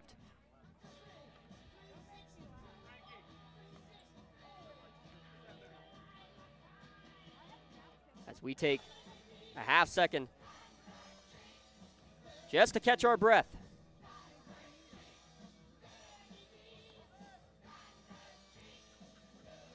Flip the page, literally, that's what I have to do with my makeshift scorecards. Thank you to everybody watching live, well, listening live technically, but watching on YouTube or on our website, lcsportsnet.com, listening at tribhssn.triblive.com. You've been treated to a dandy. Neshannock got 1 in the top of the first. Riverside, 4 in the bottom of the second. Neshannock got them all back. The 3 they needed, got them back in the 5th. We've been tied there until right now. Leadoff triple and an RBI single for the freshmen Cubelis and Rind to make it 5-4. Schlosser will lead it off. The bottom of the 11th, first pitch out in front for strike 1.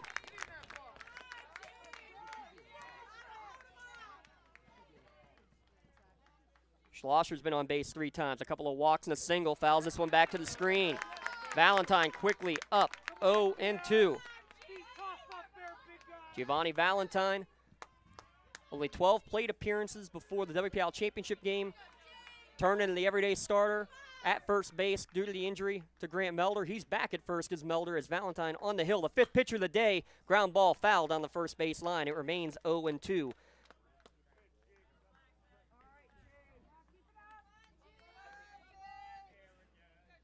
We all take a collective breath. Everyone at the edge of the dugout for both teams. Riverside, actually, like we've seen both teams, completely out of the dugout. Down the first baseline.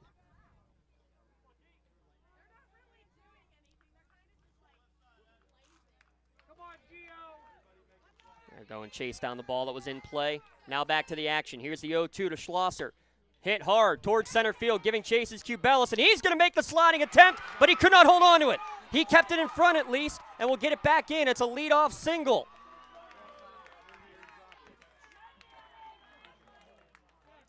Ashton Schlosser on base 4 out of 6 times. Now 2 of 4 on the day. Hunter Garvin DH turned pitcher, now the center fielder will step to the plate. 0 for 2. He walked in his first 3 plate appearances today. He's got a great eye, does Garvin. Freshman in the 8 and 9 spot, and Garvin and Hayes right now is trying to do a job. He does. He gets the bunt down. Play over to first base in time, and then sprinting over is the shortstop Gleese because no one was covering third. Sacrifice 1 to 3 on the putout. First out of the inning, but the job done. Tying run now in scoring position.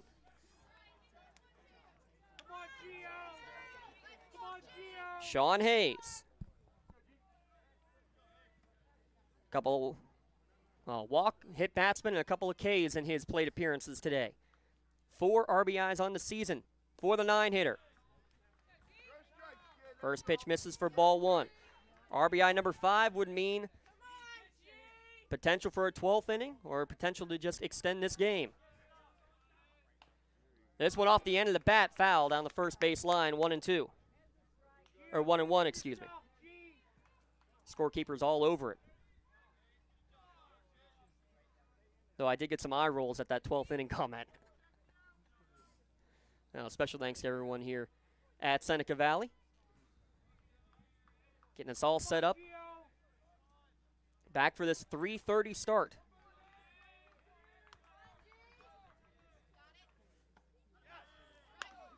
Just misses outside. 2-1 to count.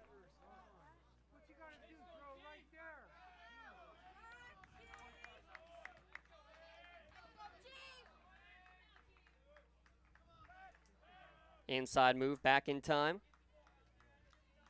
is Valentine.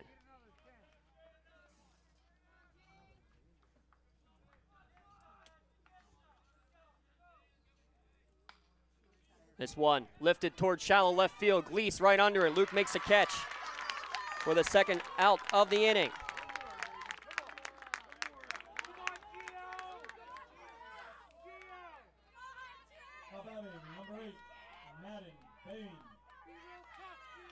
Top of the order is up now, though. Top of the order in Madden Bame.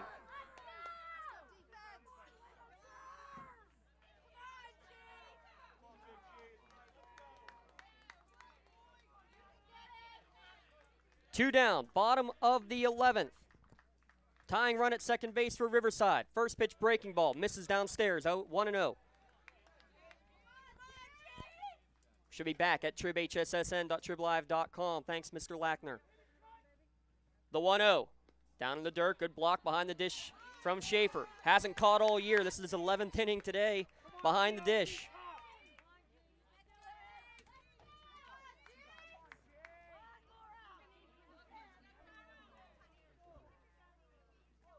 I think we're going to have a pinch runner going out to second base. Yes, we are.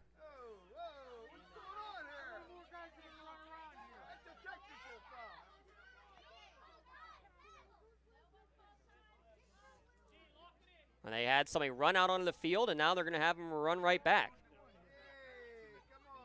Little gamesmanship, so say the Lancer fans. They were trying to get Schlosser out. And then they apparently changed their mind. 2-0 the count. Madden Bame at the dish. Already 2 RBIs today. Step off. Back in time.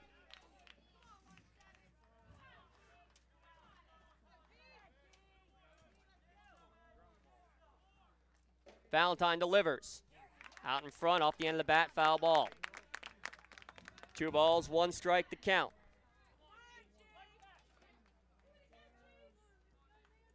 Come on, Gio. 2 ball, 1 strike. Valentine, the 5th pitcher of the game for Neshannock. Madden Bame at the plate, tying run at second base. The 2-1 pitch. Golf popped up on the right side of the infield. Melder gives way to Proston, who makes the catch in 11 innings. Neshannock somehow, some way, have done it. Neshannock 5, Riverside 4. The Lancers are going to the PIAA semifinals. For all the fans in attendance today, have a great day and a safe ride home.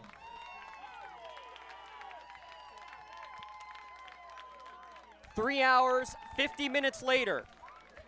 And the first thing we got to say is you got to feel for Madden Bame being consoled by his entire team.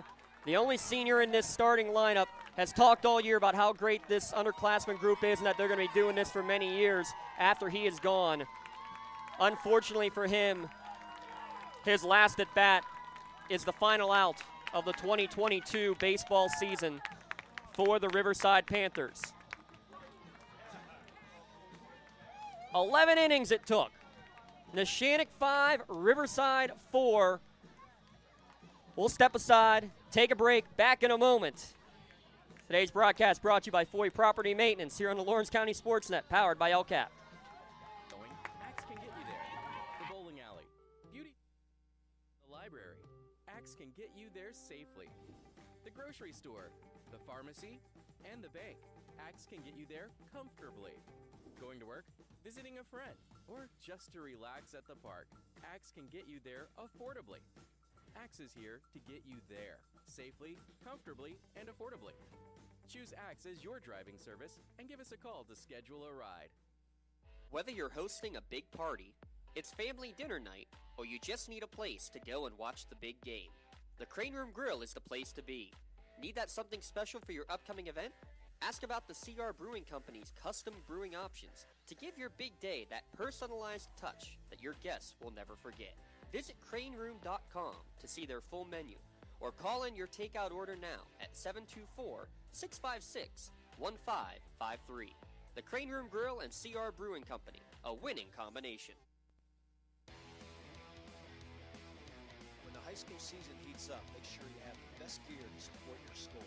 Head to the Red Zone on Wilmington Road in Neshannock for all your county sporting apparel needs. From sporting goods to custom apparel to embroidery and more, Red Zone has it all. Quality gear for all 8 schools in the County of Champions. Stop by and enter the Red Zone or visit them online at theredzone.sports.com. Score big at the Red Zone. When a team needs to discuss their next move in a big game, coach calls a timeout. When you need to discuss your next move after your latest life endeavor, let Ponce's Insurance be your coach. At Ponce's Insurance, how we serve you is as important as the insurance we provide. Protecting those you love, the business you built, and the things you've earned. That's our job. At Ponce's Insurance online at poncesinsurance.com. Ponce's Insurance. Love the life you live. For 20 years, Melee Chiropractic has treated athletes of all ages to help them get safely back to the top of their game. Melee Chiropractic has 3 full-time doctors in their office, and all 3 are former area athletes who have had to battle injuries throughout their careers. They want to help you get safely back on your feet. But more importantly, help stop the injuries before they happen. Prehab before you rehab. Attention all high school student athletes. During your sports season, a $25 visit to the Melee Chiropractic office includes an adjustment and or all therapies necessary. From the athletes of tomorrow to the weekend warriors and everything in between, let Melee Chiropractic keep you in the game. In workers' compensation, my clients are oftentimes not receiving their wage loss. They're not receiving their medical expenses. LGKG, they come to us so that we can put them in a position to pay their bills. If we're keeping our promises, our clients are getting the justice they deserve. Contractors, the Department of Healthy Homes needs you. From small to large residential projects, you can help families live safer and healthier with the quality work you do. It's rewarding in more ways than one. Call LCAP's Department of Healthy Homes today.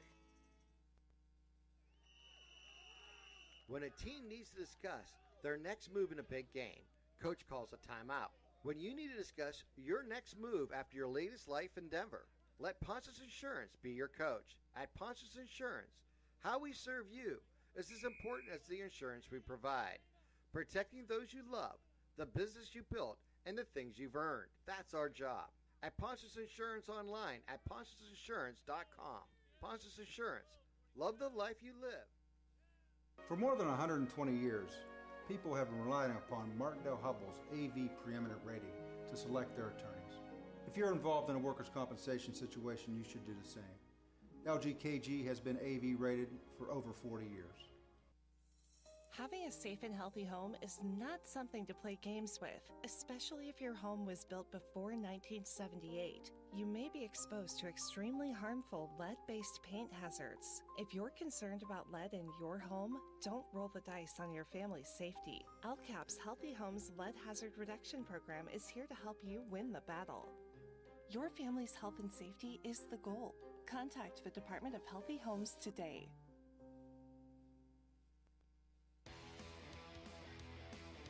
When the high school season heats up, make sure you have the best gear to support your school. Head to the Red Zone on Wilmington Road in Neshannock for all your county sporting apparel needs. From sporting goods, custom apparel, to embroidery and more, the Red Zone has it all. Quality gear for all 8 schools in the County of Champions. Stop by and enter the Red Zone or visit them online at theredzzonesports.com. Score big at the Red Zone. For 20 years, Melee Chiropractic has treated athletes of all ages to help them get safely back to the top of their game. Melee Chiropractic has 3 full-time doctors in their office, and all 3 are former area athletes who have had to battle injuries throughout their careers. They want to help you get safely back on your feet. But more importantly, help stop the injuries before they happen. Prehab before you rehab. Attention all high school student athletes. During your sports season, a $25 visit to the Melee Chiropractic office includes an adjustment and or all therapies necessary. From the athletes of tomorrow to the weekend warriors and everything in between, let Melee Chiropractic keep you in the game. I think the key to any attorney-client relationship is trust. My father told me a long time ago, the definition of personal integrity is really simple. Do what you say you're going to do. At LGKG, we've been doing that for over 80 years. Wherever you're going, Axe can get you there. The bowling alley, beauty salon, and even the library. Axe can get you there safely. The grocery store, the pharmacy, and the bank. Axe can get you there comfortably. Going to work, visiting a friend, or just to relax at the park. Axe can get you there affordably. Axe is here to get you there, safely, comfortably, and affordably.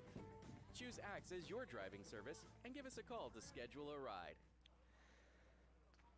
Well, if you're in Neshannock, you can now schedule a ride to the state semifinals. Apologize for the delay. Had to go down and try to get a hold of Coach Q. We're going to get Coach Polero up here during our Tri-County Principals post-game show here at lcsportsnet.com. Lawrence County SportsNet powered by LCAP. In 11 innings, Neshannock 5, Riverside 4. Another incredible, insane matchup between these two rivals. And Neshannock, after losing twice in the regular season to Riverside, playing without their cleanup hitter, playing without their number 3 hitter all through the postseason, and they're now one step away from a trip to University Park. Absolutely incredible.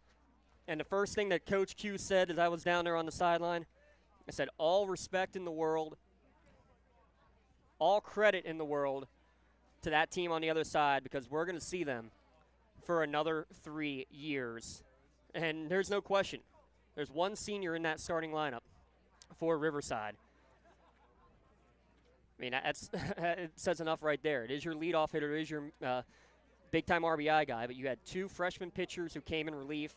And you can't say enough about Hunter Garvin. He does get the loss in relief, as he allowed the leadoff runner on base. Was that in the last? Yes, it was in the last inning. Left the leadoff guy on base. He was pulled then for Madden Bame, who gave up the single that allowed that run to score. But before that, he had retired 15 out of the 16 batters that he faced in relief. Incredible numbers from the freshmen. Can't say enough about them. Can't say enough about this entire Riverside program. We'll try to recap it here as we await for Coach Q. If you want to close these up, whatever works for you, I'm just finishing up here. special thanks while we have a moment, everybody here again at Seneca Valley High School. A 3-hour, 50-minute game, and it was worth every second to be able to enjoy this incredible game between two incredible local rivals in the Panthers and the Lancers. Lancers got it started in the top of the first inning. A 2-out single from Colton Schaefer, his courtesy runner, Andrew Moses, on a pickoff attempt from Ronnie Harper, throwing in the right field and so much foul territory in play that he's able to go and get all the way to third. Rounded third hard, got halfway to home. The throw comes to the plate, and it goes over the catcher's head. That's when Moses continues the rest of the way for the first run of the game. Riverside comes back with 4 runs off of 3 different pitchers in the second inning. Send 9 batters to the plate. RBI walk for Hunter Garvin. RBI hit batsman for Sean Hayes. A 2 RBI single for Madden Bame. Made it 4-1. Neshannock comes back with 3 in the top of the 5th inning. An RBI single from Josh Pallarino and the 2-out 2 RBI double for Grant Melder, and it stayed 4-4 until the 11th. The freshmen get it done. Leadoff triple for Dom Cubelis, and then brought in by Jake Rind, making a 5-4 final score. We let Coach Q catch his breath there for a minute, but now we're going to put the headset on him. Coach, what did we just witness? Oh, man, a bunch of young men that are grinders, that are a tribe, they're a team. So many unselfish guys in there. All the hard work that they have put in since, we started in September, right? They got the cash in on that sweat equity, and I just sat in that dugout on the final out and watched them, because that's the scene that we all envision. We just never know if it's going to happen. So you told me before the game it's got to be a next man up mentality. You don't have your ace pitcher today. He pitched on Monday. You're 2 and 3 all throughout the course of the year, aren't able to pitch today. It's basically a staff pitching game, short leashes early on.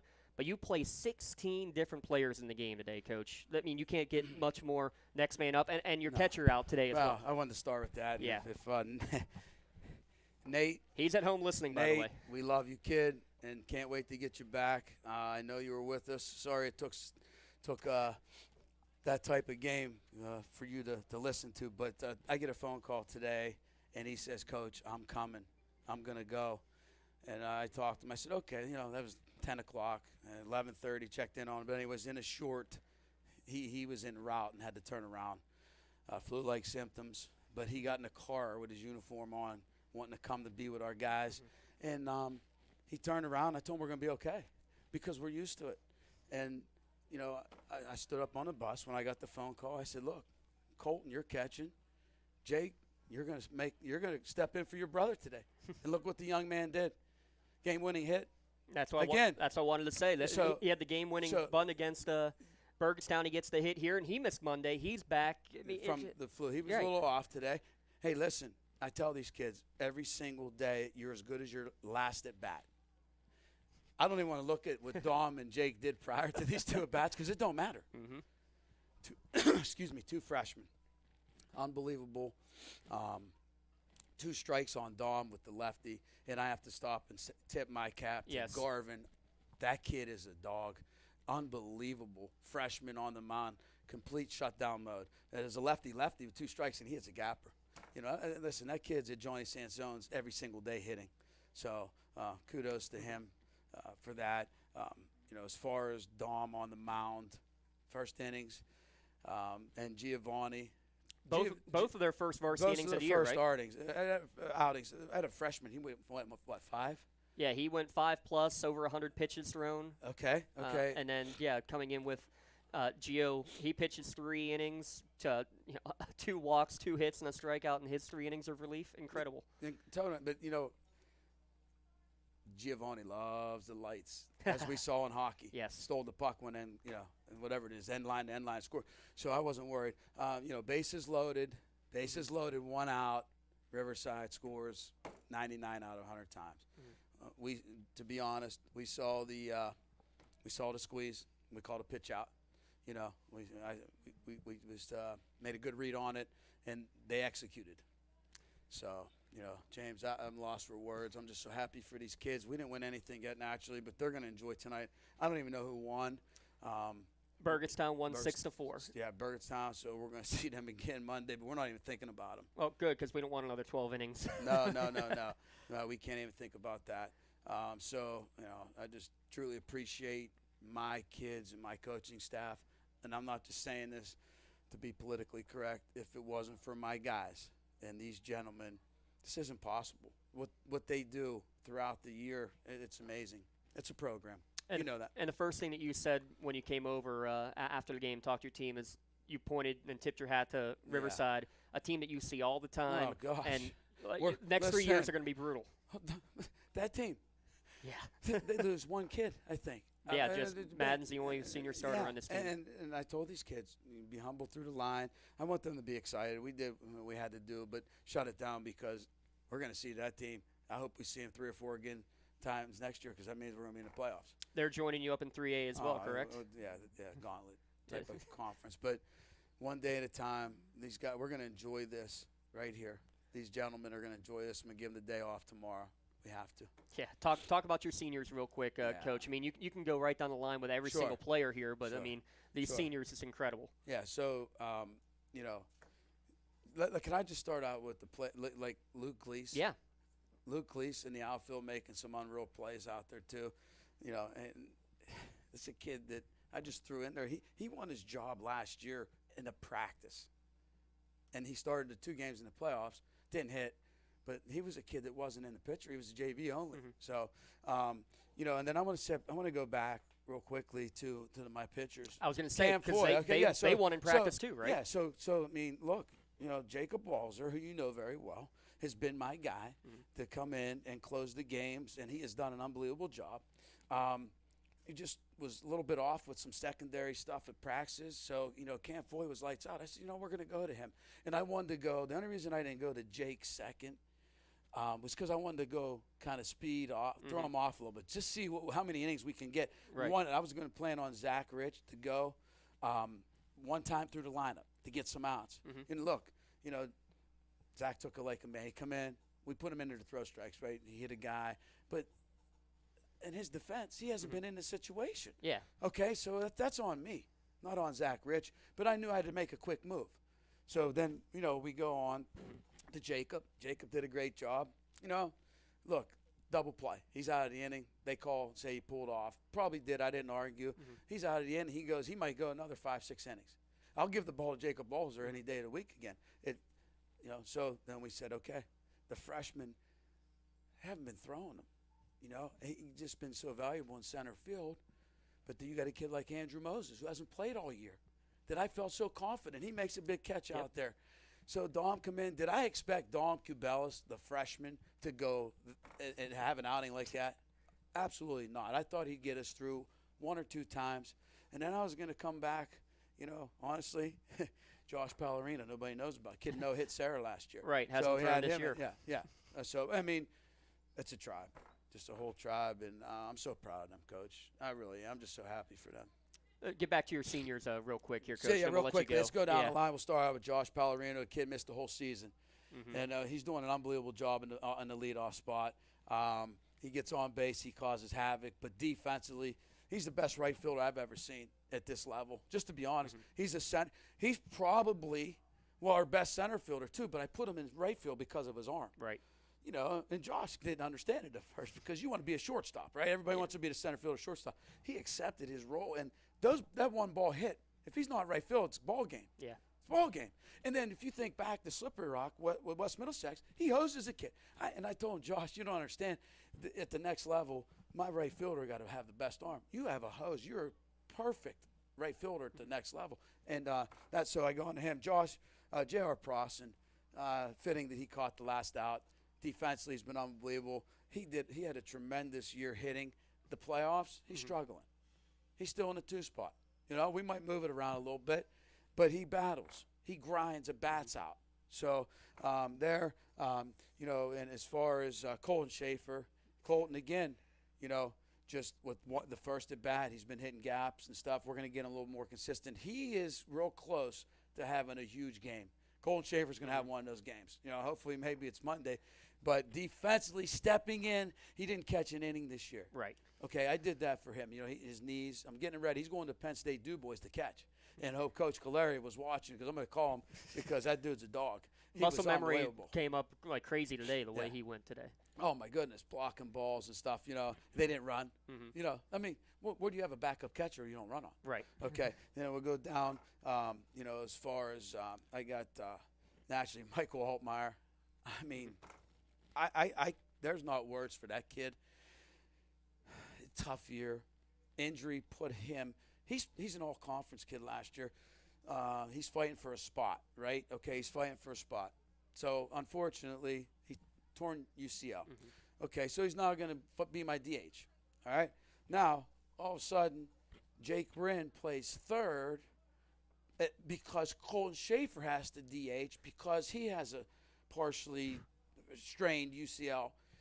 And Jake Wren is batting 400 by the time it's done, so he got to be my DH. Long story short, comes back around. Altmaier gets to play last game. Melder comes back, who we had the DH, as you've seen. He had two, but he listen, the kid was carrying a bucket of baseballs last night. I love that kid. It's unbelievable. And he comes up and gets an unbelievable at bat. Yeah, gets on base. Great at bat. And steals a base. Now, Michael Altmaier, man. And you have, we'll go Taz, Jonathan Pellerino. He might be doubting wanting to play now because he didn't think he was going to run into June.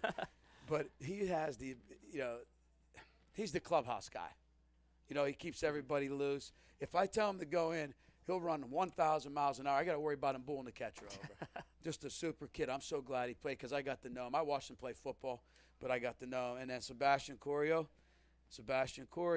you got the ball Monday in the Western Final, right? So there we are. There's my seniors, Coach. Very much appreciate everything, Coach. Great job with the team. Yeah. Neshannock baseball and softball in the state semifinals. 14-0 they won. Yeah, listen. Is it Laurel? Yes. Oh, boy. Is that Monday? That is also Monday. Can we figure this out? I hope so. PIAA, I hope you're listening right now. Please. We want to be there. So, James, you're a huge part of our program. I appreciate what you do for the people that can't be here.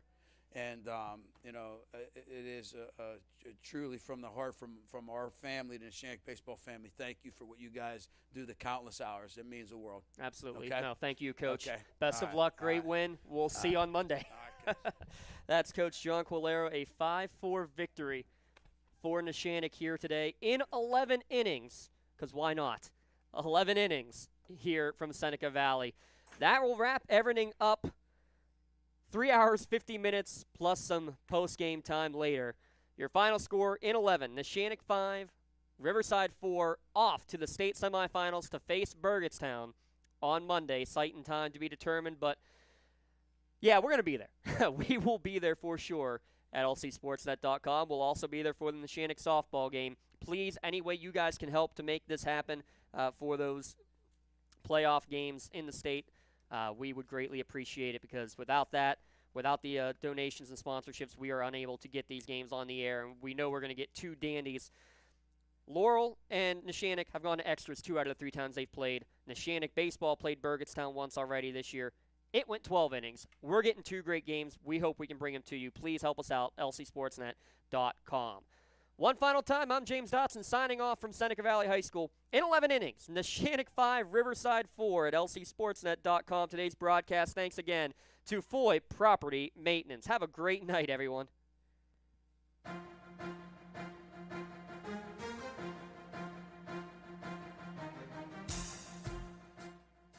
This is the Lawrence County SportsNet, powered by LCAT. And I'm coming back on the air real quick because we did not give a Maley Chiropractic Play of the Game or an LCAT Player of the Game award. It's because it has to go to the entire team. All of that for that total team effort. There it is, the official. Your LCAT Player of the Game, your Maley Chiropractic Player of the Game, to the entire team for the victory today, 5-4. Now signing off.